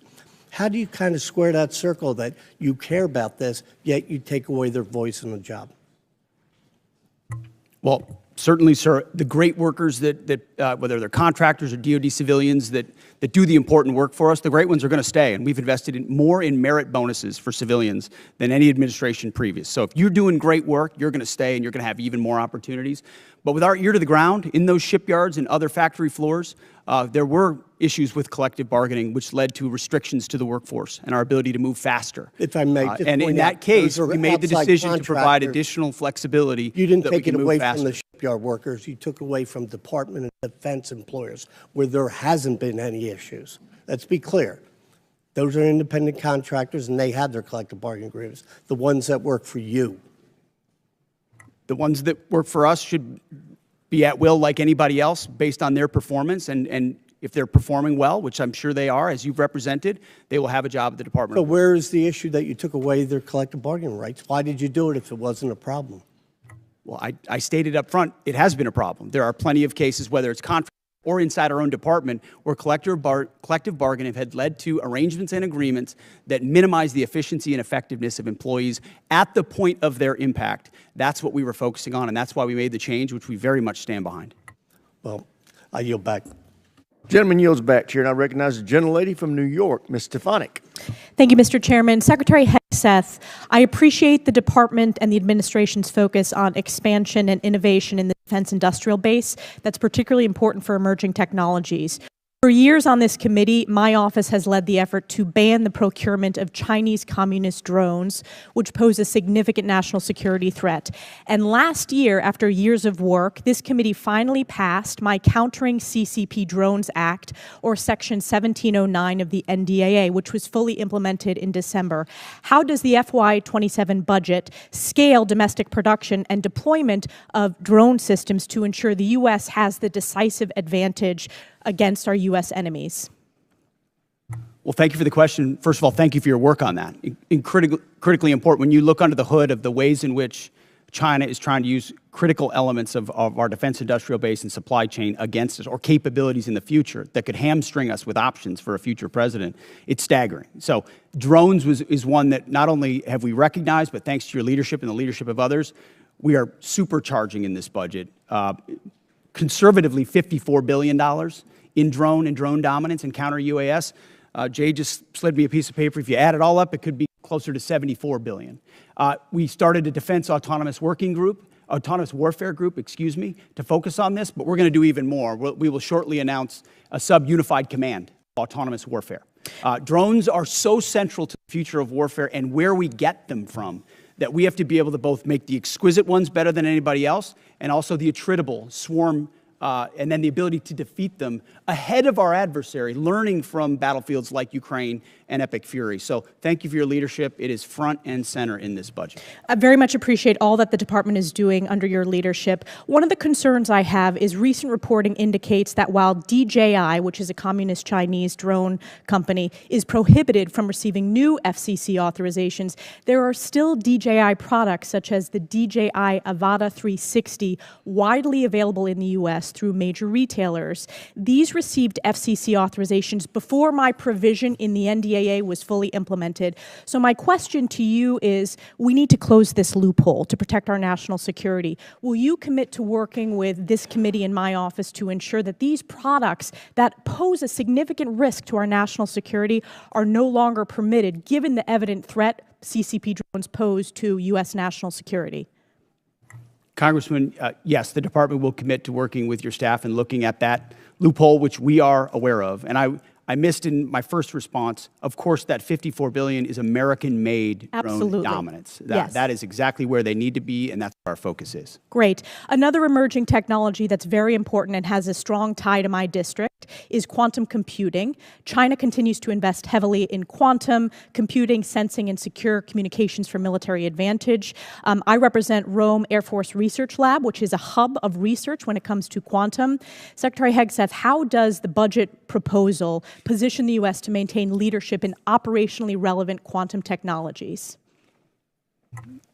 The country that dominates in quantum will dominate the future in C2, in comms, in every way that we fight. And so this makes the maximal investment possible here at home to ensure that quantum compute, and working across the interagency, by the way, this is not just a DOW issue, this is an interagency issue, to ensure that we've got the ability to scale and outcompute adversaries who are racing for the same code.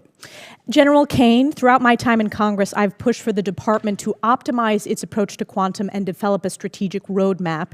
In your opinion, which quantum capability areas offer the most immediate benefit to the joint force and should be priority investments moving forward? Probably some of the work in crypto and quantum to make sure we can see, sense, understand, defeat, and protect our own stuff. So that's where I'm most interested in it right now, ma'am. Great, and I also want to use my remaining time. I just want to invite both of you to visit Fort Drum, home of the 10th Mountain Division, the most deployed division in the U.S. Army since 9/11. In the first Trump administration, I had the honor of hosting President Trump, where he signed the NDAA in my district, and it's been a privilege to represent them. So encourage you to visit that installation before the end of this year. Thank you very much, and I yield back. Gentlelady yields back. Chair now recognizes the gentleman from Massachusetts, Mr. Moulton. Thank you very much, Mr. Chairman. Mr. Secretary, you and I agree that Iran is a national security threat to us and our allies. Now, earlier you called us feckless for questioning your war. Do you think Congress was smart or feckless when it failed to ask tough questions of the Bush administration and gave them a blank check for Iraq?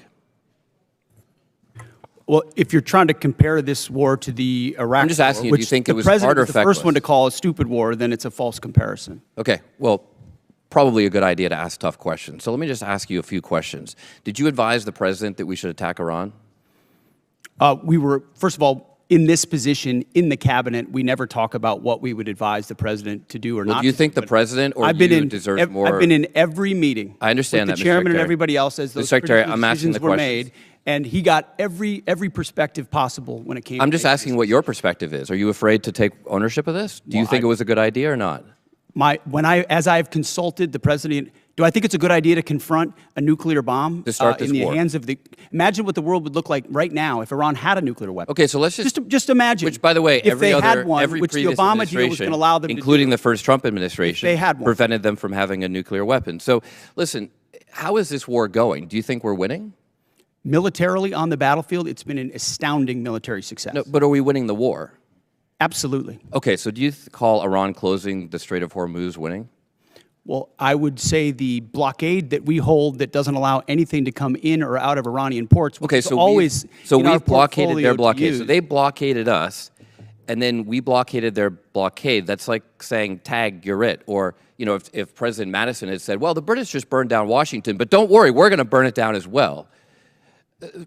Chairman Kane, did the military have plans for the idea that Iran might blockade the Strait? Sir, thanks for the question. I'll answer it this way. You know, in this job, I have to maintain trust with a variety of constituents. To Okay, I'm include just the president. asking if the military Yes, had sir. plans. As always, my point in this is, as I explain the role, my point in this is we always offer a full range of military options that are carefully considered with the associated risks with those options and the considerations therein. So, and we Mr. always Secretary, do that. did you consider this risk? Of course, this department has looked at all aspects of this risk. And So then because why did you this send the department looks, minesweepers, the only minesweepers we had in the Gulf, to Singapore weeks before the war started? we have lots of capabilities that you may or may not be aware of at the classified level. Okay, to and deal so, with, to deal with by the way, would mines. the And Trump-class battleships have helped with this? You're talking about a Minesweeping. prospective future battleship, which we welcome in the fleet. Okay, so you're supportive of the battleships? Yes, sir. Okay. How much has Iran profited from your administration lifting the sanctions on Iran when you started this war? I can tell you Iran is financially devastated right now. Okay, well, in conjunction with the they've Treasury earned about and $14 billion. Operation Economic Fury. They're at a point where between the blockade and what we've done to them militarily, remember, they don't have a Navy. They can't contest the blockade. Okay. Between what we've done to them What kind of militarily a and Navy can financially, they buy they're at a for place $14 billion? where they have very few options. How many Chinese missiles can they buy for $14 billion? Does that sound like winning? They're not. We're ensuring, and they're not buying Chinese missiles. Okay. You know, at the end of the day, this also has a cost to us. if let's say this war costs $100 billion, I mean, you've already said, give us more time. It's only been 2 months. It could go on for 20 years like Iraq and Afghanistan. Let's just say it costs $100 billion. What is that to the average American taxpayer? Do you have any idea?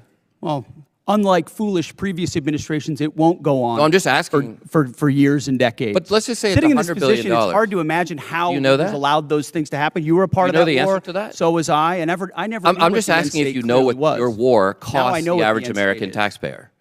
What is the cost of Iran having a nuclear weapon that they wield? I'm just asking if you know the cost of the average American taxpayer. I'm asking you what the cost would be of that. So for the American taxpayers out there, my constituents, some of the constituents you wanted to represent in Minnesota, I'm just wondering if they have an extra $600 lying around to pay for your war. I think that's just a question that we ought to ask. Now, quickly, on March 13th in a press conference, you said we will give them no quarter, no mercy. In order for no quarter or no survivors is a war crime under the Geneva Conventions. You understand that's murder. Do you stand by that statement? The Department of War fights to win, and we ensure that our warfighters have the rules of engagement necessary to be as effective as humanly possible. Okay, so just to be clear, you called Democratic members of Congress to be tried for sedition for reminding our troops to follow the law. But when you tell them to commit a war crime, you stand by yourself. For insinuating that the laws that we're giving them are unlawful. Time's expired. Chair now recognize the gentleman from Tennessee, Dr. Desjardins. Thank you, Mr. Chairman, and I thank our witnesses for being here today.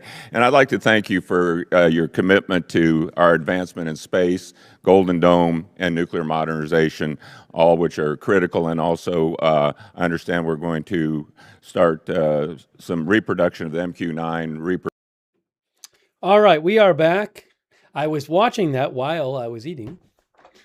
We got to see some Republicans ask questions and Democrats ask questions.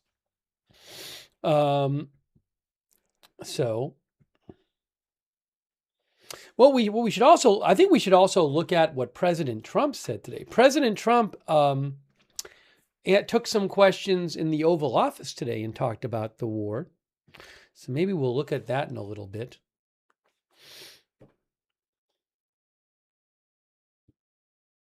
All right, what I'm going to do right now is, there's the Strait of Hormuz.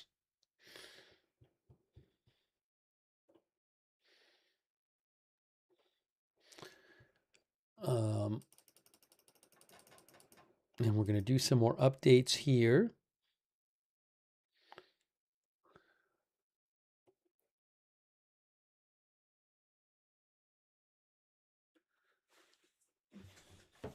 I appreciate you being here. And we have also moderating. Haley Girl and Janet are moderating over on YouTube. Thank you. Also on Twitch, we have Matthew Kohai 3 and Surly Dev. Thank you. Linda Belk, Larry, Misha over on X moderate for us there. K. Larry Body moderating. Hold on a second here.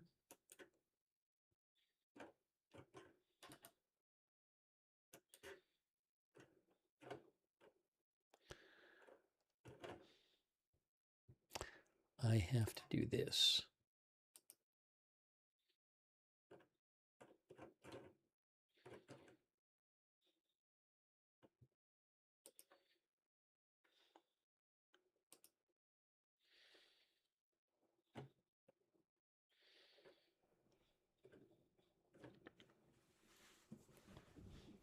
Thanks also Barry Eisler for subscribing. And Juliana Martin for subscribing as well. Thank you.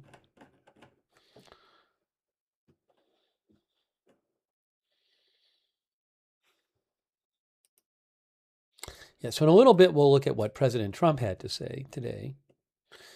We have been talking about rising oil prices.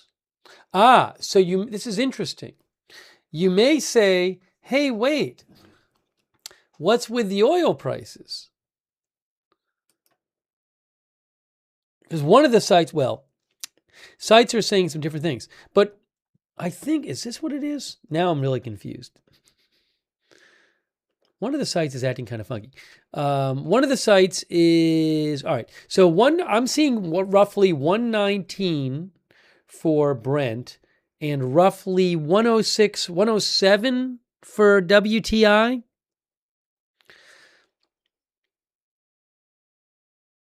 Since yesterday, up about, I want to say about 7% or so. Sorry, there was something I saw which I think is just a problem with one of the sites, so I don't want to get into that. But yeah, so there are reports that President Trump is ready to possibly have a months-long blockade on Iran, which means that this could go on for a while. And maybe the market is reacting to that, to signs that this might not be over anytime soon.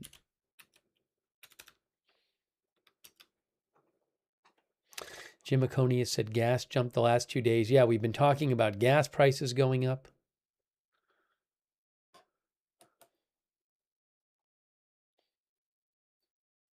David Sinclair says more strikes soon. That we don't know. We don't know if that's going to happen. Axios reported that CENTCOM had prepared plans for a small round of strikes. Small, limited. What's the language they used?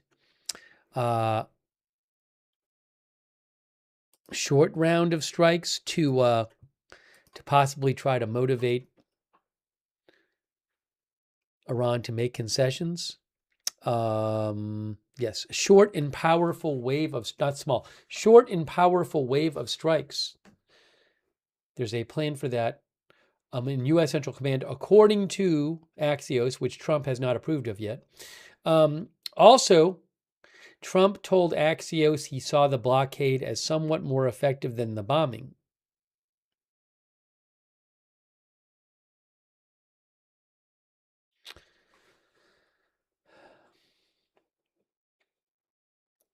He told Axios that because of the blockade, Iran is choking like a stuffed pig. He told Axios.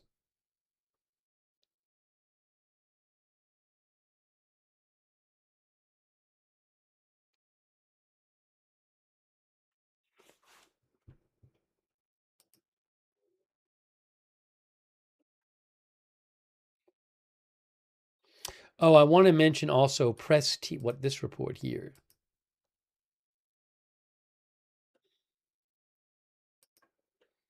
So Press TV, which is Iranian state media, Press TV, Iranian state media, reported this.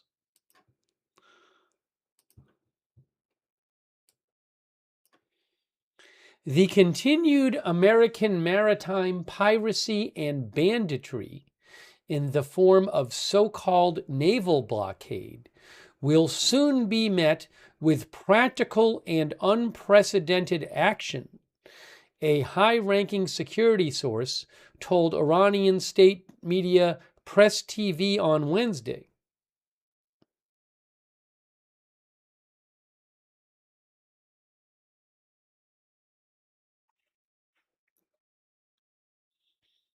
We'll see if that actually happens. Game T Daily thinks boom, boom, boom, boom starts this weekend. Fiona Diamond says, wait until Friday after royal visit, but full moon. By the way, thanks Fiona for your support. Thanks Jeff TE88PFCR who says Hegseth is the man. Man, thanks Uncle D's. Uncle D's for 6467. Thank you. By the way.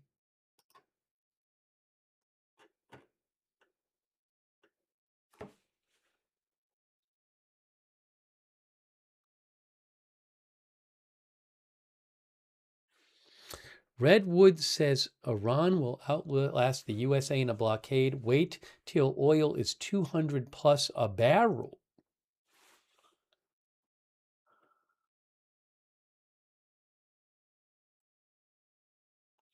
Captain Goddamn says they said that would happen if we attacked them in the first place.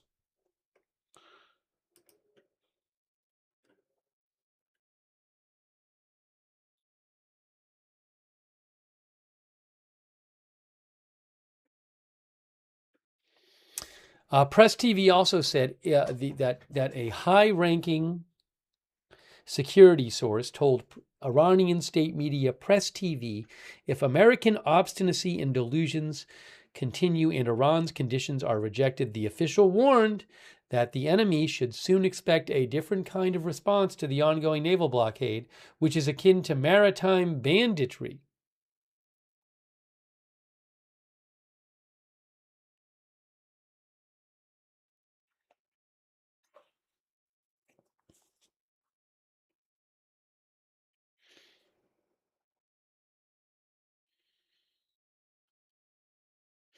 The source also said that a decisive response is deemed necessary by the top military command in Iran to completely discredit even this remaining American option, the blockade.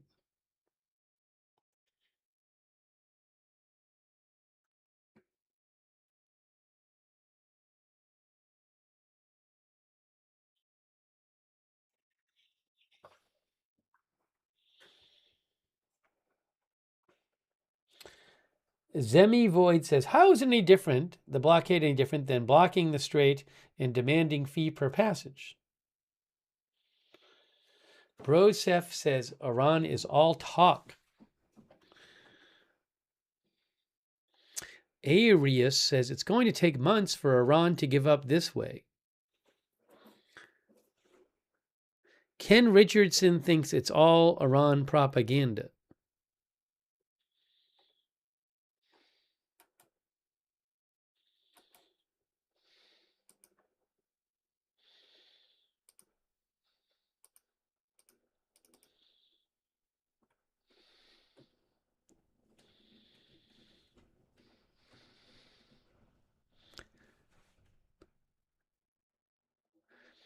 Reed the Kiwi says, saying Iran is all talk after months of 2 more weeks is crazy.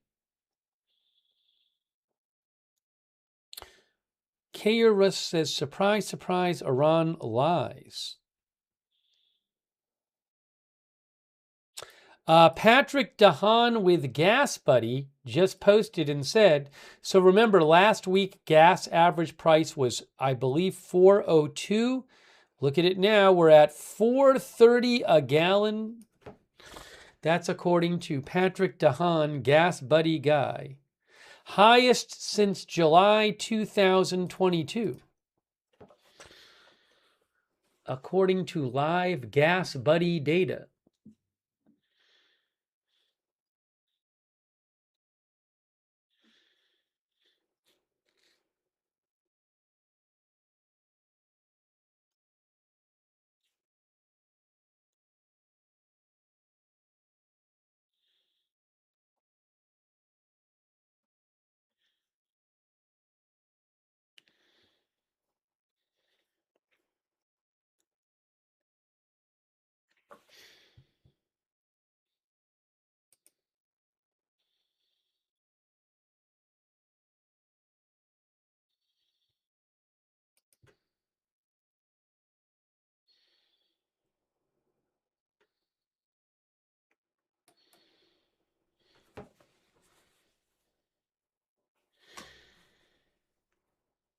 Hey, thanks so much to Tommy3576. Tommy just gave 10 people memberships.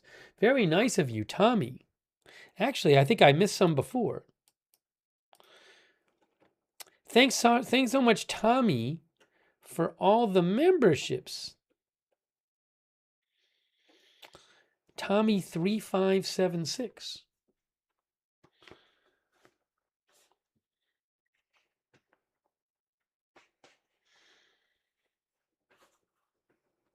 Presumably, you're going to have it going up in the next couple of days because it takes, I was reading earlier, it takes several days. Some articles said 3 to 5 days for oil price increases to translate into oil to gas price increases. But we've seen oil go up the last several days. So presumably in the next few days, it's going to go up even more.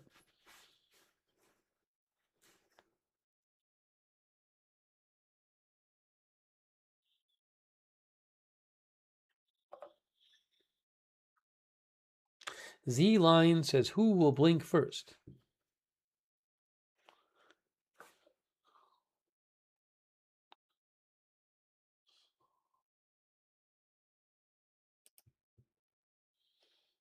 I believe the gas prices were an average roughly of around, I think around $2.98 before the war.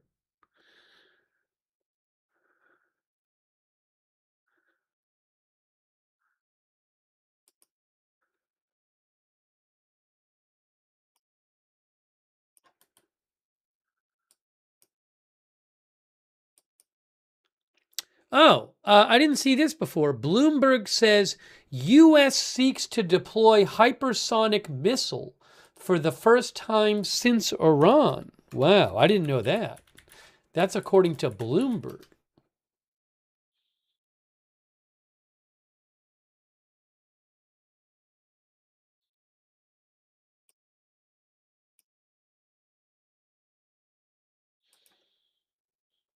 So Bloomberg is reporting U.S. Central Command has asked to send the Army's long-delayed Dark Eagle hypersonic missile to the Middle East for possible use against Iran, seeking a longer-range system to hit ballistic missile launchers deep inside the country.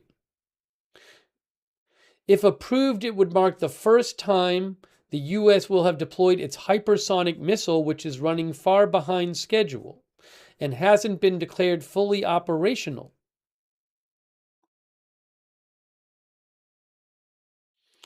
And it says that this request, Bloomberg says, justifies the move by claiming that Iran has moved its launchers out of range of the precision strike missile, which can hit targets more than 300 miles.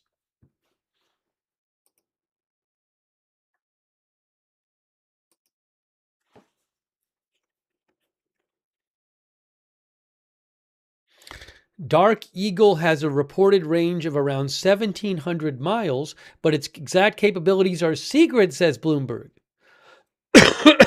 It's designed to guide to its target at more than 5 times the speed of sound and can maneuver to avoid interception.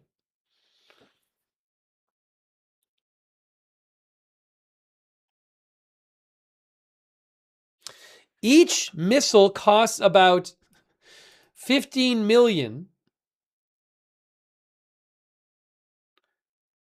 And there are no more, one person, a source, Bloomberg source said each missile costs about $15 million and there are no more than 8 missiles.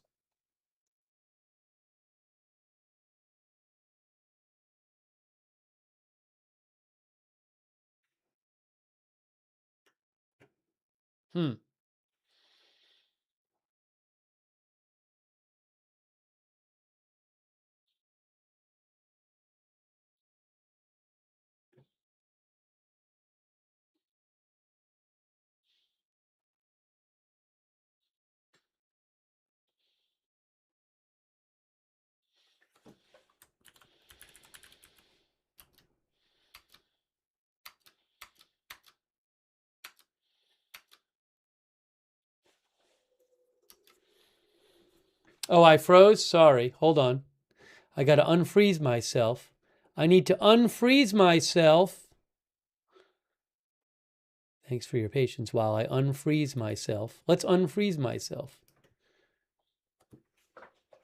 There we go. Now we're back. It's a little confusing. So the article says these hypersonic missiles have never been declared fully operational. It says that there are 8 of them. There are no more than 8, and the missile costs $15 million each. I don't know. It also suggests that there are Iranian launchers that are outside of range of current. I mean, if it's true that the U.S. is asking for these missiles to be brought to the Middle East so it can go after launchers deep inside Iran, be interesting that there's no other way to get at them that they think would be effective. Maybe they don't want to risk planes going over that side of the country. I don't know. Mike Sitmo says, wonder if they'll actually work. I don't know if that's true. That's just what Bloomberg is reporting.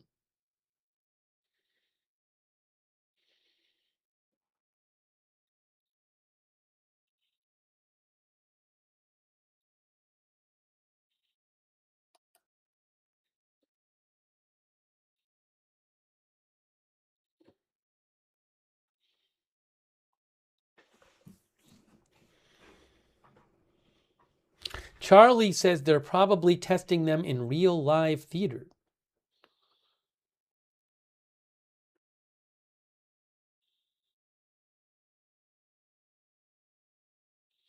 Crispy says it's not made for the conflict in Iran. According to Bloomberg, a couple things. Bloomberg says they were made to fight Chinese or Russian air defenses. Also, Bloomberg says that if approved, the decision would send a signal to strategic adversaries, Russia and China, that the U.S. is finally able to match a capability that they have long since mastered. I don't know if this is true. It's an interesting report. I just saw it. Came out a few hours ago, I guess. Came out, yeah, about 3 hours, 4 hours ago.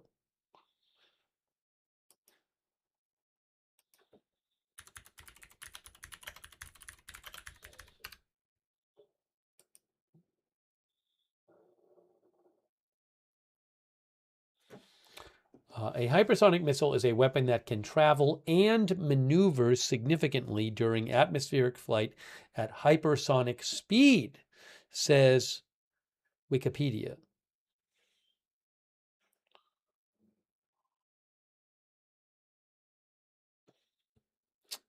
Existing weapon systems such as ballistic missiles already travel at hypersonic speeds, but are not typically classified as hypersonic weapons due to the lacking the use of aerodynamic lift to allow their reentry vehicles to maneuver under guided flight within the atmosphere.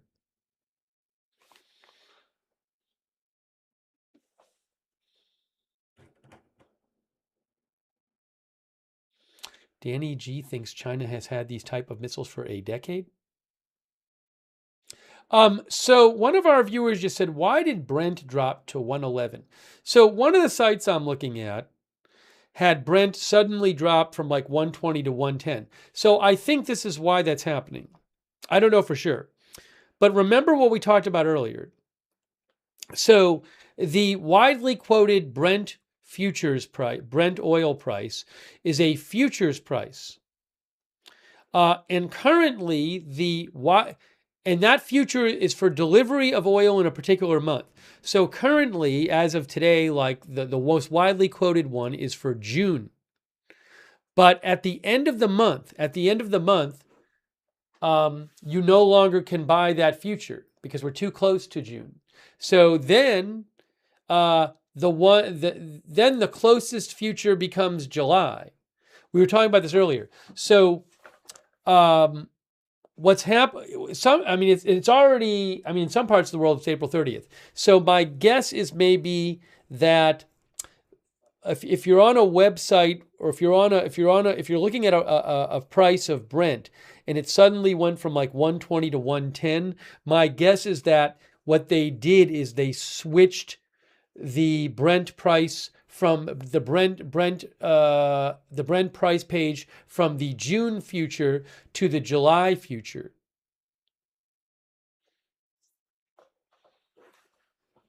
That happens at the end of the month. So it actually doesn't mean the price actually dropped $10. What it means is that July is cheaper than June currently because there's more.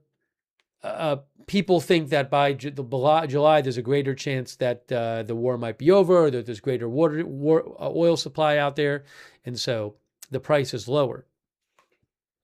I think that's what it is. Again, I don't think oil actually went down suddenly from 120 to 110. There was one site I was looking at today that already had switched from the June future to the July future. And they've been showing a price around 110 all day for Brent crude because it's a different future market. So I think that's probably what it was for a site if you saw the price suddenly drop by $10.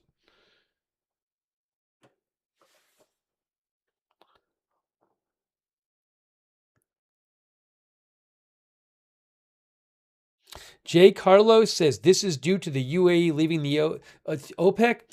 That news was announced yesterday, so that wouldn't be suddenly affecting oil prices today. Also, at this point, them leaving OPEC, they want to reportedly UAE.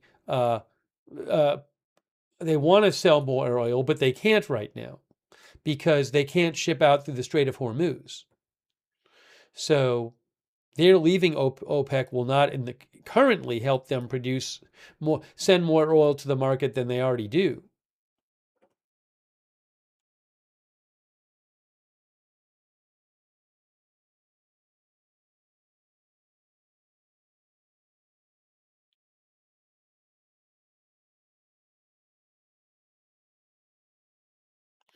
By the way, CNN is reporting that the $25 billion estimate that a top Pentagon official gave to lawmakers today, we actually saw that during the hearing while I was eating. We were playing some of the hearing, and the $25 billion estimate that a top Pentagon official gave to lawmakers on Wednesday for the total cost to date of the war is a lowball figure that does not include the cost of repairing extensive damage suffered by U.S. bases. One of the sources said the real cost is closer to $40 to $50 billion when accounting for the costs of rebuilding U.S. military installations and replacing destroyed assets, said CNN.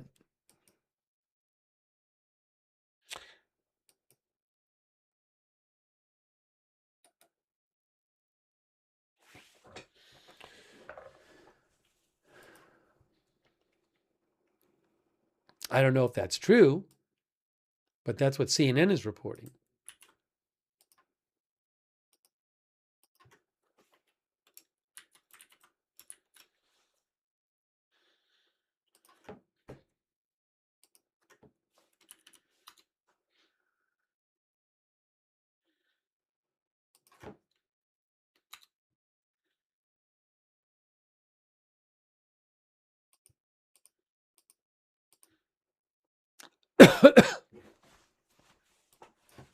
You know, we actually saw during the hearing in the House Armed Services Committee today, before that number, when that number was given, one of the House representatives on that committee was saying, we've been trying to get a number from the Pentagon. Stella Star says, as soon as he said 25, I was like, sure, then double it.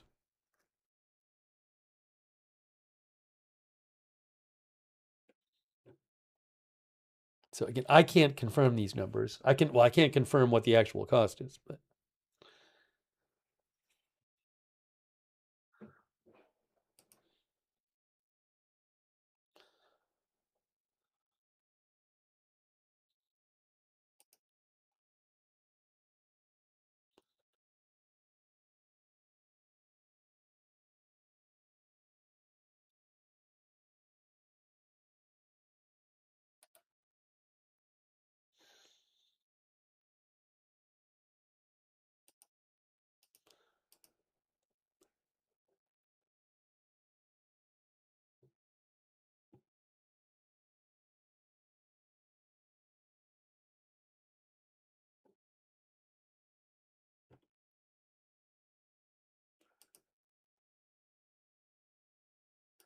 hang on a moment here.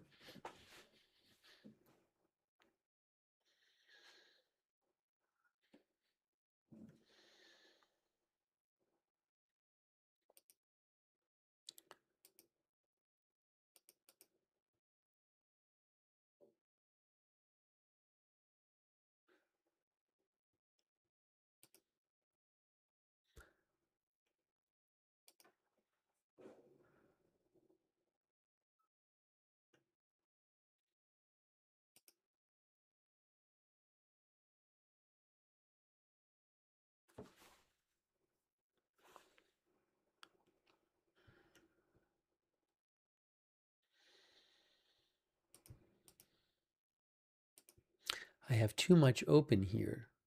Need to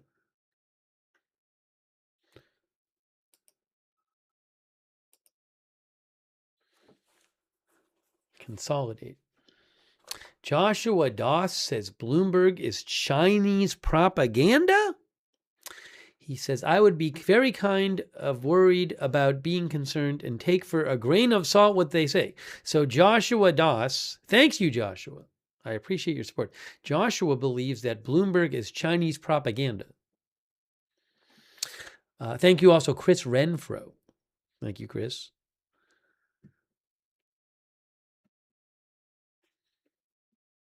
Hey, by the way, let's look at the last 24 hours in the Strait of Hormuz. We haven't done that yet. Let's play the last 24 hours. Maybe I'll zoom in a bit here. This is the last, I'm going to speed it up a bit. There have been a handful of ships going through each day. Just a handful, not none usually, but a handful. Hey, there's a couple that look like maybe they went through. Rosalina and Elsie Princess turned around. Ooh, that one, was that one that snuck through on the bottom. We'll have to look up that one. Looks like Rosalina went through. Maybe a couple more there.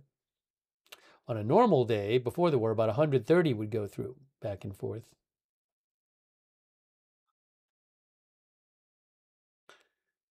Looks like we saw a few go through.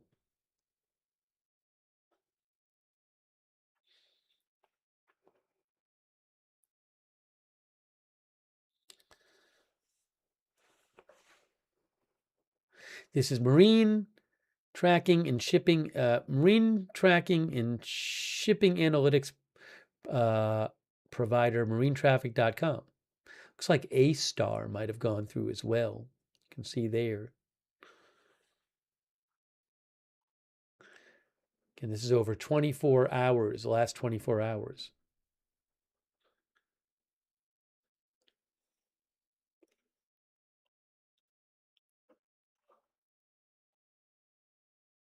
I assume that most, if not all, of these ships would have Iranian permission to go through. Don't know if they've paid Iran.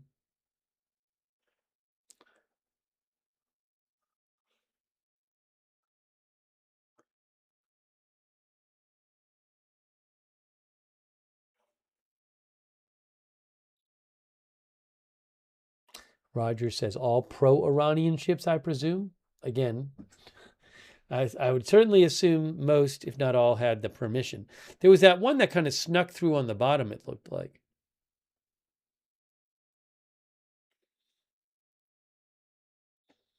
Neutralistic says the White House needs to tell us if they just plan to abandon this whole thing and forget retrieving the uranium. David Joe Klotz thinks they probably played Iran.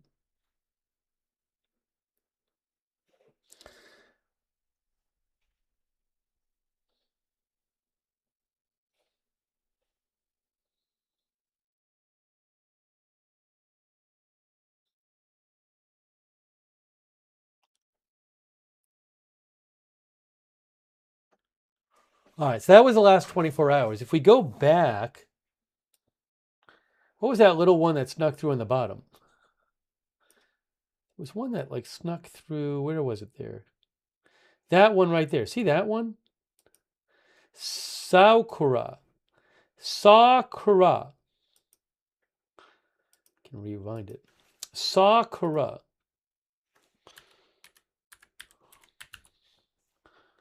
Oh, that's a high-speed craft. Okay.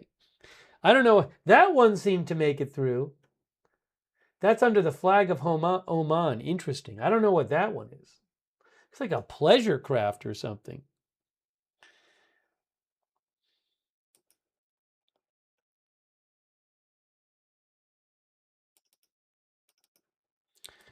Did it make a round trip? Oh.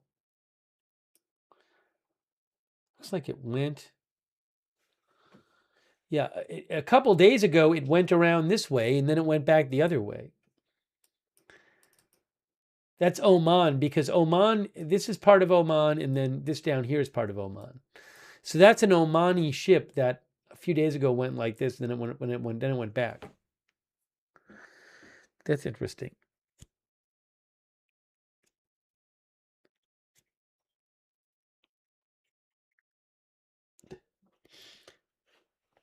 Crispy thinks any ship getting through is U.S. aligned and our allies. Well, the U.S. blockade is not against ships going through the Strait of Hormuz per se. It's against ships going to and from Iran. Thanks, Jack, our member. Thanks, Happening Hapner, who says, "Is there enough food on these ships?" I think you're talking about the ships that have been trapped for months in the Gulf and can't get out. I believe there's still hundreds. I'll have to look up and see if I can find more about that. Then we also saw, where was it here?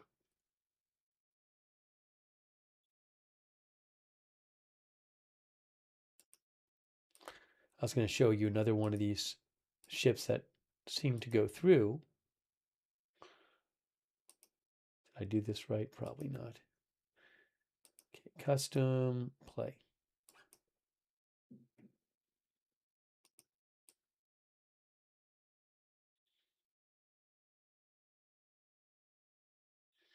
Rosalina seemed to go through, and A Star. Rosalina and A Star. Rosalina is a bulk carrier sailing under the flag of Panama. Destination Oman.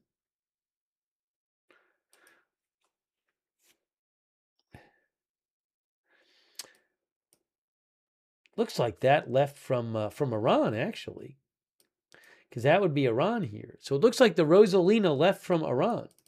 Maybe that's why it was allowed to get out. I don't know. Yes, it left from Iran about a week ago. What was the other one? A Star I wanted to mention. A Star? A Star. An asphalt and bitumen, is that how you pronounce it? Tanker. And that left from Iraq and is headed to India. And that looked like it made it through today as well.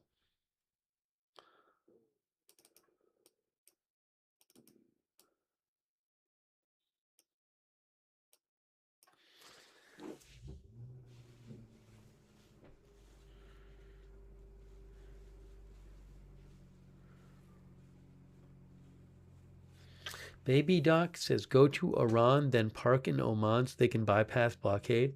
I mean, I'm guessing the U.S. is keeping an eye on these various ships, and they'll stop anything they think is violating the blockade.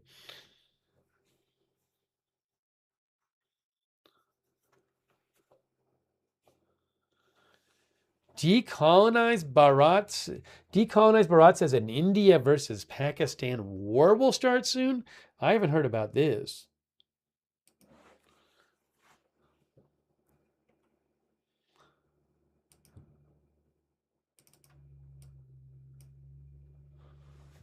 Oh, thanks to Jack. Jack, thanks for being a member, and thanks for the gift memberships. Jack. JB4 Sports says, is this thing over yet?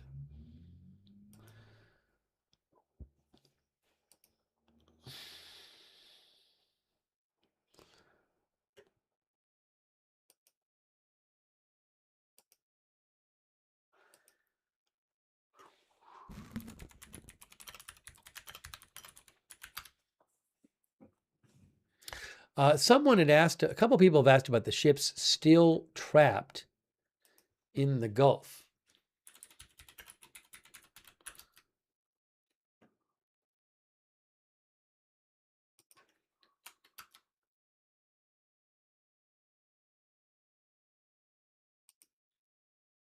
AP recently reported a couple days ago, they said,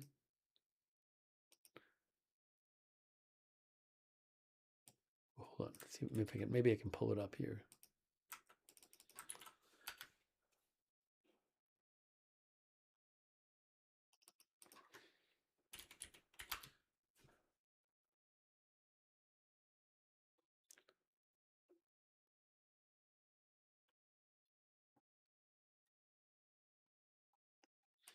You know, AP said that they had an article you can check out. Tired and worried, seafarers have been stranded in the Persian Gulf for weeks.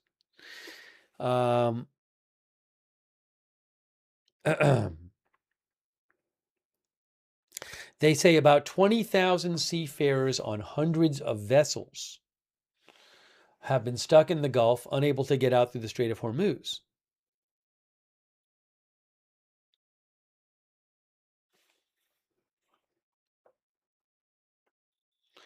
And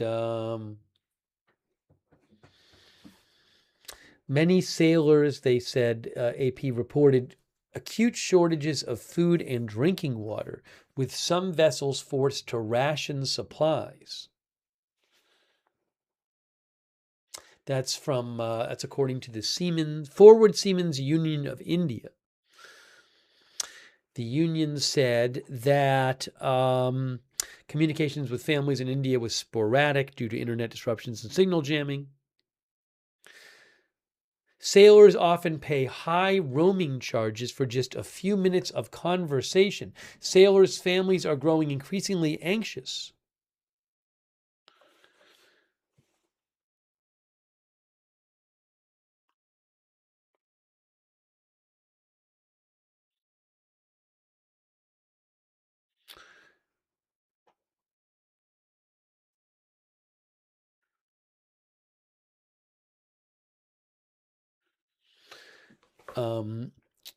Now, one person they talked to in this article is a ship operator, ship manager, the Ship Manager Fleet Management Limited. Its CEO told AP that stock checks are regularly maintained for food supply on the ships, and pickups have been arranged to ensure availability by moving vessels to the nearest points where they can pick up fresh and dry provisions.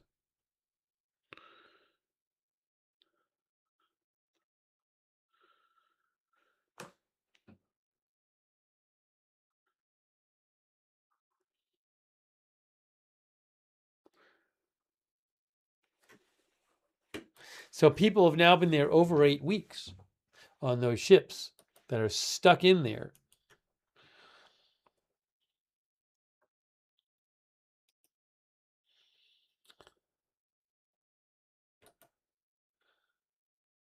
Oh, I'm sorry. I have to look into this. I don't know why tonight. For some reason tonight, my camera has frozen a couple times. Normally, this does not happen. But I had to unfreeze it a couple times. I don't know what's going on. Normally, that doesn't happen. Thanks for letting me know. I can unfreeze it, but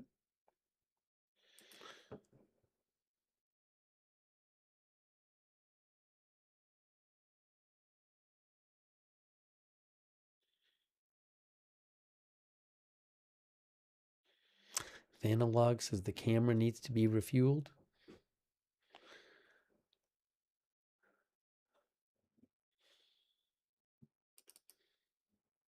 Sorry about that.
I think maybe we should look at, Andrew Morris said, prisoners on their own vessels. Yeah, these trapped seafarers on these vessels.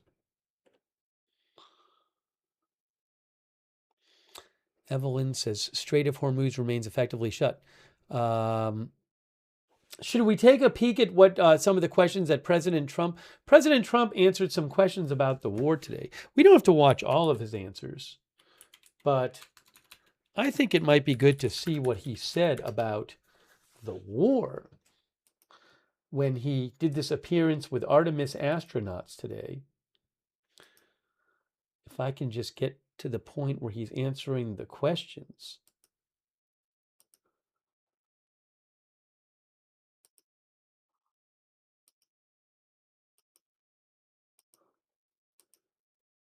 Yeah, this is not that long an appearance.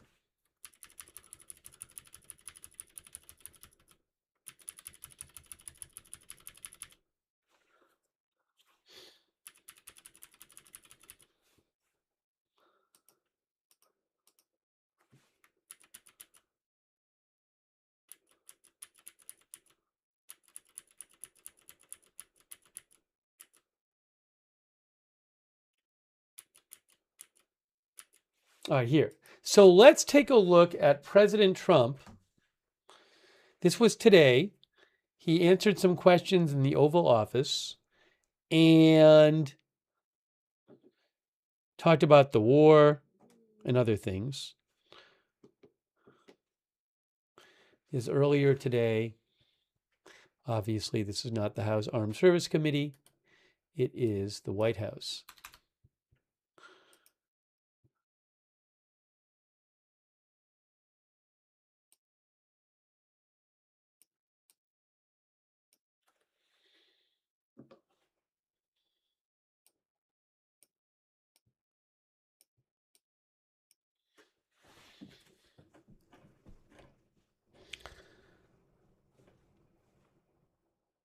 Okay, hold on a moment here. Give me a moment. Thank you, Infectious37, for your support on Twitch, and CC for your support on Twitch. And by the way, TechSlug gave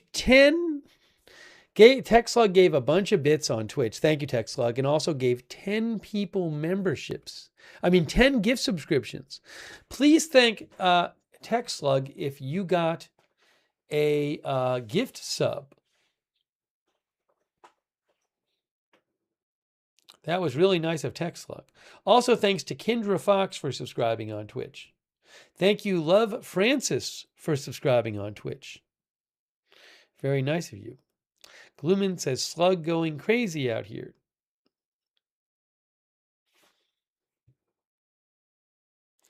All right, so let's check out, let's take a listen to what President Trump had to say today in the Oval Office. Some of these questions about the war. First of all, it's a great honor to meet all of you. Congratulations and welcome to the White House. I have had the privilege of interviewing Gene Cernan, the last man to walk on the moon. Is that what you would like to do? And Mr. President, do you think that will happen during your second term? Well, we have a shot at it. I mean, we don't like to say definitely because then you say, oh, we failed. Because I think we could say we're ahead of schedule. So we have a good shot. We've authorized it. And I think with this team and, with Jared's done such an amazing job at NASA, I think we have a good shot, right? We'll see. Yes, Mr. President, we have an achievable plan now back to the moon. And we're back in the business of launching moon rockets with frequency. So we just sent Artemis 2 around the moon. We're going to launch Artemis 3 in 2027. We'll protect for up for 2 opportunities in 2028 to return astronauts to the surface of the moon. I like space. I started Space Force, as you very well know. It's been very, very important. And they tried to kill it. And actually, the military would not let the Biden administration kill it. They wanted to kill it. And it's going to turn out to be one of our most important things. I think it'll turn out to be one of the most important things they did. But we got involved with NASA bringing it back. And I was saying when I first looked at some of your facilities, they had grass growing on the runways right in between the cracks of the asphalt. And but not anymore. It's really strong. And what they do, one of the things they do that's so important is for our military offense and defense. And a lot of people say, well, is it worth it? It's really worth it because what's happened militarily, you see what we're doing militarily, a lot of that comes from space. So it's been pretty great. Good question. Yeah. This you, Mr. President. I have two questions for you. First, on the topic of space, do you have an update on the UFO files and what might be, when we're going to be seeing those? Well, I think we're going to be releasing as much as we can in the near future. For some reason, and I guess it's just a reason that's been in the minds of people for a long time, and that is such, they want to find out about the UFOs and anything having to do with UFO or related material, and we're going to be releasing a lot of things from that we have, and I think some of it's going to be very interesting to people. I've interviewed people, my first term primarily, but I interviewed some pilots, very solid people, and they said they saw things that you wouldn't believe. So you're going to be reading about it. Yes. Sir, you spoke to Vladimir Putin not too long ago. Did you talk to him about today? Did you talk to him about the progress in the space area, and what else did you talk I didn't talk about space. No, I talked about Ukraine, and I talked a little bit about Iran. I talked about a few different subjects, mostly about Ukraine, and we had a very good conversation. I think we're going to come up with a solution relatively quickly, I hope. What does he want? I think he'd like to see a solution, I can tell you, and that's good. What involvement does he want to have in the Iran situation? He told me he'd like to be involved with the enrichment if he can help us get it. I said I'd much rather have you be involved with ending the war with Ukraine. To me, that would be more important because we're going to have that. Look, we're not going to let Iran have a nuclear weapon, and we've knocked out their Navy, we've knocked out their Air Force, we've knocked out their anti-aircraft, everything, apparatus, everything they have, their radar, they have very little left. And they have some missiles, a small percentage. They have a small percentage of missile-making facilities. We knocked out about 80% of them. The rest could come very quickly if we don't make a deal. They're not going to have a nuclear weapon. They know it. And just about everybody else does. And so we talked about that a little bit. He doesn't want to see them have a nuclear weapon either. But I had a long talk with President Putin. I suggested a little bit of a ceasefire, and I think he might do that. He might announce something having to do with that. Did he announce it yet? No, but I was wondering, I was just going to ask you. No, I asked him about, even if it's a little ceasefire, there's so many people being killed, it's so ridiculous. Thank you, Mr. President. In light of today's Supreme Court ruling on the Voting Rights Act, do you want Republican states in the South to look at redrawing congressional districts before the midterms? You have to tell me, when did the ruling come out? I've been with the astronauts. I've been with contractors because we're trying to get the ballroom built ahead of schedule. It's right on schedule. It's ahead of schedule now. I want to keep it that way. And I was also with commissioning some people, but one of, David Warrington's son, I don't know, you know David, everybody knows David. He's got this incredible son, so he was just sworn in, so we had other things. Tell me about the what happened. Well, some think that the ruling could create more Republican-held congressional seats in the South. That's good. Yeah, would you That's want them the kind of ruling I like. Would you want them to pursue when did that that? Happen? Well, the Supreme Court ruled on it this morning. Really? Is that right? Tell me about the ruling. Well, I have a question. This is CNN fake news. On your call with President Putin today, do you think the war in Iran ends first or the war in Ukraine? Well, we talked more about the war in Ukraine, but he would like to be of help. I said, before you help me, I want to end your war. So we had a good talk. I've known him a long time. I think he was ready to make a deal a while ago. I think some people made it difficult for him to make a deal, but we talked more about Ukraine. But which war do you think ends first? That's an interesting question. Coming from you, that's very interesting. Which war would end first? I don't know. Maybe they're on a similar timetable. I think Ukraine, militarily, they're defeated. Okay, you wouldn't know that by reading the fake news, but militarily, look, their Navy. So they had 159 ships.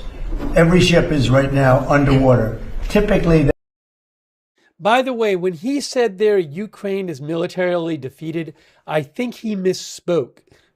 I think he meant Iran, because now he starts talking about Iran. So just to be clear, I think that was just him misspeaking.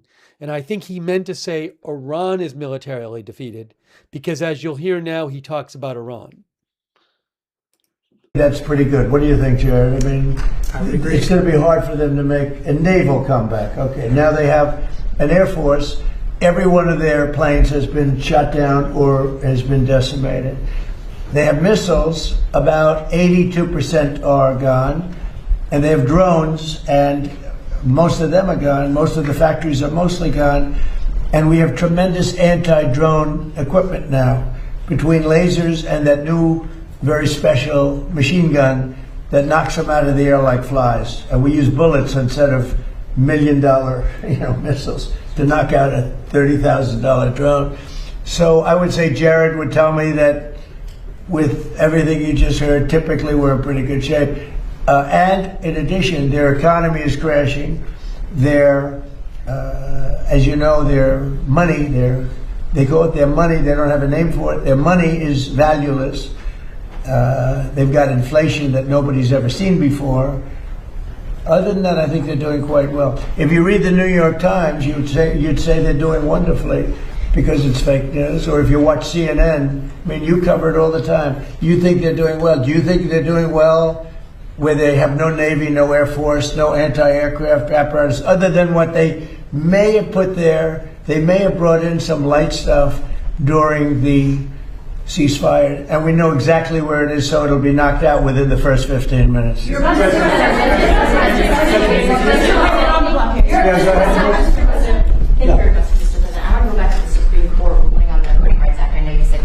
When did it come out? Just now? No, it came out this morning, but basically very much narrows the Voting Rights Act. Was it considered a win for a win for Republicans? I love it. But my question... This is a very good... We can end this conversation. I want to read it. My question for you, Mr. President, is that some Republican governors have not responded in terms of what they're going to do. I guess early voting, for example, in Louisiana Republican governors. What about it? Early voting begins Saturday there, for instance. Should they redraw the map in the next couple of I would. I mean, it depends. I mean, some states don't need to redraw, and some do. I mean, I know what the concept of the rule. I just haven't seen the result. Yeah, I would say generally, I would think that they would want to do it. Some are greatly helped, and some, didn't make much difference. Yeah, I would say they would do that. They have time to do it. Yeah, please. Thank you, Mr. President. I want to ask you, there's a lot of drama on the House floor today. Several bills were stalled, and a rule took 2 hours to pass today, and there's still some tension over the Farm Bill. Do you think that you need to get more involved legislatively on Capitol Hill? Well, we want the Farm Bill. The Democrats don't. We want security, okay? We need security. We want security. The Democrats don't think we need security. They actually do, but they suffer greatly from Trump derangement syndrome, like at levels that nobody's ever seen. They're sick people. There's something wrong with them. They don't want to pay anybody for security. They don't like ICE. They don't like Border Patrol people. They don't like the people that keep us safe. When they ran this, they let 25 million people into our country, and many of those people were from prisons. They were from mental institutions, drug dealers, murderers, 11,888 murders, half of whom committed more than one murder. They think that was fine. I happen to like law enforcement. They essentially want to defund law enforcement. And I don't think the public's going to let them get away with it. We got it all approved in the great big beautiful bill, and they want to renegotiate. We don't like that. Yeah. Mr. President, the King's speech that he made to Congress, he spoke strongly, forcefully about the necessity for a strong NATO alliance. He also spoke about the necessity to continue to support Ukraine. Did his speech in any way change your thinking on either of those issues? Well, you have to understand, my thinking is, I think, exactly correct, but I was very disappointed with the fact that when we called on them to give us a little hand, we didn't need it. I actually did it just to see whether or not they'd be there. When we called on NATO to give us a hand with Ukraine, and in particular the most recent, we asked them to do certain things on Ukraine, and we also wanted them to do things with Iran. And on Ukraine, they're very much involved, but they didn't do things the way we would like to see it. It's been going on for a long time. And on Iran, they weren't there. As you know it better than anybody. They weren't there. The King is fantastic. We spent a lot of time together. We had a lot of talk. We talked about this also. And he loves his country, and he's a great king, and he's a great friend of mine. And I think if he were doing that, if that were up to him, he would have probably helped us with Iran.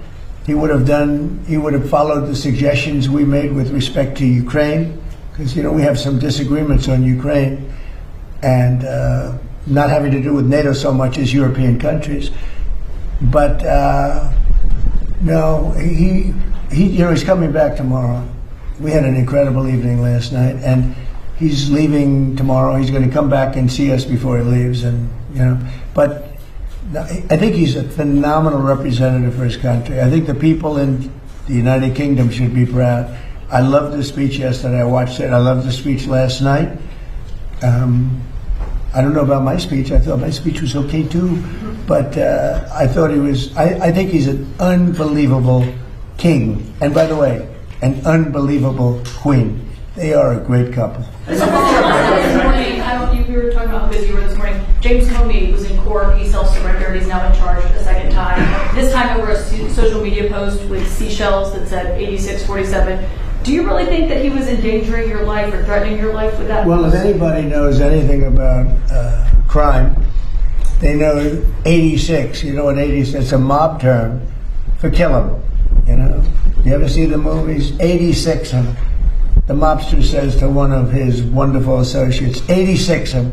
That means kill 'em. It's. I think of it as a mob term. I don't know. People think of it as something having to do with disappearing, but the mob uses that term to say when they want to kill somebody, they say 86, the son of a gun. I'm trying to keep the language nice and clear. They don't use that term, son of a gun. They use another term. But that's a mob term for kill 'em. Yeah. But do you really think your life was in danger? Probably. I don't know. You know, based on what I'm seeing out there, yeah. The people like Comey have created tremendous danger, I think, for politicians and others. Comey is a dirty cop. He's a very dirty cop. He cheated on the elections. He tried to help Hillary Clinton, as you know. He dismissed a lot of things that he should have proceeded with. I wasn't involved, but he should have proceeded with. No, he's a dirty cop. He's a crooked man, yeah. Mr. President, you just described there's been disagreement between the U.S. and Keir Starmer on support for Iran. Did your visit with the king smooth that over or create any more? My visit with the king really was it was extraordinary. I mean, he's an extraordinary man. He's an extraordinary person. And, yeah, it helps from the standpoint that, you know, when you like the king of a country so much, it probably helps your relationship with the prime minister. But, you know, in that case, the prime minister, I said, do you want to send a little help? He said, no, we'll send it after you win the war. I said, that's not good. That's not good. What do you think of that, Jared? Sending help after we win the war? I don't know. Something that bothers me. Wait, I don't want to get you guys involved, but I can imagine what you're thinking. The United Arab Emirates, the UAE, they pulled out of OPEC. Yeah, what do you think about that? I think it's great. I think it's great. Look, I know him very well, Mohammed, and very smart. And he probably maybe wants to go his own way. That's a good thing. I think ultimately it's a good thing for getting the price of gas down, getting oil down, getting everything down. They have it all. He's a great leader, actually. So no, I'm okay. They're having some problems in OPEC. Kevin Warsh passed a hurdle today. The Senate Banking Committee confirmed his nomination and will go to the Senate floor. He'll be on the Fed in mid-May. Is it your expectation that he can persuade the other Fed governors to lower interest rates? Well, we'll see. I mean, they should, because it's a good time to lower them. We're the most prime country anywhere in the world. We're right now having investments made in our country at a level that nobody's ever seen. No other country's ever seen it.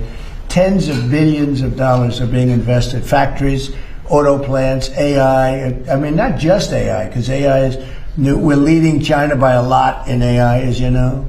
I'm letting them build their own electric plants. They're building them, otherwise you could never do it. It was a concept that I came up with. I'm very proud of it.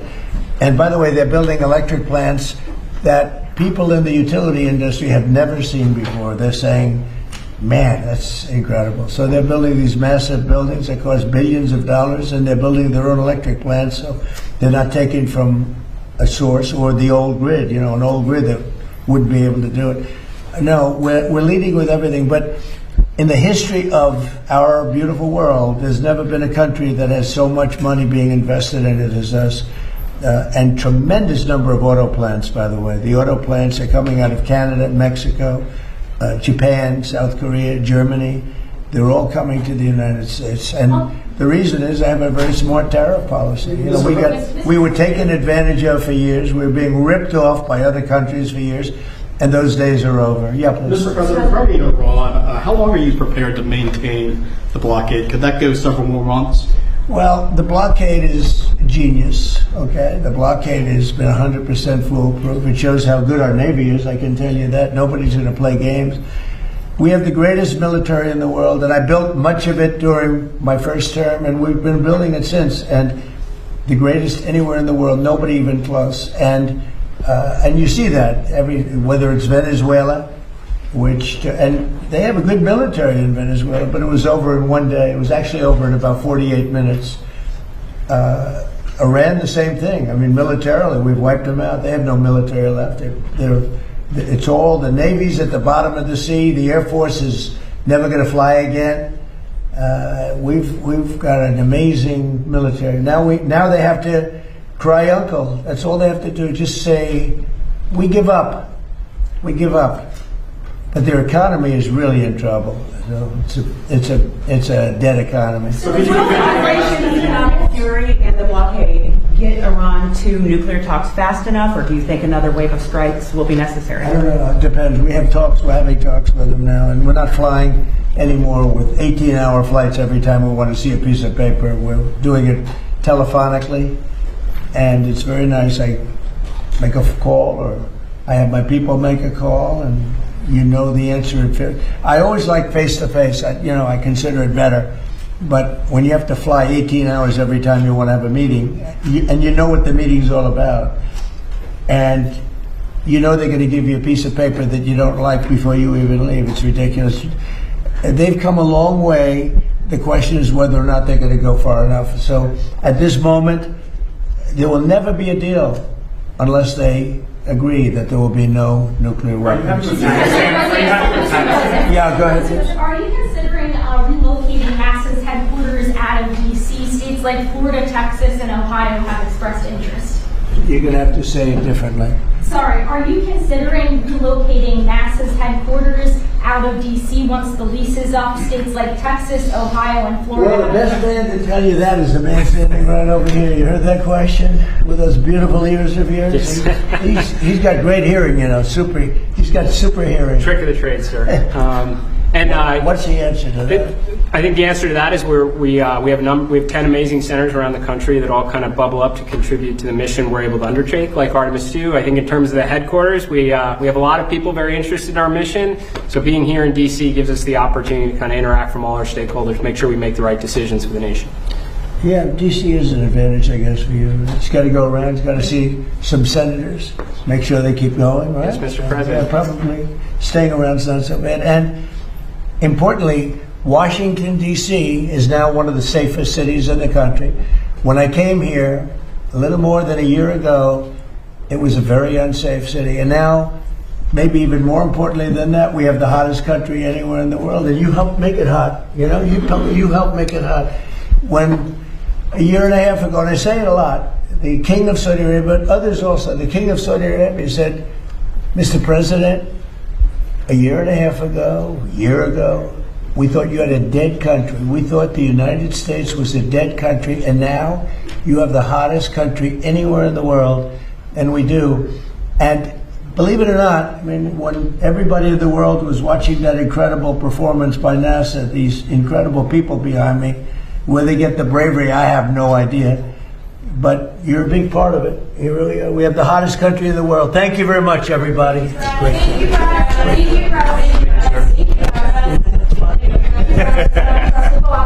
That was President Trump today. Thank you, press. Thank you, press. He said Iran needs to say, we give up. Iran needs to cry uncle and say, we give up. He said they're not flying 18 hours to do talks anymore because just to look at a piece of paper where you know what it's going to say. He said that.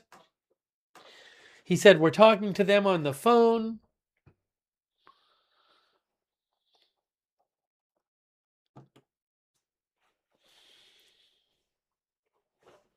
He said he wants to keep the blockade going. He said he's not sure if they'll need to do more airstrikes. Kenneth Cobb says this one will go for a while then.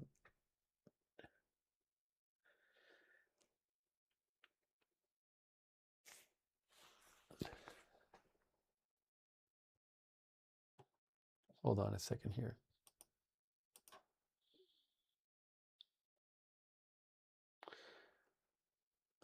Let's see here.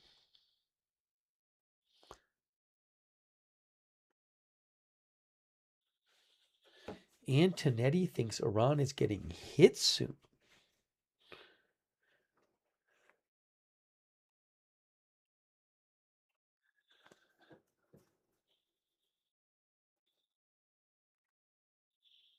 Dutchson says Trump has no filter.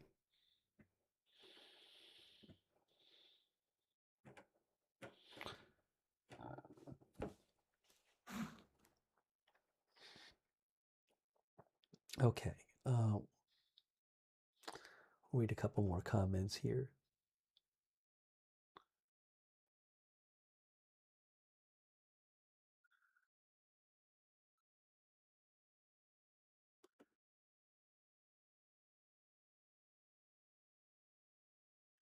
Gluman says he said no nuclear ambitions is mandatory. He says he'll have to commit to not having a nuclear weapon. He said that before.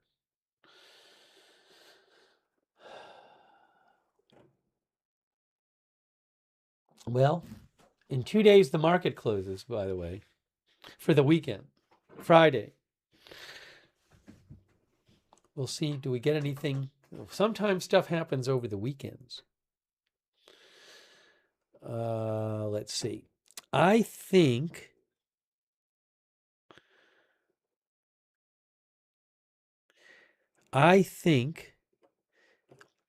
thanks John Bonacci for watching. I think we may be getting close to that time. I don't know that I have any other big updates to bring you right now. We could be getting close. We could be getting close to that time. PW360 said Lucas Tomlinson mentioned earlier. I think PW360 is saying that he saw this on Fox News. Now, I didn't see this. PW360 claims that Lucas Tomlinson mentioned that senior officials told him the entire Gulf in Europe expects military strikes to resume soon.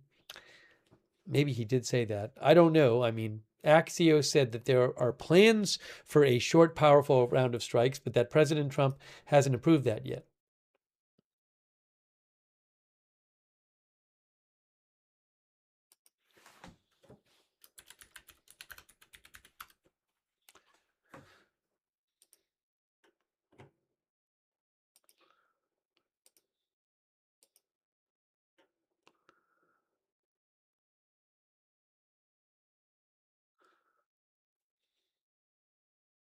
Michelle Lauzon thinks that Michelle Lauzon said Gali Boff did a mic drop earlier today.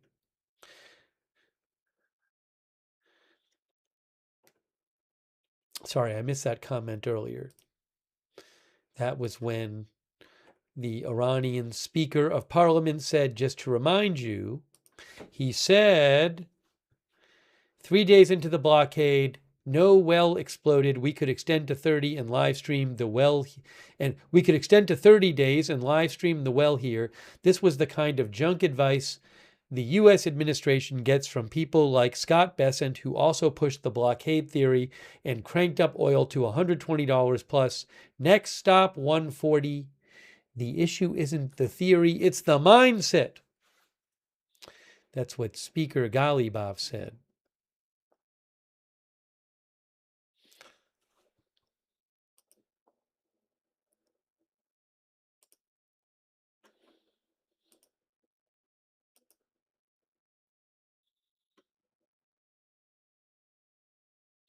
All right, I think we're getting to that time. I think we are getting to that time. But, you know, you never know when big news is going to happen. If there's big news later tonight, I can come back on the air. Chris N says Galibaf probably won't be posting soon. But I really appreciate you guys joining us. We've been talking about the oil prices today, a bunch of other things. But who knows what will happen tomorrow. But again, if stuff happens later, we can just come on the air and do another stream. So we'll have to see. Do we have big developments soon? But no, I did not hear about. One of our viewers said Vahid Online reported some explosions in Iran sometime recently. I did not see that. I haven't seen any of the people I follow. Well, I follow him on Telegram, but I haven't seen anything recently. He posted something, Vahid Online, about an hour ago. Vahid Online talked about hearing about some reports he had gotten from Iran of air defense and possible explosion, but a lot of air defense. Again, I don't know what that is. I haven't heard that anywhere else. It is a country of 93 million people, so there could be explosions there that are not related to attacks by the U.S. and Israel. But thank you for mentioning that. So, but again, I really appreciate you guys being here. Thanks for sending in comments and letting me read them and letting me read your questions, sending in questions, posting in the chat, for watching, for sending me updates. And we'll have more coverage. We've been talking about gas prices going up. So this certainly is, I assume they're going to go up more in the coming days. So we'll be covering this as things move along.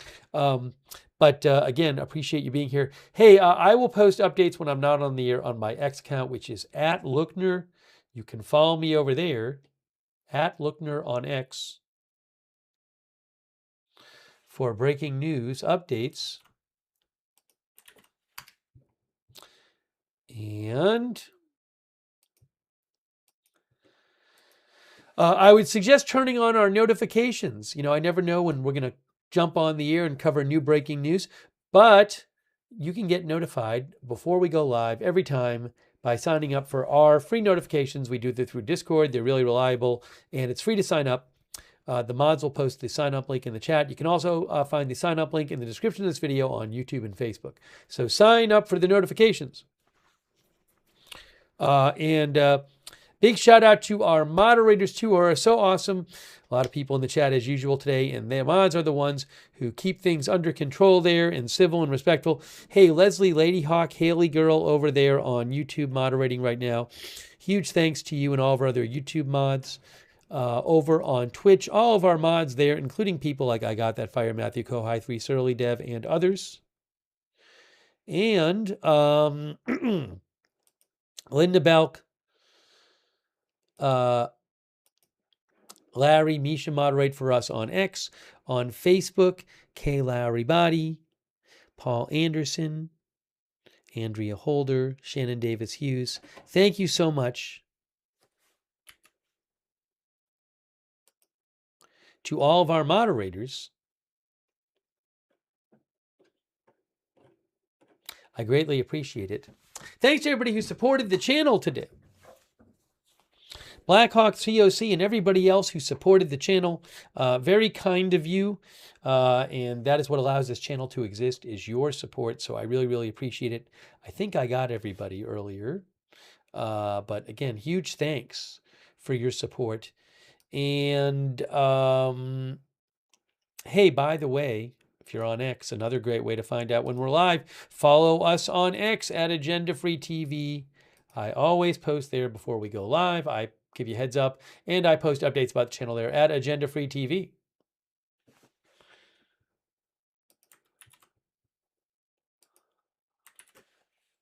Jay Carlos is watching from Portugal. Thanks for watching from Portugal. We do have a chat where you can chat with other viewers when we're not live for free, our Discord chat. Check out our Discord chat. It's free. It is the same link as the free notifications link, if you want to check that out. Thanks so much to our Discord moderators over on Discord who moderate for us over there. And hey, if you do watch on YouTube, I would recommend turn on the YouTube notifications.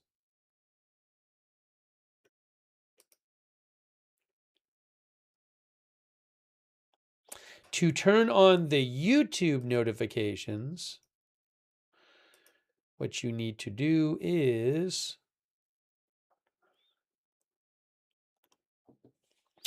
subscribe to the channel, then click the bell and choose all notifications.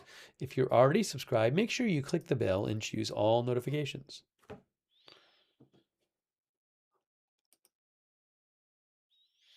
Thanks, Hamed, for watching from Toronto. And let's see, I want to shout out our Twitch subscribers. Thanks so much for subscribing over there. People like Strong One, Bill Huang, Beatnik Bandit, Matthew Kohai 3, Wall Street Shaggy, CC, URG1, Shytown Bear, Kindra Fox, My Mind Spray, Hugh J. Okay to play today. Thanks for watching. Appreciate it. Seed Music. Did I say that already? Wisco Joe. Vroom Cars.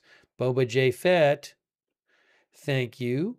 Atomic Farting. Thanks for being a subscriber. Glue Man. Who did I miss over there? I got Kendra Fox. CC Stumpy Stump. Thank you. All of our TechSlug, all of our Twitch subscribers, thank you so much. Timbit Power, thank you. Our Facebook subscribers, thanks to all of you. People like Diane Allworth and Brian Davio and Juliana Martin and Kay Lowry Body. Thanks, Barry Eisler. Thanks for subscribing and supporting the channel. Robert Real II and all the rest. Our YouTube members, too. Huge thanks. Evelyn in Maine, Joe Hart, Dr. McRib, Eric Johnson, Nathan Kirk, Dom Machine, J.K. Sinar, Stephen Padden, John Flick, Phil Prepper, Gregory Scherer, Gary Baines, Jimmy ZNJ, New World Tech, Chucky T. Plague, Blackfoot Fred, Lamp Standing, the one and only Gregory Scherer, Chevy Dad, J.K. Sinar, Waltman J, TB, and Karen Gal, Scope 103, Ellie Lassetti, Paolo Mayorana, Paula Faust, Lion Art, Riri Patton, Karen Gal. Thanks, members. All of our members, thank you. Jimmy ZNJ. And all of our viewers. Everybody just watching. John Main. Thanks, John, for subscribing to the channel. Thanks, Rockin. 555 Logs. Dave Smith. C Spot. Thanks. Khalid Mahmoud, thanks for watching. Over there on Facebook, Melissa Terry, thank you for watching.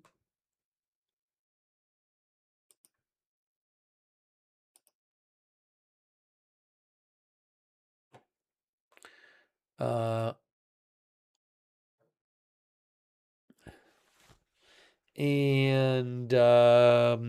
also Navita.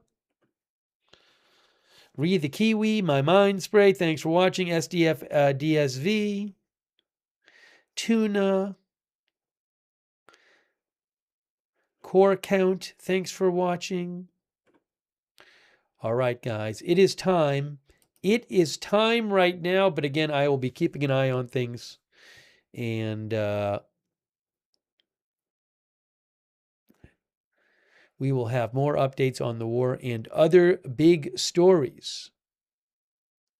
Aleph, who I follow, said there were reports of air defense systems activated in Iran a short while ago. I mean, I'll keep an eye on that. Obviously, if there was some sort of allied attack on Iran, I would come on and cover it. There have periodically been reports of explosions or air defense firing the last couple weeks, but nothing really seemed to have come of it that we heard. Certainly haven't heard any reports of new strikes in Iran during the ceasefire. But we're going to wrap this up right now. Okay, so I'm wrapping this up again. Thank you for watching. We'll have more coverage soon. And I really appreciate you being here today. That's it for now. Thanks for watching. We'll see you soon with more live breaking news coverage right here at Agenda Free TV.